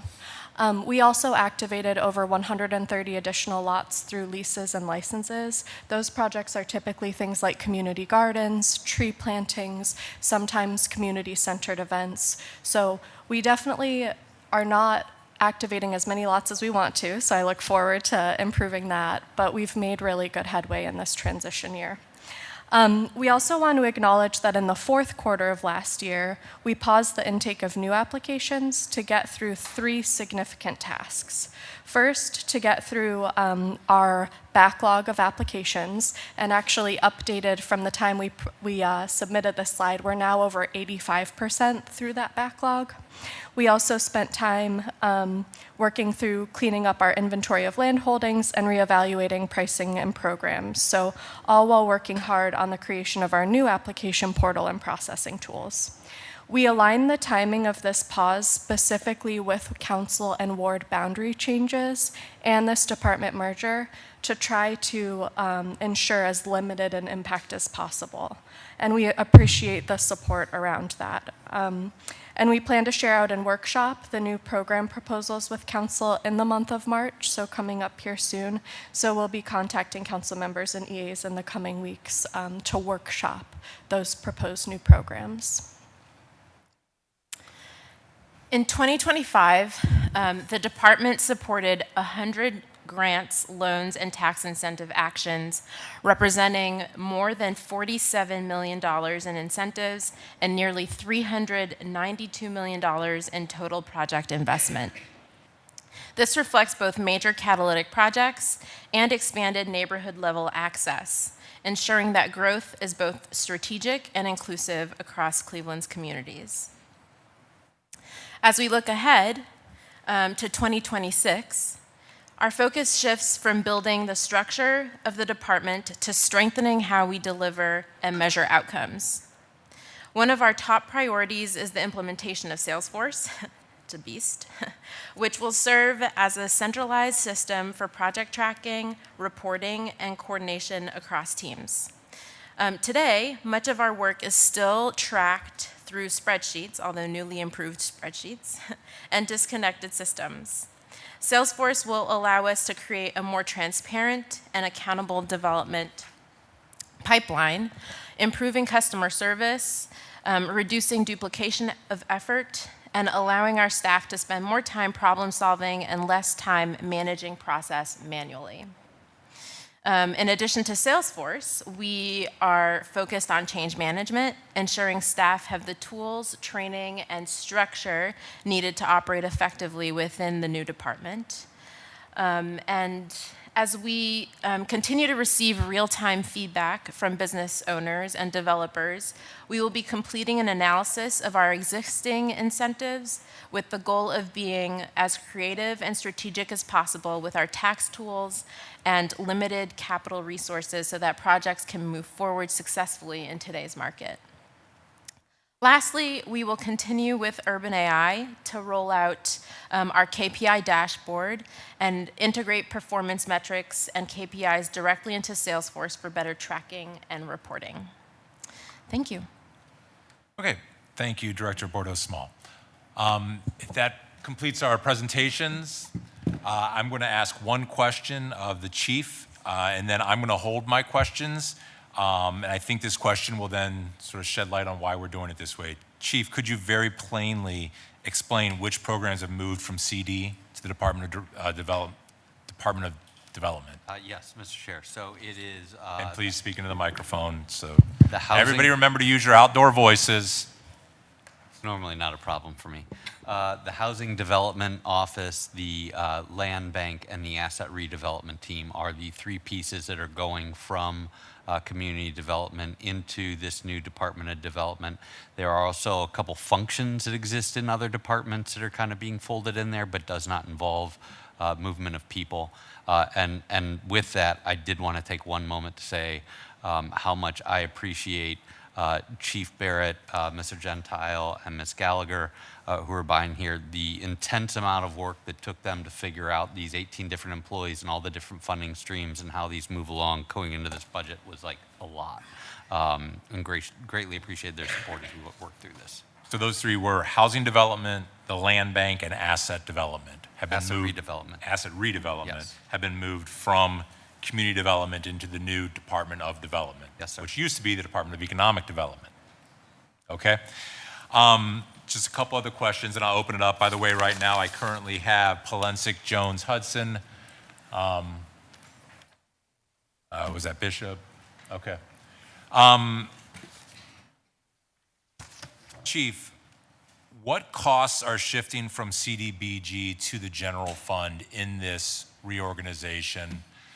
You have a lot of CDBG funded people in community development. I know that it was said that 15 of them are moving over to the Department of Development and 3 general funds are moving over. Does the total headcount funded by CDBG remain unchanged, or is there a new CDBG funded headcount? To the chair, that is correct. It remains unchanged. That was a decision that was made going through that complex process, that these are, that is funding that is available for these employees today, and we were going to keep that remain the same. Okay, then would there be any actual total cost for the reorganization itself? To the chair, I would actually defer that to Chief Barrett, right? There was, and we were very transparent as we went through this, there are some additional costs to the general fund because to make this work, there are some supplementary positions that were created that are now in the Department of Development.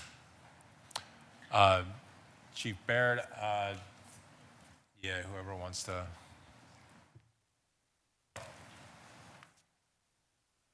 So yeah, thank you to the chair. First, I want to point out that you guys are getting a green sheet. I don't want there to be any confusion. There's just an update on the metrics there because we had the new director and she made some updates. So you all should have a copy of that. Got it. Yeah, we got it. Some fairly substantial updates.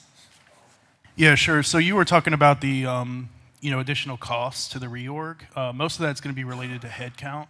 So moving over the headcount from, we're moving over a few positions from CDBG over to general fund. So with that comes some additional costs. I know there was, and Chief McNair can talk about the particular duties, but those folks in CD were actually doing very similar things than, to what positions in ED. So essentially we're moving most of those over into similar roles from CD to ED.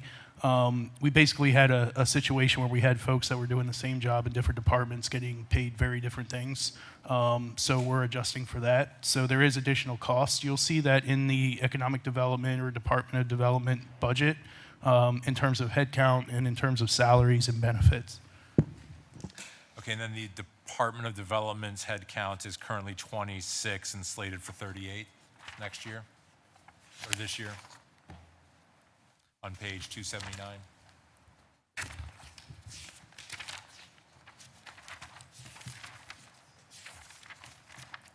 Yeah, so through or to the chair, yes, you'll see an increase in headcount.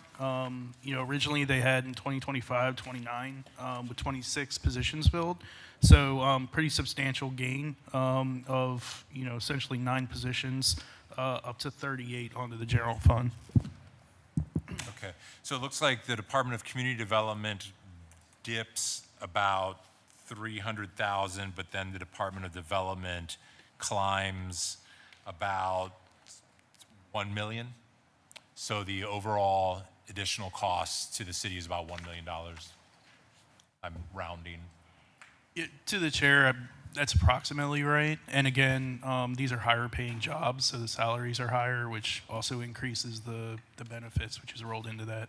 Okay. I do want to dip a little bit into the Salesforce conversation.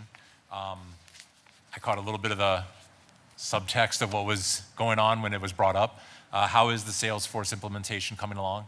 How is it up and running yet? How is it working internally? Are people trained on it? Is it functional? Is it helpful? So to the chair, it is not yet online, so to speak, and things that we knew going into that conversation, right? It is an awful lot of work to build out a system of that magnitude. And I will say this is one of the more interesting things that came as the reorganization and kind of consolidation hit, right? Like when we passed Salesforce last summer, that was designed largely for the Department of Economic Development. with the idea that I think a phase 2 was the land bank, because we knew that that was important going in. I think at the same time, we did not know if or when this body would pass the consolidation and creation of a Department of Development, right? So lots of work has been going into building out that system. There's been multiple meetings a week of teams within the former Department of Economic Development that were help building out both the customer relationship management side of this thing, the project management side of this thing, and then we're going to add the loan and grant management kind of fiscal side of it. Once we passed the reorganization, we kind of had a moment where we're like, oh my, we actually need to reorder some of this stuff because it is very challenging for us to pull these pieces together without including some of the CD pieces within Salesforce, right? So combining both land banks can't happen until that is done, right? Moving the Housing Development Office from the Department of Community Development into the Department of Development, but leaving loans on the books on the 3rd floor while work is taking place on the 2nd floor is, we'll just say, very confusing. So we've had to reorder some of that stuff. It is still flying high. I think the latest date that we have is like August is for go live. Okay. It will go live in increments. I think we're looking at like later this spring for land bank because that was a very important one to get back up and running. And so as a part of that, as you may recall, you funded not just Salesforce itself, but I believe 2 employees within the Department of IT that are going to be kind of the Salesforce experts to be able to make changes in the future, but also will do that training. So we are starting to map out, like, once this is ready to go, how do we get employees up to speed on this? How do we get them trained and make it like an everyday use tool? Okay, and there was also an outward-facing portion of Salesforce that was supposed to be open to the public. Is that on a delayed timeline as well? Yes. So I would add the one piece of Salesforce that is fully operational out there yet, and no one knows that it's Salesforce, right? When you go to the inquiry form, like so if people go to the website and like want to enter an inquiry, that actually goes into the Salesforce system and spits out to the appropriate staff member within the Department of Development. But this will be set up once this is used for project management software, right? So like as the incentives work their way through, that will give the ability for applications to be entered in it. And that is where businesses, developers, users of that will be able to track that application through. And so we'll be able to see it not just on the inside, but also folks will be able to see it on the outside, which kind of increases that accountability. Okay. When we discussed this reorganization a few months ago, we were planning to set up some metrics that DPS was going to work with your department on. When will those discussions get started in earnest? So we had workshops with Urban AI to kind of go through and generate a list of KPIs that would go into the dashboard, but with the conversation and the build out of Salesforce, we have paused the building out of those KPIs because the plan is to roll them into Salesforce. So, go ahead. I'm sorry, are we talking about August, September, October? What, I mean, are we going to wait that long, or is this going to be this summer, or is it going to be this spring? No, I think that we actually had a meeting with the Salesforce team today. I think they're in today just to talk about what the layout of the build out looks like now that we're implementing the HDO and the other aspects. And I think once that timeline is set, folding in the KPIs will be a part of the build out, and we'll know then at like what stage of the build out that will be. So what month is this? I'm sorry, there's I mean, it's 11 months left in the year. Which one are we talking about? I hear you. I do not know the answer to that. It is like the Salesforce team was literally here today to map out what the rest of the build out looks like with the added elements. Okay. Well, DPS is going to be working very closely with your department on this. I'm sure on almost a weekly basis. So we need to know when to start getting, our calendars organized around yours. The CDBG, obviously the federal administration absolutely threw a wrench into everybody's plans and waited till, I believe, to the last day legally possible to even confess that they were going to continue a 50-year-old program. It delayed everything. But we do have to start thinking about those hearings. We have to have public hearings for CDBG. So through the chair, to the chief, to the director, interim director, where are we looking at for CDBG timeline to accept legislation? Have we had conversations with HUD about this? How's everybody feeling about this year's CDBG? Chair, we are actually preparing apply and accept legislation. Right now, we've drafted it and hoping to have it on calendar March 2nd. March 2nd.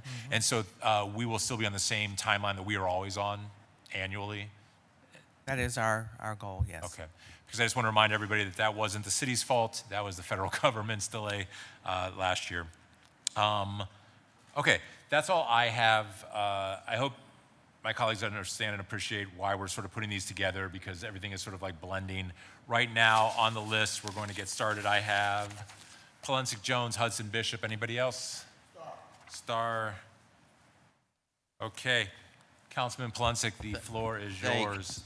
Thank you, my honorable, Mr. Chairman, my honorable colleagues, and to the administration that is gathered here. You know, this is what I don't understand. I'm just a longtime tactical journeyman councilman, okay? I don't understand what you're doing. Why didn't you come in with one department? We passed the legislation to create the new section, and here we are with hearing two pieces for two departments, which I can't figure out who's going to do what. I mean, and then we got a consultant? What do we need a consultant for? We got more consultants around here than Jimmy Carter had peanuts. I mean, what do we need a consultant for? We passed the legislation to put the Community Development Department and Economic Development Department together. I'm just a simplistic guy. I don't understand. I can't figure out what you're doing here. And again, we passed this. It's not like we passed it yesterday. We passed it. Why didn't you come in even if you needed to come in with a green sheet with one department showing exactly who's doing what and what it's going to cost us to do what and who's employed where? I don't understand this. I don't get it. And I want to understand it because I supported it. Yes, sir. So can someone give me some common sense logic as to why we're doing this half-assed? Okay. So through the chair to councilman, I would not consider this doing it half-assed at all. Okay. And as a matter of fact, I think that there was a tremendous amount of thought that went into where we landed with all this. I will tell you that I know that as they... Speaking of the microphone, Chief, sir. As the city went through the strategic planning process, which is Director Bordeaux Small pointed out, which is where a lot of this started, they considered several different things. One of which was the consolidation into a singular department, the Department of Economic Development, the Department of Community Development, into one shop. I think it's important to note, if you look back over the course of time in the Department of Community Development, I think if you go back to the mid-1990s, the Department of Community Development had roughly 400 employees. Right? At that point, it was with the Department of Community Development, the Department of Economic Development, the Department of Building and Housing, what is now Greater Cleveland Works, a workforce board. We're all in one place, right? Because that's where all the federal funds landed, and that's how we paid for all of these things. And that proved to be very unwieldy. And over the course of time, many of those pieces have been segmented out. I think what they found when they went through that strategic planning process and looking at it was the fact that we have real estate and various real estate functions that exist in 6 different departments within the city of Cleveland, which is fairly crazy, right? And that sent many people who came in here who were investing in real estate and building things on journeys all over City Hall in ways that were very complex. And so they went through, again, you could go all over the country. You will find very few places that were set up the way we were. So one option was consolidation in totality. The one we landed on was take all real estate functions, put them into one department. That is now the new Department of Development. It is more a true Department of Development. What I like about that and what it does is it segments out within community development. We may have to take a look at that name so these things don't sound so confusing, right? But like I said, this is now a department that can focus more on like a people resident focused, the home repair, the neighborhood stabilization work, the wealth building. I think that there are a lot of really creative things that will no longer be kind of like tied up in the politics of what is getting built where. Right, which really does center on residents in the community. Tom, you're missing the point. What's that? Yes, Yes. Mr. Chair. Yes. We supported the. Yes. But why? So then why don't you come in just one department in the budget? So we can understand what you're doing. So, through the chair to Councilman Polensek, they are two distinct in the department, right? There is still a Department of Community Development, which has what I just described sitting there. We did take pieces out of community development, which is what all those hearings were about in that year, to create a consolidated real estate function into a new Department of Development, which is what Ms. Boudreaux-Small put together. So again, I think we were prepared to have these conversations separately. I understand why Mr. Harsh kind of wanted to lay them all out. It kind of allows you to see the full suite of them, but there are separate functions that exist here. But we passed legislation to combine them. Yes. So why didn't you combine them? We did. You did? Yes. Then why are we hearing them separately in two separate departments? Because we took out the three pieces out of community development that are real estate focused, and we Right. put those, the housing development office, the land bank, and the asset redevelopment office, and we did combine those into economic development. That left three bureaus left within community development that are separate.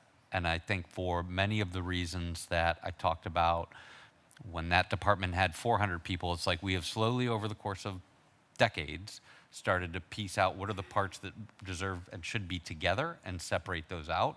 And this also, rather than having one department that say has 150 people, what this now leaves you with is a Department of City Planning, which has roughly 45 employees, right? A new Department of Development, which has roughly 55 employees, a Department of Community Development, which has 80 employees. So it's like more nimble and bite-sized.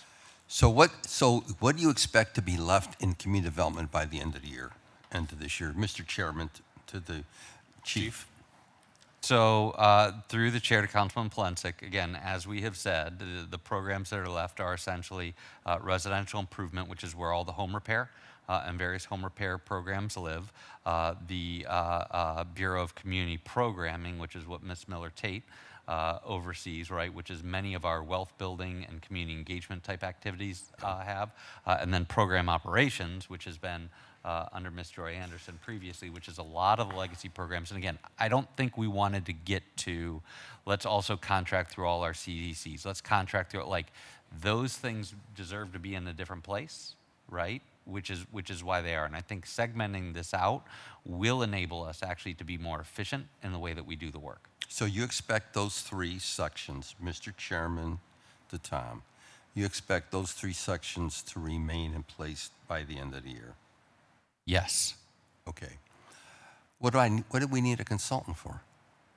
So the consultant was hired, and again, parts of this I mentioned was on me, right? Like when you go up and there are still 81 employees up there and there's a lot of people moving in different directions, like I thought it was very important to better understand what is happening up there, which one of these sections does, the challenges, the ins and the outs, right? I know that department pretty well just because I've been working with it for 15 years. But as I've learned since I've been at City Hall, it is one thing to work from something from the outside. It's an entirely different thing to kind of look under the hood and see how everything fits together. So it is part that. It is part, as I have heard you guys talk a lot about all the different contracts that are out here. You know, again, if you look at community development, it is a contracting agency. That is how it does its work. It has contracts with, you guys send contracts to it on almost a daily basis. There are 648 contracts in the Department of Community Development. Better understanding which all those contracts are, who they are with, what the status of them is. These are questions I hear from you every day. And what I know and understand is that you have a department that has gone through an awful lot of transition. You have a team up there that is working really hard just to do the things that they need to do on a daily basis, and being able to get those kinds of answers through folks that are already overwhelmed with what they have to do, like, is really challenging. So that enabled us to start to get a book that, again, I want to set that department up for success. When we have a new director, we want to be able to say, here are all the things that are happening under here. Here's who's doing it. Here are who all the contracts that are with. Here's the dollars that are behind them. Like, here is your pathway to figure out who you need to talk to, what is working well, what are the challenges, and where do we go from there? So, Mr. Chairman, to Tom, you believe there still needs to be a community development department? Because, you know, you mentioned you wanted to look under the hood and try to figure things out. Yeah. I've been here for 48 years, and I've looked under the hood at community development. I still can't figure it out at times, okay? The way it operates, especially as it pertains to reimbursement, okay, for a neighborhood organization. I'm just trying to, I'm thinking back to when the previous administration wanted to create this massive public works operation. And there was a lot of us, including myself, that were very skeptical of it. And I told the previous mayor I didn't think it was going to work. I didn't have a crystal ball, but it didn't work, okay? I just want to make sure you guys have thought this out well. Because I keep asking myself, that's what I keep asking myself, what do we need a standalone community development department for? Why wasn't it just all combined? Because of the responsibilities and what we need to address in our neighborhoods. What did the consultant cost us? Really quick, because we're doing Chairman. one big Frankenstein thing here, I want to extend time, but You don't we'll need to go ahead extend and- my time, just a a few minutes. Through the chair to Councilman Polensek, so the contract was set as not to exceed $50,000. It is part-time work on an hourly basis. Thank you, Mr. Chairman, for, I'm being enlightened, I think. That's the best word to use here. Thank you very much. Thank you, Dean Polensek. Appreciate it. Councilman Joe Jones, the floor is yours. Thank you, Mr. Chairman. This is confusing, and here's why, right? The previous director came to this committee when we were an Economic Development Committee, put together the entire program portfolio. We sat here and passed everything she asked us to pass, what she needed to make this department, streamline this department, and now it sounds like we're breaking it all up. And what would be very helpful for me, and I'm presuming my colleagues as well as the listening audience and those who rely upon community development for services, is to get a breakdown of these two departments. Yeah. And what do they actually, what programs are offering out of what? What will be discontinued, if any of that? And then explain to me artificial piece that is part of the presentation that Ms. Bodor talked about, is that urban analytics. How does that work? So we worked with, I think you're referring to the development of the KPIs. Is that correct? Sorry, through the chair. You made the presentation that you have AI assisting in this process. So I don't understand what that means and how that has an impact. How is that put into all of this in terms of? So the Department of IT has a team called Urban AI that has been tasked with working with the departments throughout the building to develop key performance indicators with all the departments to just track metrics. So that's working, Mr. Chairman, to Mrs. Small, correct? Is that working with Elizabeth Crowe? Correct. Okay. All right, so I understand. So if we could have, Mr. Chairman, a really fundamental breakdown of these departments and what's doing and who's doing what, I think the presentation should have, to be more clear for council, was to really fundamentally break down what department is actually doing what, a full, fundamental piece breakdown on all the programs. And I don't know, you have that? Yeah, I mean, I can. If you on the screen right now is a breakdown, and I can go into further detail. But I see what you're saying. Yes. So, Mr. Chairman, what I'd like to do is probably off the table because I do have a lot of questions on these different departments, and I don't want to waste the time of the committee to really fundamentally understand that, so I can set up some time to really fundamentally talk about it and get a real grasp and wrap my head around it because we've went, Mr. Chairman, for quite some time in this city of having a department that has unfortunately been plagued with not being functional, at least the last 8 years I've been here. And going on the 9th year has still been dysfunctional compared to how it used to operate and how effective it was in the past. But since we're talking about some of these here, I've highlighted some things that I just want to bring out real quick and just ask some questions on, Mr. Chairman. And one of those, listen, Mr. Chairman, you cut me off and wasting my time now. So then put another minute on there now for disrupting me. So, Mr. Chairman, you know, and I don't know why you guys always got to interrupt me all the time. Why don't you just give me the same respect you give everybody else and let me finish my questions and quit interrupting me? Thank you. I appreciate that, Mr. Chairman. There is a number that I was looking at here as relates to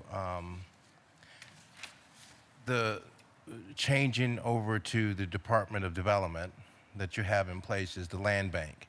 And here's where we have some problems at.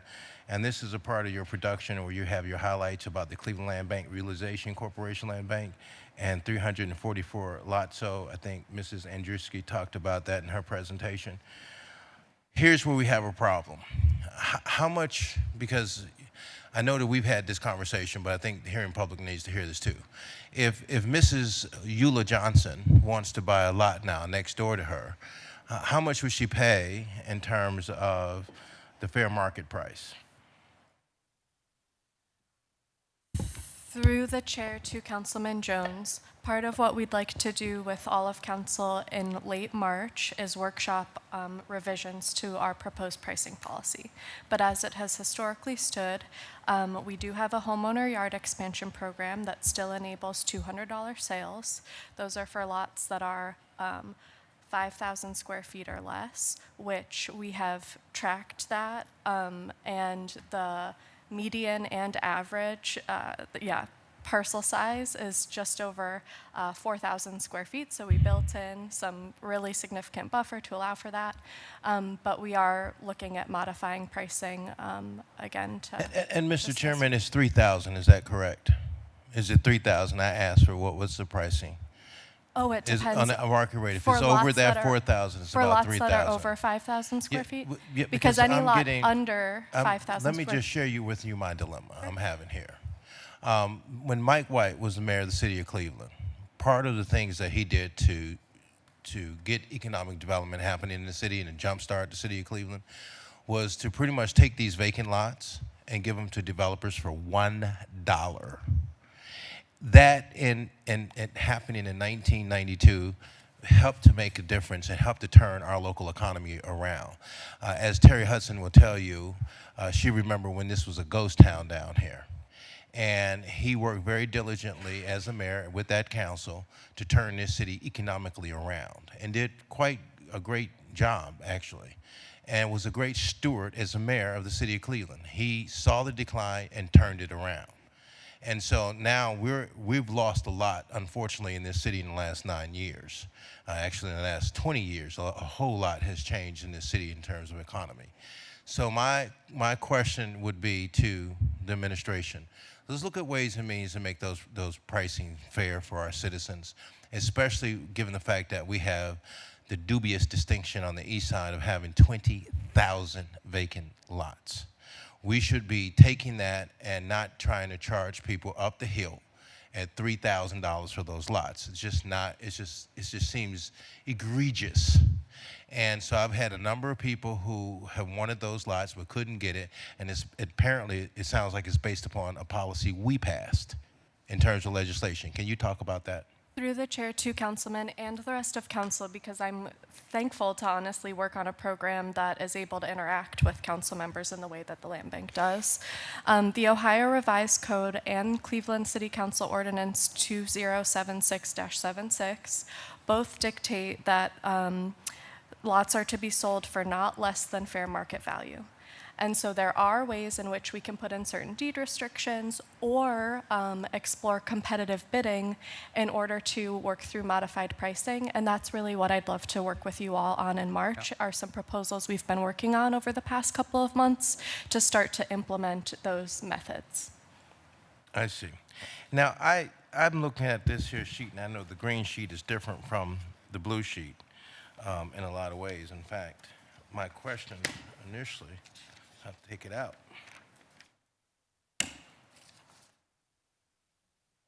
If we go to page 276, Mr. Chairman, we have jobs created and retained.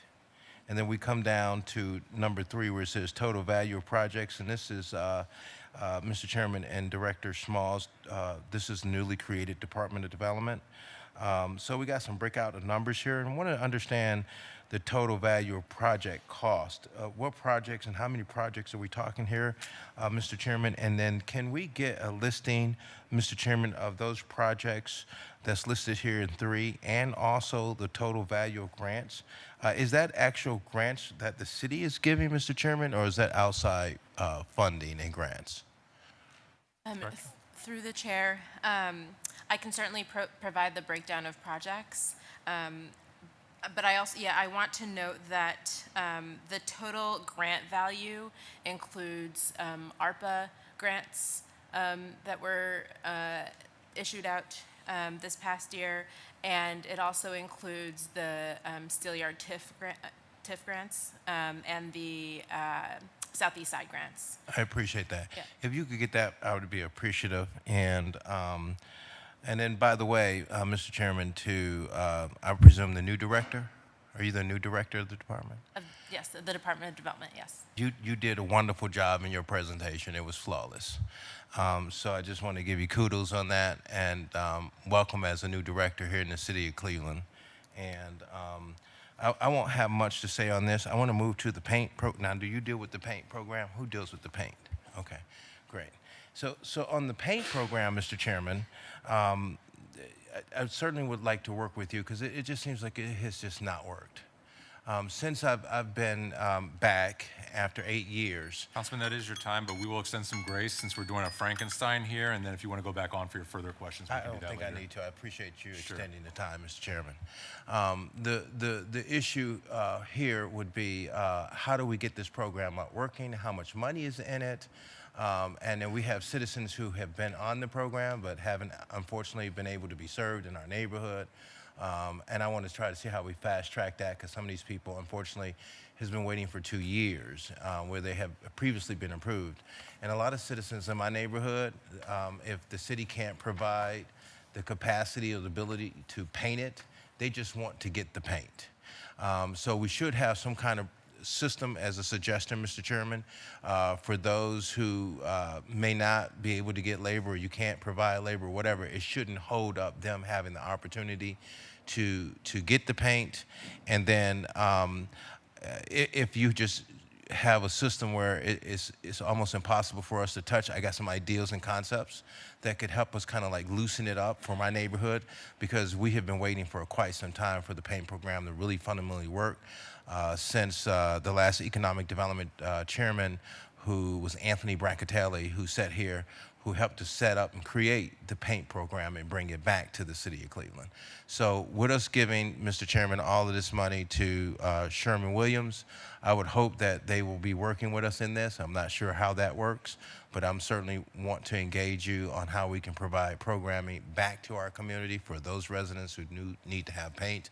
And then I look forward to sitting down with the new directors of the departments so we can kind of like unpack all of this because it's difficult to try to unpack all of this at the table in just 10 minutes for 2 departments. So thank you, Mr. Chairman, and thank you, Mr. Tom McNair. I do also, just in closing, Mr. Chairman, know that we've had a change. I hope that the person that is taking over Rosie's job is just as good as Rosie. She's been fantastic, and I haven't had to even contact her and talk to her because she's been so good. So, you know, that's flawless when someone's so good you don't have to call them because they know how to take care of business. I hope that the person who's taking over is in the same way. So thank you, Mr. Chairman. Through the chair to Councilman Jones, I just want to add, we're very excited. Rosie was able to get into a pretty competitive fellowship. She's going to be gone for a little bit. She is coming back. We're excited for her to come back. I'm praying that she does. But it's a good opportunity for her. Thank you, Chief. Okay, thank you, Councilman Jones. Councilwoman Hudson, the floor is yours. Thank you, Mr. Chair. Through the chair to Chief McNair, my first question, will community development maintain responsibility for compliance of federal funds used by the Housing Development Office and the new Office of Major Projects? So through the chair to Councilwoman, that is actually a huge question that we have been going back and forth with quite a bit, right? And obviously, this is still the central agency, the Department of Community Development, that makes the federal application that goes in, you know, and I think yet, again, these are conversations that are in real time happening right now. From a compliance standpoint, do we need to have separate federal compliance in this other department? Right, but again, there is unquestioned that the federal grant application goes out and will come back into community development. Now, not unusual, the Department of Community Development, and Ms. Erin Miller-Tate kind of hit on this a little bit, does a lot of work with other departments and through MOUs does extend federal funds, right, to those departments. So there's a mechanism for doing that. I think we want to make sure we get compliance right. Okay. Thank you for that. And my next line of questions, I believe, are for the Department of Community Development. You know, we're all frustrated about the city's loss of the $3.3 million from the ODOD grant. Because of that, and correct me if I'm wrong, the city actually contracts out the lead, the home repair work through that. Is that correct through the chair? Or to the councilwoman through the chair for that contract, yes, it was. Okay, and that particular contract was with CHN, Cleveland Housing Network. So I'd like to, you know, check in with the other, about the other home repair contracts that the city has with CHN. How many home repair contracts does the city have with CHN? That is a challenging question to answer directly. There are at least 4 in active use right now in our department. So there are also other contracts that are part of, for example, the Southeast Side Promise programming, and there's some ARPA programs. It's several. Yeah, I understand that, you know, some of these questions you might not be able to answer on the spot. What is the status of spending on those grants and the terms for CHN to spend down the money? And again, if that could be, you know, provided to us, I understand that that's a lot to ask on the spot. No, I've actually recently acquired an accounting from CHN of several of those contracts. I can't speak to the Southeast Side ones, but the ones that are the general, like community development, ARPA, lead related, I have numbers for you that I can share. Okay, please. I can Oh, share that them you'll later. provide with us? Yeah. Okay, nope, sounds great. Thank you. And regarding HUD grants, recent updates indicate that significant HUD grant funding is moving forward after periods of uncertainty and litigation. Can you confirm that those grants are on track to be fully spent down and that we are not at risk of losing HUD money? Through the chair to council member, unfortunately at this Please time. make sure the microphone is very close to you. Is this better? You can just hold it like a, you know, like a rock star if you want. Can you hear me now? Yes. Okay. At this current time, the several grants that we do have are moving towards completion at the rate that is requested at 90% through HUD. There is one grant that we are working consistently through to do our best to ensure that it meets the required standing of meeting in a standard of 70% or better. Thank you. And could I just request that you provide us with the documentation regarding those grants to our staff after the meeting? Yes, ma'am. Thank you very much. That is all. Okay, thank you, Councilwoman Hudson. Next, we have, who's up? Councilman Kevin Bishop. Thank you, Mr. Chairman. I'm going to be brief. It's very hard for me to follow along with where we going here and ask any kind of budgetary questions because, like Polensek, I am really confused about why we are doing it this way. But my main question is, and this has been confusing me for quite some time, is our land bank and our land bank strategy and what we're doing with our land bank lots. And it's hard for me to communicate to my residents when they call me and ask me for answers when, I hear one thing is going this way and all of a sudden we have pricing all over the board for land bank lots. I'm just trying to get an understanding if my resident want a lot. I mean, it's almost like if this lot is super, super small, it might be $200. But if this lot is anything comparable to an average lot in the city of Cleveland, in my neighborhood, I don't know what the price is. It's $4,000. I've been getting $4,400. I've been getting all kind of pricings as far as land bank lots, and they call me confused, and I cannot explain how this pricing has kind of shook out over time. So I'm confused about that. Also, I'm confused about the paint, just like Councilman Jones just mentioned. I hate to ask repetitive questions, but I'm confused about the paint program. At one point, the paint program was dead in the water. Now I'm hearing that it's coming back. So I'm just trying to figure out where this department is headed, and hopefully we can get some clear understanding and we can get some questions answered, Mr. Chairman. But I really do want to have a deep dive and understanding about our land bank lots because I'm getting this over and over again. And when we talk about fair market value, how can we determine fair market value of a lot when it's surrounded by 2 lots going to the east and 2 lots going to the west, and it's another 2 lots on the other side of the street that's vacant? What's fair market value? I mean, I have streets with 12 empty lots, 12, 15 vacant lots, and somebody wants to buy them, and the pricing is all over the board. So I just want some clear understanding, and I hope this is for a future committee hearing, so we can get some clear understanding. Thank you, Mr. Chairman. Councilman Bishop, there were lots in 5 different departments. It was very confusing. I think Ms. Andrzejewski, or Chief, you want to have a stab at that again? Through the chair, I do want to make one point, and then I do want to hand it over to Ms. Bordeaux-Small and Ms. Andrzejewski to talk, I think, a little bit about the Office of Land Strategy, right, and kind of what we're looking to do there, which is a big part of why we did this reorg. But I think it is important to note, as Chairman Harsh mentioned, previous to this, one of the reasons we did it, you had a land bank in the Department of Economic Development. You had a land bank in the Department of Community Development. You also have land that is owned by the City of Cleveland and a variety of entities all over the city. All those things have different disposition strategies and rules about how they deploy the things, which makes it really confusing. So bringing them all into one place, and then as Ms. Andrzejewski said, like working with you guys to come up with what is the singular disposition strategy and pricing strategy for all these things will, I think, bring clarity. But again, had this conversation with Councilwoman House Jones on, she was very angry about lot pricing for something.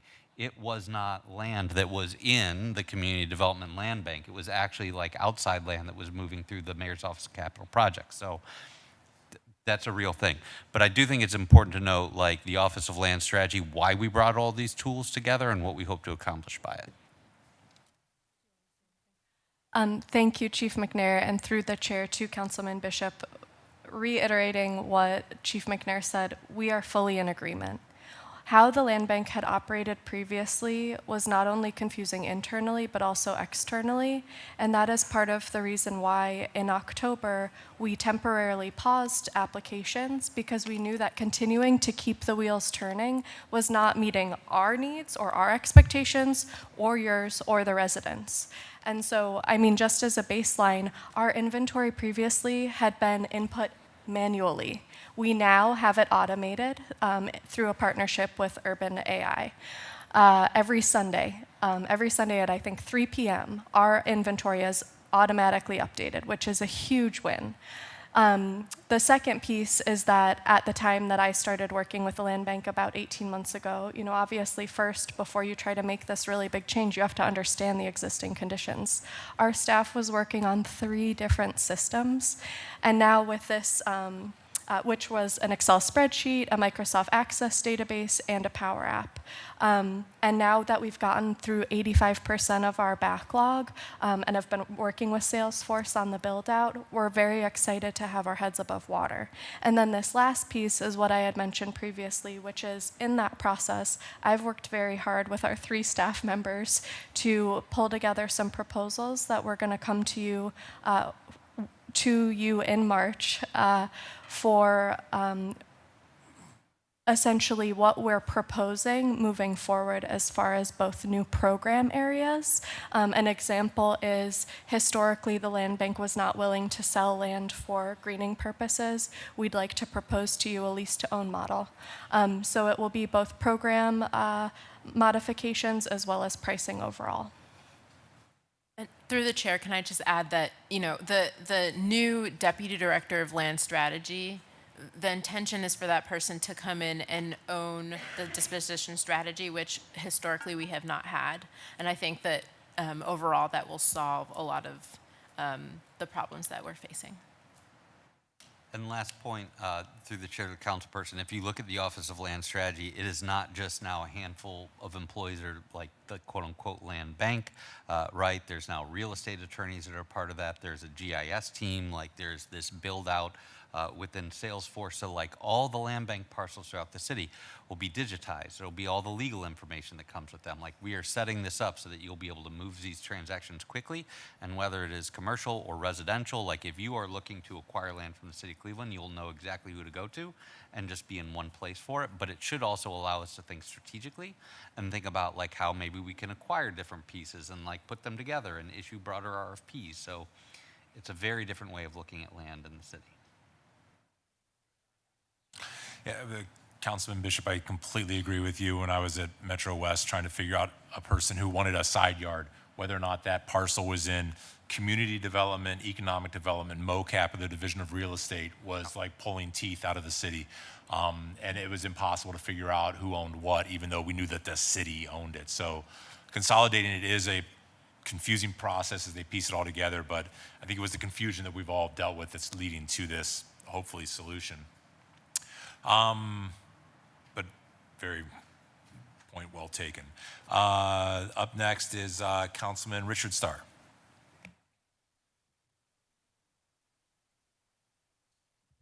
Thank you, Chair.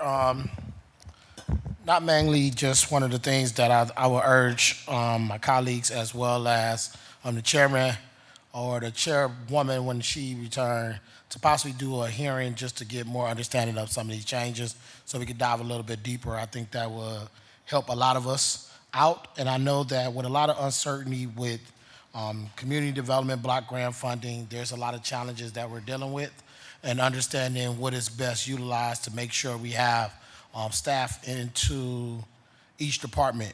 With the creation of the Department of Development, there's a lot of things that is rolling. We do got a great director that I've had a chance to sit down with and learn over the last year, almost year and a half, just to see some of her brilliant ideas. So I do have trust and faith that she's going to be able to get it together with all of the changes. But one of the things I definitely will want to understand is obviously with the change in the community development, which I believe is still going to be the department, is how do we do that rollout for people to understand? Because when you hear Department of Development and you hear Department of Community Development, when I'm thinking of residents, they're gonna just say development.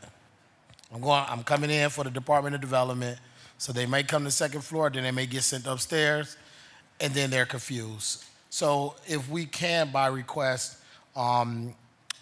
if we can't get something sent over to explain A, B, C, D in each department, what is in there, what is the actual bureaus, what are they actually rolling out with, and not just with this org chart, more so to dive deep to make it very simple so folks can understand which department to go through, because like you said, the words or the naming of them can be tricky, and I know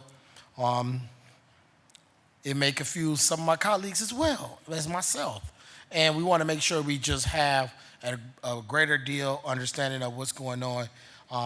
And I do have a few questions, definitely for the Department of Community Development that I possibly would aim first to the chief, because one of the biggest things that we're dealing with is what are we doing with the CDBG dollars that we currently receive? And one of my questions would be around the federal funding. What percentage of HUD CDBG home funds were fully expended in 2025? Do we have any data on what we did with all of the funds through the chair? Chief or interim director, do you have an answer for that? And if we don't have the answer, if they could send it over, I think that is good. Because I know Councilman Chris Harsh, the vice president of Cleveland, he owed a tight shift. We got to know.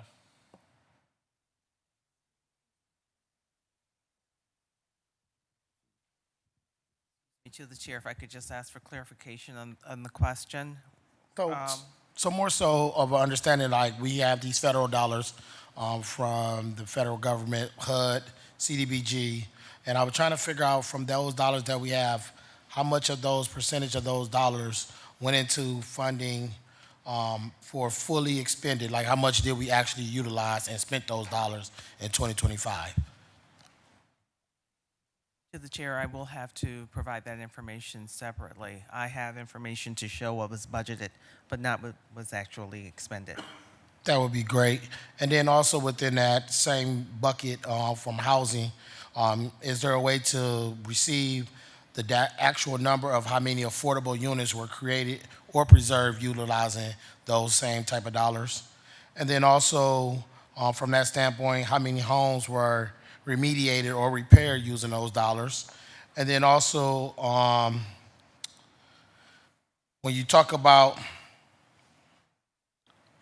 the outcomes on the report, and also from that standpoint, can we go forward in the near future asking for those type of metrics and reporting to be done quarterly to be able to understand how we actually utilizing those dollars to preserve as well as to deal with some of the issues that is plaguing our neighborhoods?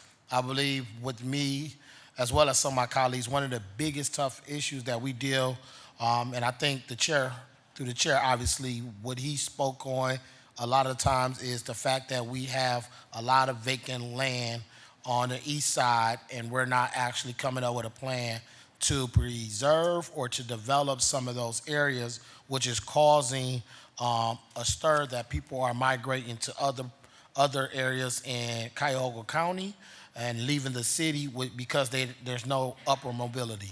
And one of the things that you have to be able to do is you can't build wealth by just being a renter. Home ownership is one of the quickest ways to start establishing equity in your community, your neighborhood, or just moving to middle class in your family. And one of those things are very, very much important. And then a couple different things that I definitely would ask, and I know if you don't have these answers to these questions, you could just say, hey, we could talk about it later, and we get them sent over to be able to get everything. But I know I can ask to Department of Development as well, Council and Chair. Absolutely. All right, just wanted to make sure. I told you, I know I want to stay on this good side today. Tomorrow I'll get on his nerves. But through the Department of Development, when you talk about job creation metrics, through the chair, do we have any data or anything we can talk about as far as how many jobs were created or retained per incentive dollar awarded from these different dollars that we have through the city, through the chair? I'm going to hand that to the chief or Ms. Anderson, but I just want to let the new folks know we do have an entirely separate budget hearing on CDBG coming up in about a month where we will dive into the CDBG as a separate entity and separate funding, but just clarify for the new folks. Go ahead. Yeah, through the chair, we, as of 2025, or for the year of 2025, we created and retained a total of 980 jobs. 980 jobs, that's what I'm talking about. And then when you talk about jobs and talking about return on our investment, what is the measurable return on tax abatement or tips agreements. Do we have any data related to that through the chair? Through the chair, the total value of tax incentives for the year of 2025 was $34,750,884. $1 million. Okay, that's what I'm talking about. Through the chair, also in addition, when you talk about neighborhood investment, how much incentives funding supported projects outside of the downtown area and more into neighborhoods? Do we have any data for the neighborhood investment in which we know how much incentive funding supported projects outside of downtown? Through the chair. Through the chair, unfortunately, I don't have the math broken down that way. I do have it broken down by ward. It's just not added up, so I can send that to you. Thank you, that would be perfect. And also make sure Councilman Casey get that number as well. And also within one of the things that I do think we have not tapped into as a city, but also making sure we hold as a tier for accountability is clawback enforcement. You know, when people come and say they're going to do something for the city and make a promise to invest in the neighborhood, and then they don't fulfill their side of the agreement, have we enforced clawback? Have we utilized the enforcement of clawback? And if so, how many agreements trigger possible clawback provisions through the chair? Through the chair, I'm actually really proud of this. We've created a new team as a part of the fiscal team called the post-closing team. And they are really a direct result of what you're bringing up right now. They are our compliance team, and so they are responsible for holding whoever we enter into a contract with accountable for whatever it is that they're saying that they'd provide the city with. And that includes, enforcing any clawback items as a part of the contract. Thank you, and I just got 2 questions and I'm done, Chair. I seen him grab the mic, making sure he know I'm staying on time. As far as small business support, one of the things that's very important, do you have any data related to how many small businesses received assistance last year through the chair? The question is the number of small businesses that we assisted? Yeah, through the chair, yes, we can provide that for you. That is perfect. And my last line would definitely be just pipeline transparency and understanding. Have we thought about, or are we working to creating what would be called potentially a public dashboard track incentive performance, so the public can know and see themselves whenever they want to look up things at 2 in the morning, because sometimes that's me, to just be nosy, to be able to see what is actually going on, what the taxpayer dollars. Have we looked into a public dashboard track incentive performance opportunity to have something like that through the chair? Through the chair, yes. So when folks apply directly for a specific incentive, they'll be able to see through Salesforce kind of how their project and their incentive is moving along through our pipeline. And we are working on, as we kind of retool our incentives, we will kind of relaunch just like some marketing around what programs we have available. And I thank you for that. And within that launch and within that program, if we can possibly set up something to make sure we get quarterly updates, or if we have some ways for our staff or us to be able to tap into that document, to be able to pull and draw down things on a need basis, that can be definitely helpful. And I yield, Chair, and thank you for this. Thank you, Councilman Starr. Appreciate your timeliness. We have Councilwoman Gray, Councilman Casey, and Councilman Conwell. Councilwoman Gray, the floor is yours. Thank you, Chair. I just have a couple concerns to the team pertaining to the PAINT program.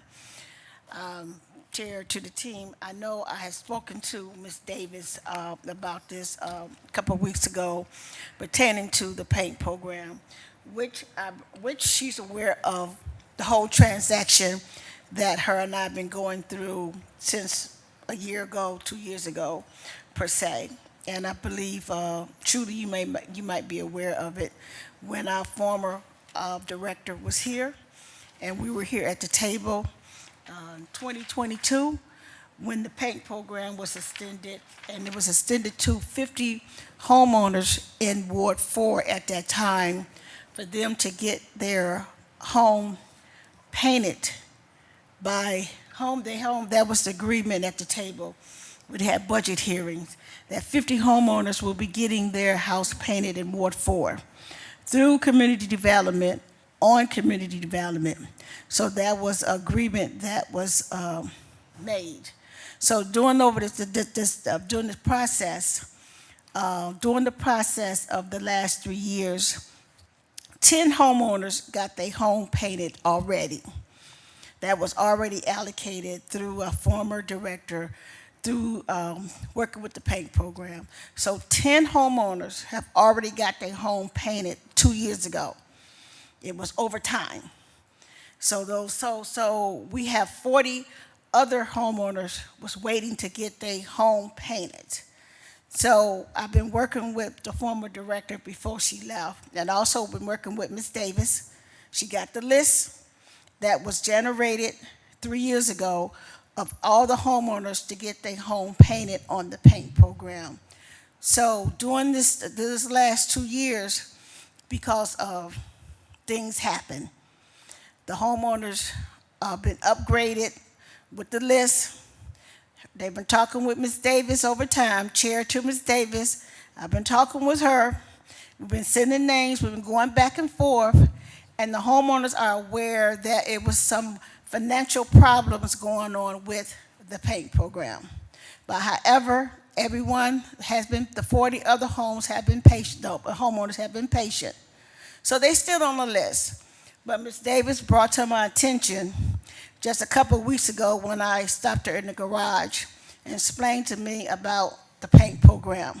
Had been exiled, the money is not there, and then this calculation of the funding that's still there, only 7 homes would be able to be painted. You can stop me if you want to, but that's what she brought to my attention. So due to that, the 7 out of 40 who's waiting, fine.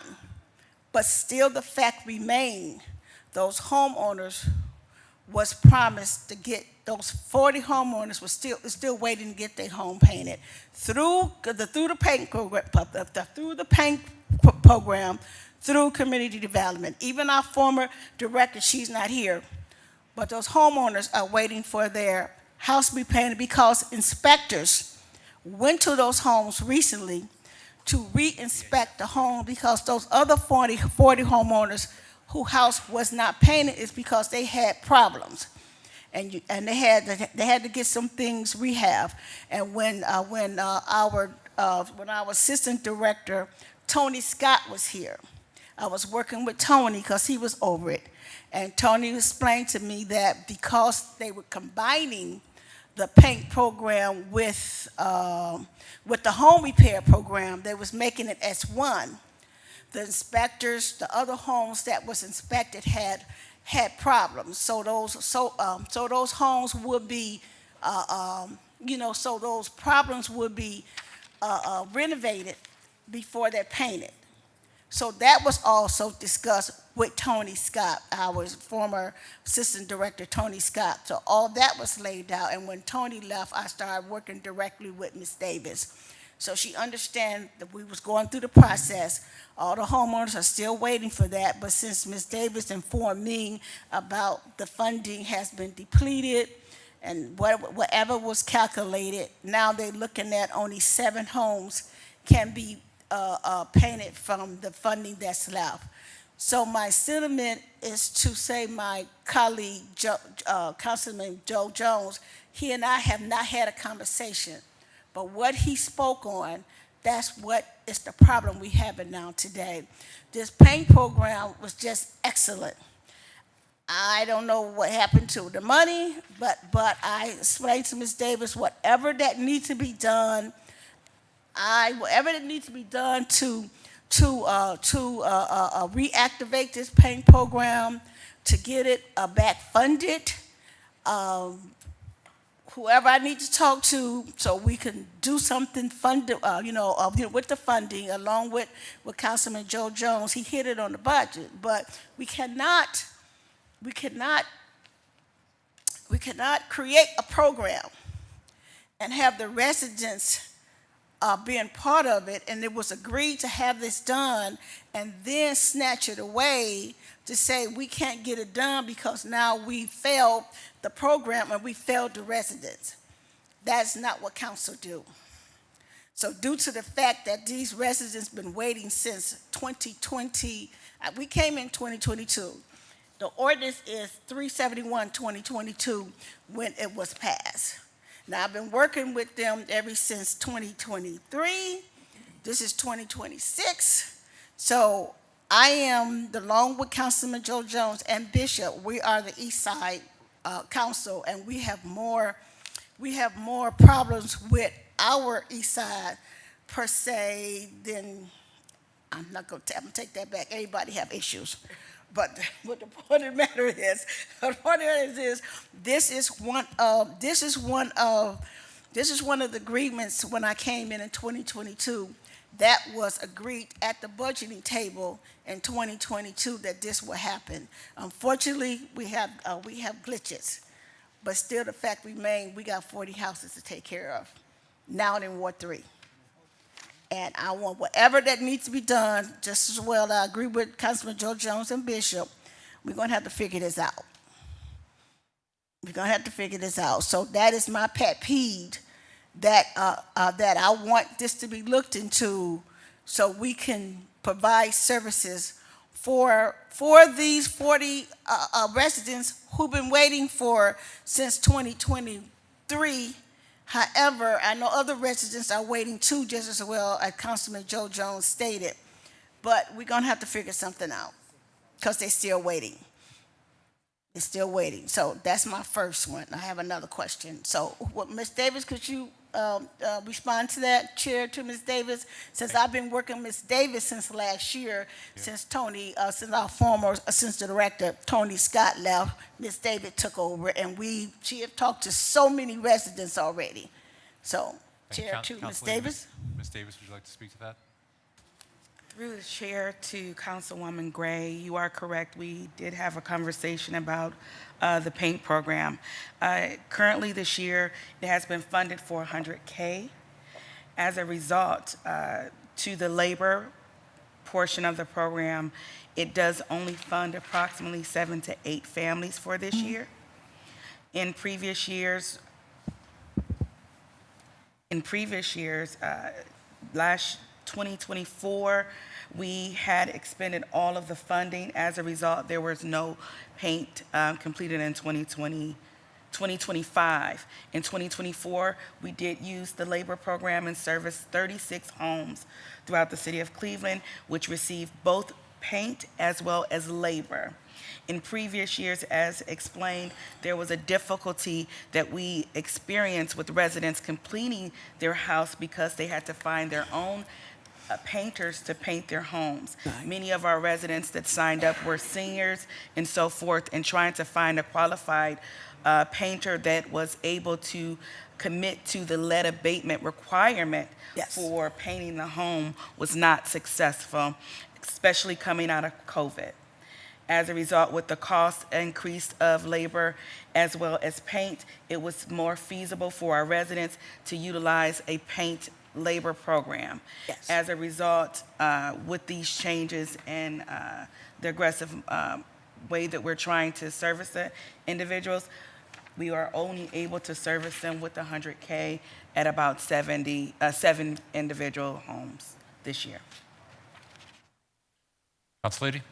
Yes, and I do understand that, but these 50 homes was separate from, it wasn't separate per se from the procedure of that program.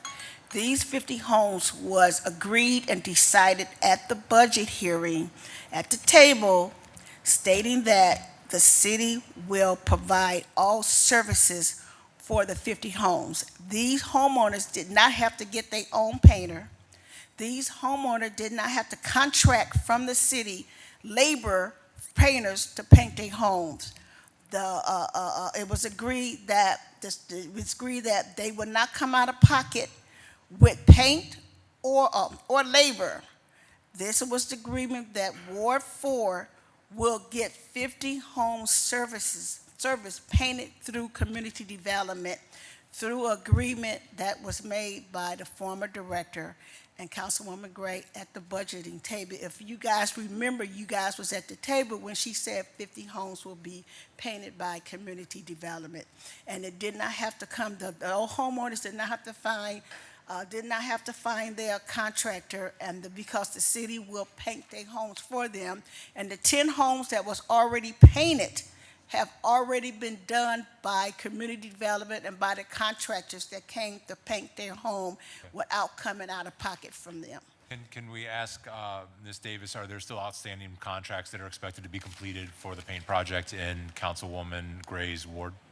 Yes, through the chair to the council, in 2025, Councilwoman Gray submitted approximately 175 applicants over the course of the 3 years that we were reviewed. Out of those 3 years worth of applicants, we were able to contact and make or confirm that approximately 20 of those residents were still interested in the paint program. We have them scheduled with more funding needed to be able to service them this year. So about 7 of those individuals have money available for this year to be serviced with the currently funded program.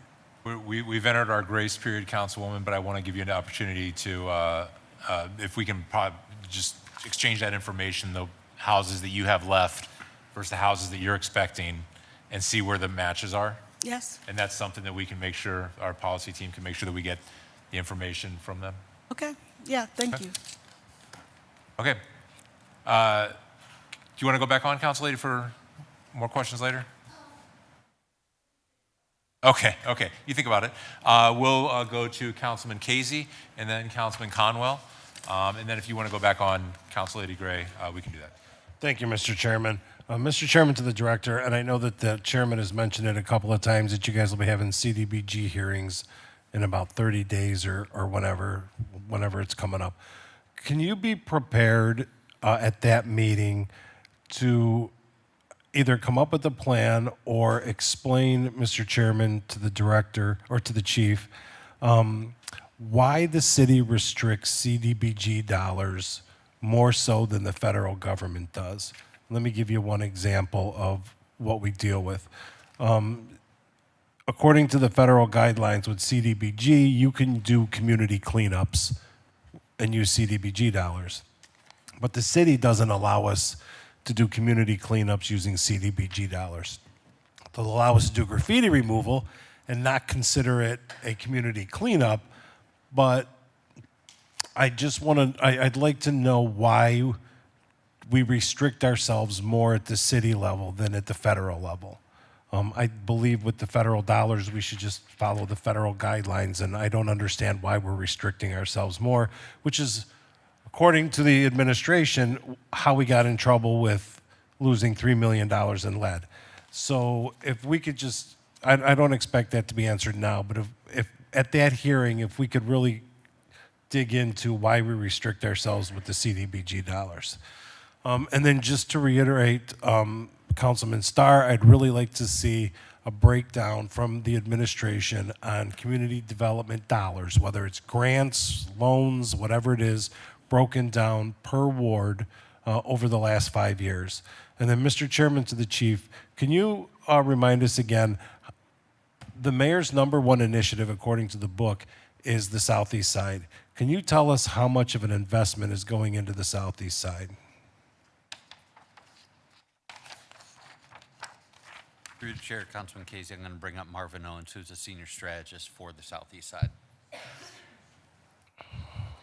And all I'm looking for at this point of the day is just a number.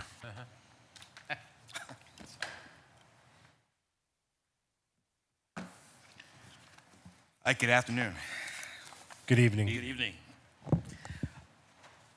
So you would like a breakdown of numbers? No, at this point, I just want to know, according to the book, the mayor's #1 initiative goal is the southeast side. So I would like to know, Mr. Chairman, to Mr. Marvin Owens, what is the investment for the southeast side initiative? Through the chair to the councilman, we have allocated $1.9 million in 28 businesses on the southeast side so far as a part of our commercial corridor program. We have expended, we've actually repaired 43 homes. All right, Mr. Owens, it is late. I'm just looking for the number that is been allocated for the investment in the southeast side initiative.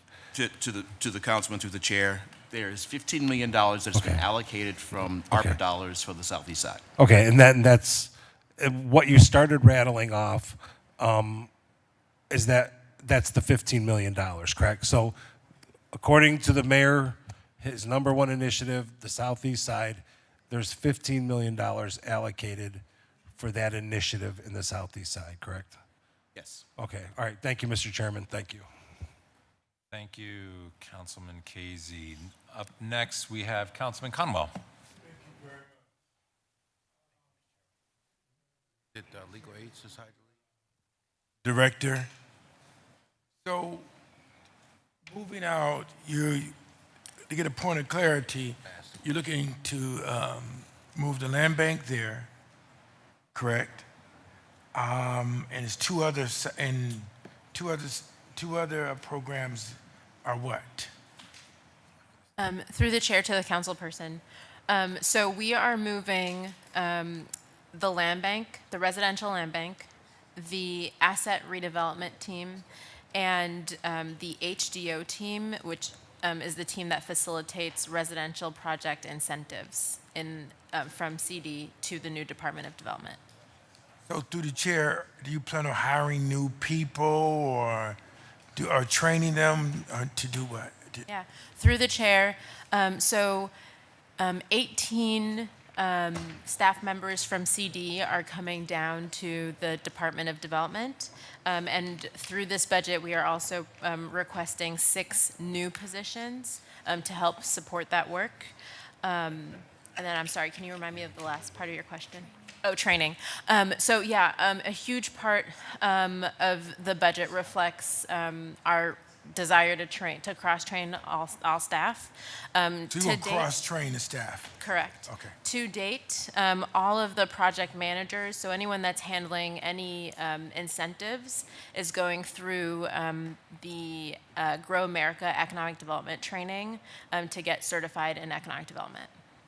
You know, I flinch when you mention the land bank. I actually flinch. You know, whenever I like to build things, and then you know, and the director know also. I mean, I like to build big projects, and when I go to the city land bank through the chair, and they say the city is through the city councilman, it takes forever. And you just mentioned project management. We talk about constraints. We talk about triple constraints, time constraints, would be quality constraints, would also cost more money, dealing with cash constraints, triple constraints. And so when you go through the city and it takes a long time, now I can go to the county, through the chair, and I get the land within 2, maybe 3 months for my developers. But with the city, why? I mean, you're going to make it going through the chair. You're going to make it so that we can get it within 2 to 3 months? Through the chair, the reason why all of this is happening truly is because of just that. We're trying to make it easier to do business in the city of Cleveland, specifically with development projects, and that includes land disposition. And so the hope is that when we do this restructure and allow teams to kind of work together under one department, that it'll just allow for more fluid communication and just better collaboration. But we're also empowering the team with technology through Salesforce to really just streamline the process with with a project management tool. We've also restructured the department so that not one person owns a project. So everyone in the team has Putting together a project team, everyone. Yeah, that's right. and everyone will have roles and That's responsibilities. correct. Yep. And you could manage them better through the project team because they'll have dependencies, and they're dependent to get to one. Let's say they're supposed to be to finish April 15th or April 17th to get to their milestones, and you can manage it better and that should correlate with the developers, because the developers talk about projects and project management, and that's what you're doing, right? That's correct. Through the chair, time is money. We get that, and time kills deals, and so that is correct. The thought is that with Salesforce, we'll even be able to better track how long certain parts of the process takes to make sure that we're being as efficient as possible. Because developers, to the chair, I like working with you and Tom. When I work with you guys, I get outcome measures. You execute well. My projects come out on time. But with that department there, community development, just a bunch of frustration. You lose money, the developers walk away from the project, they don't want to work with them. But how are you going to make it that the developers, through the chair, want to work with you guys? Because they're going to think about the land bank. Because when you compare and contrast the county land bank with Dennis Roberts over there, they execute well. But when you look at community development, they just don't do it. And I don't like meddling into other departments. As you know, sometimes I even walk in unannounced. And the reason why, because execution, you have to, and I didn't hear the the chief mention, you gotta create that culture of executing. You have to, through the chair. And you're gonna bring down some of the same, so what you gonna do, retrain them? And I'm not beating up on them, I'm just looking at the outcome measures, it just didn't happen.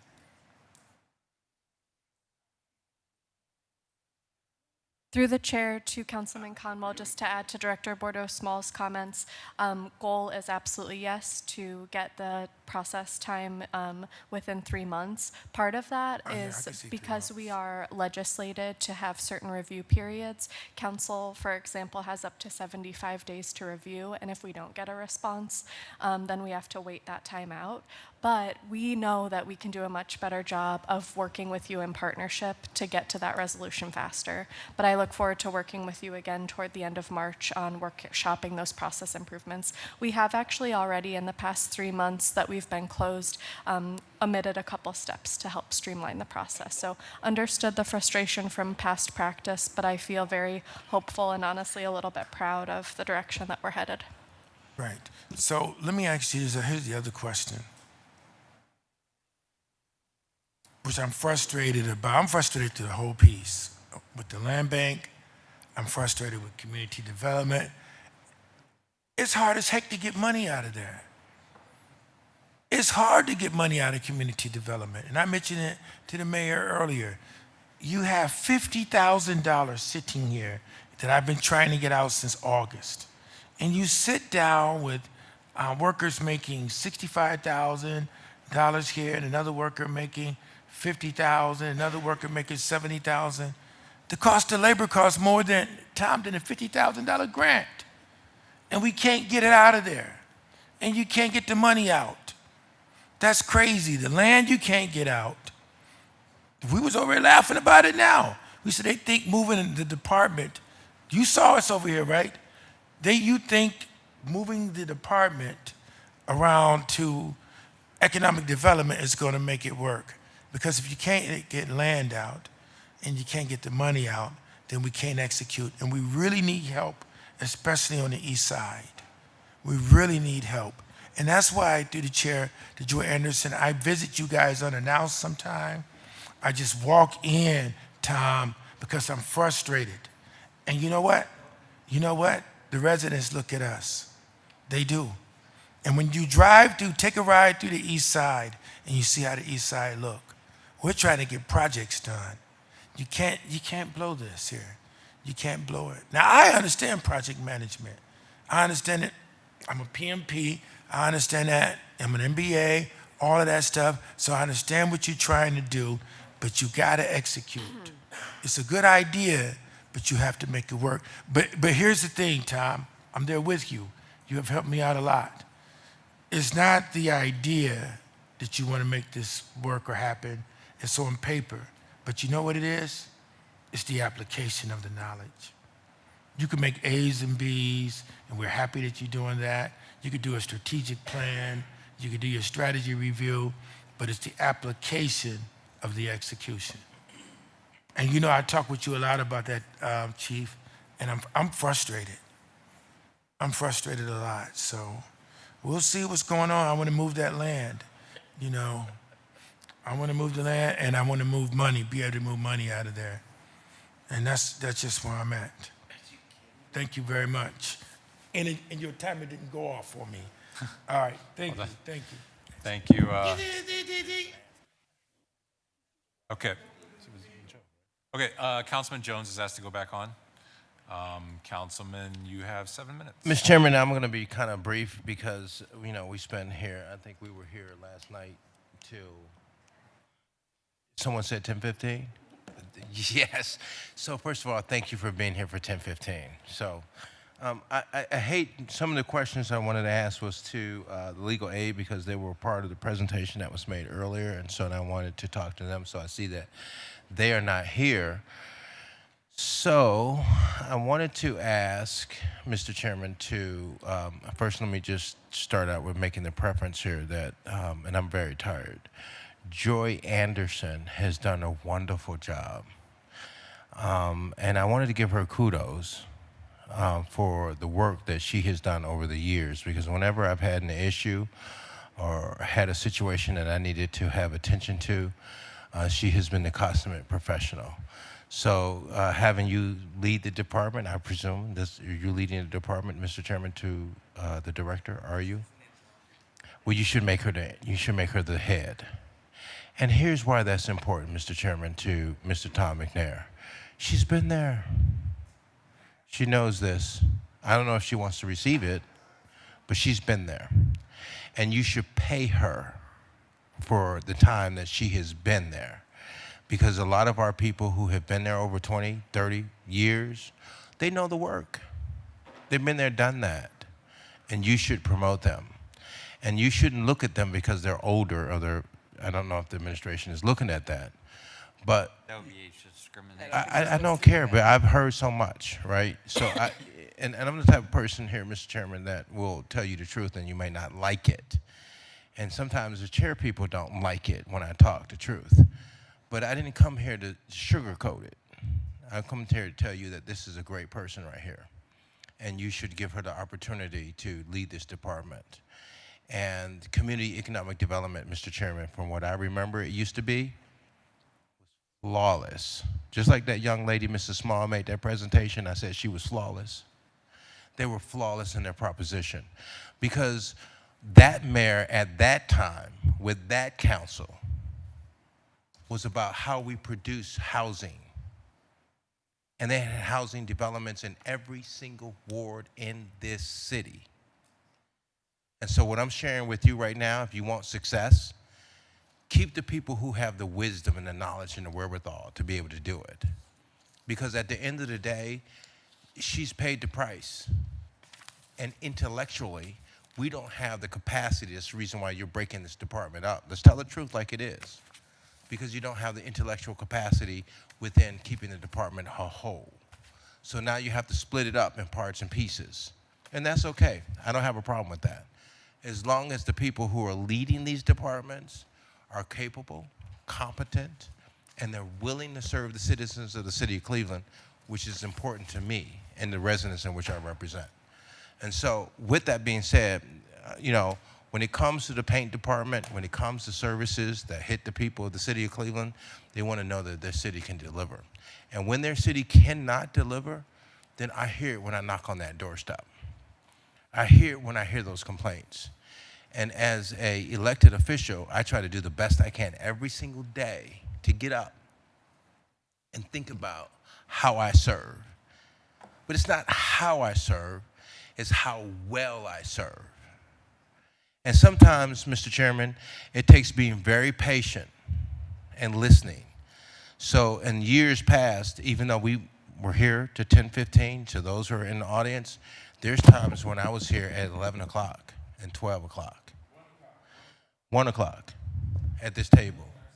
There's times when I was a kid and came into these council chambers, so that you can understand the longevity here, sitting here at this table, that I spent an enormity of time when George Forbes was the president of then Cleveland City Council, and the significance and the importance of the institution to be able to have services and deliver those services to the citizens. Right now, we're in a situation right now at this moment in time, we're losing population. So when you bring Mr. McNair, Mr. Chairman, to Mr. McNair, when you talk about splitting these departments up, you have to be really clear and concise when you're talking about doing it. And these departments that you're splitting up, Mr. Chairman, to Mr. McNair, they have to produce. There's three things that citizens who are looking to move in an area that's important to them. One is the school system.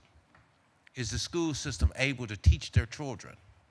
Number two, do they have the amenities? So that means, are we retaining our existing businesses and bringing new businesses into the city of Cleveland? And number three is safety. These are three things that the city of Cleveland should fundamentally be working on all the time in the front of their mirror and in the back of their rearview mirror, is making sure that the citizens feel safe. I am the proponent who believes that we need to have code enforcement in our housing department. I'm a proponent who believes that we should have traffic enforcement, and we should get serious about it. 2 cars in a district, and I know this is not your department, but these are the kind of things that the citizens of the city of Cleveland want. And when I sit here at the table, I'm not concerned about the politics around here. I don't care about the politics. What I care about is how well do we serve.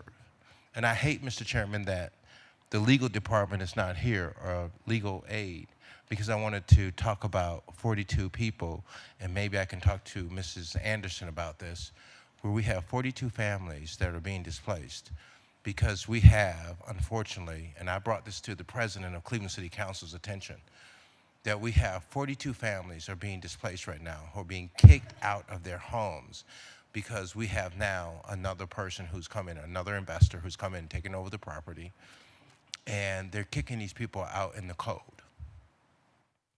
And we don't have any laws on the books to protect them. And now, since we're moving to a city, unfortunately, because I'm not the proponent for this, and nor would I invest in this. If I was leading any propositions of it, I would not be investing in and putting public funds in to supporting developments that all have rental to it. It has to have a part of rental and home ownership. So what I would share, Mr. Chairman, to the administration, That is and give me a time, couple of Councilman. minutes, I'm sorry, is Councilman, that you've we would extended have the your time. proponent Councilman in Gray has place asked to go back on. to be able to have a Councilman, that is your proposition where time. we're not totally going into rental only, but we're also looking at home ownership. That's how we're Councilman. going to keep our city stable. Council Lady Gray, the Thank you, floor is Mr. yours. Chairman. And so I know that, you know, if I was a chairman, I would have did differently, but I understand Okay, your we appreciate process. you. Thank you, sir. Councilwoman Gray. Thank you. Thank you, Chair. I just wanted to say one thing. I want to say thank you, Ms. Davis, for working with me this past year pertaining to the housing painting situation. You graciously, you are gracious with your present. You have connected with all the homeowners who've been waiting patiently with this paint, with this paint program. So I want to thank you for that. But I also want to say to Marvin Owens, when he came to the table, this is what I wanted to say too, pertaining to the Southeast Side Investment Program, that $15 million that was allocated to the Southeast Side. I want to say how much, a great job he done with the CDCs helping allocating all that funding to the businesses and the housing and the, and also the resurfacing in that area. We did a great job allocating all that funding to all the businesses over there that's going to be able to open up and also hire employees, due to this grant. And now, since I am the Council Ward 3, now I'll be working with the Steelyard TIF grant. So I'm going to be also probably asking you some questions. I'm also working with economic development, Rosie Hadid, even though she's leaving, and Tulip at the at CDC, they have been spectacular. So whoever replaced Rosie at this time, she had a short conversation with me. When you decide who's that person going to replace her, please have her connect with me, because I've already been boots on the ground with Rosie and Tulip at the South Village CDC. We was out together last week. We hit 5 retailers. She talked about the grant. They help educate me. We get one-on-one, relationship with all these retailers over there, because that's how I work and that's how they work. And I hope the person that steps in Rosie's shoes, that's how they work, because we're going to be out there, providing that grant to the retailers. And that's how it worked in Ward 4 as well. So right now, you're doing a great job. I appreciate the whole team. I appreciate Tom McNair. He's my constituent too, as well. He taught me a lot. He took me over there in the Ohio City, walked me around almost 2 to 3 hours, and that's how I know how it's important to work with these grants with the retailers in this community. So I'm telling y'all, if no one walked with Tom McNair, walk with him. So thank you, guys. So thank you, Chair. Thank you, Council Lady. Again, thank you, everybody, for being here tonight. It feels like we are remodeling our kitchen and our dining room and our living room all at the same time, and some of the appliances aren't quite installed. So I appreciate you. This committee stands adjourned until the call of the chair.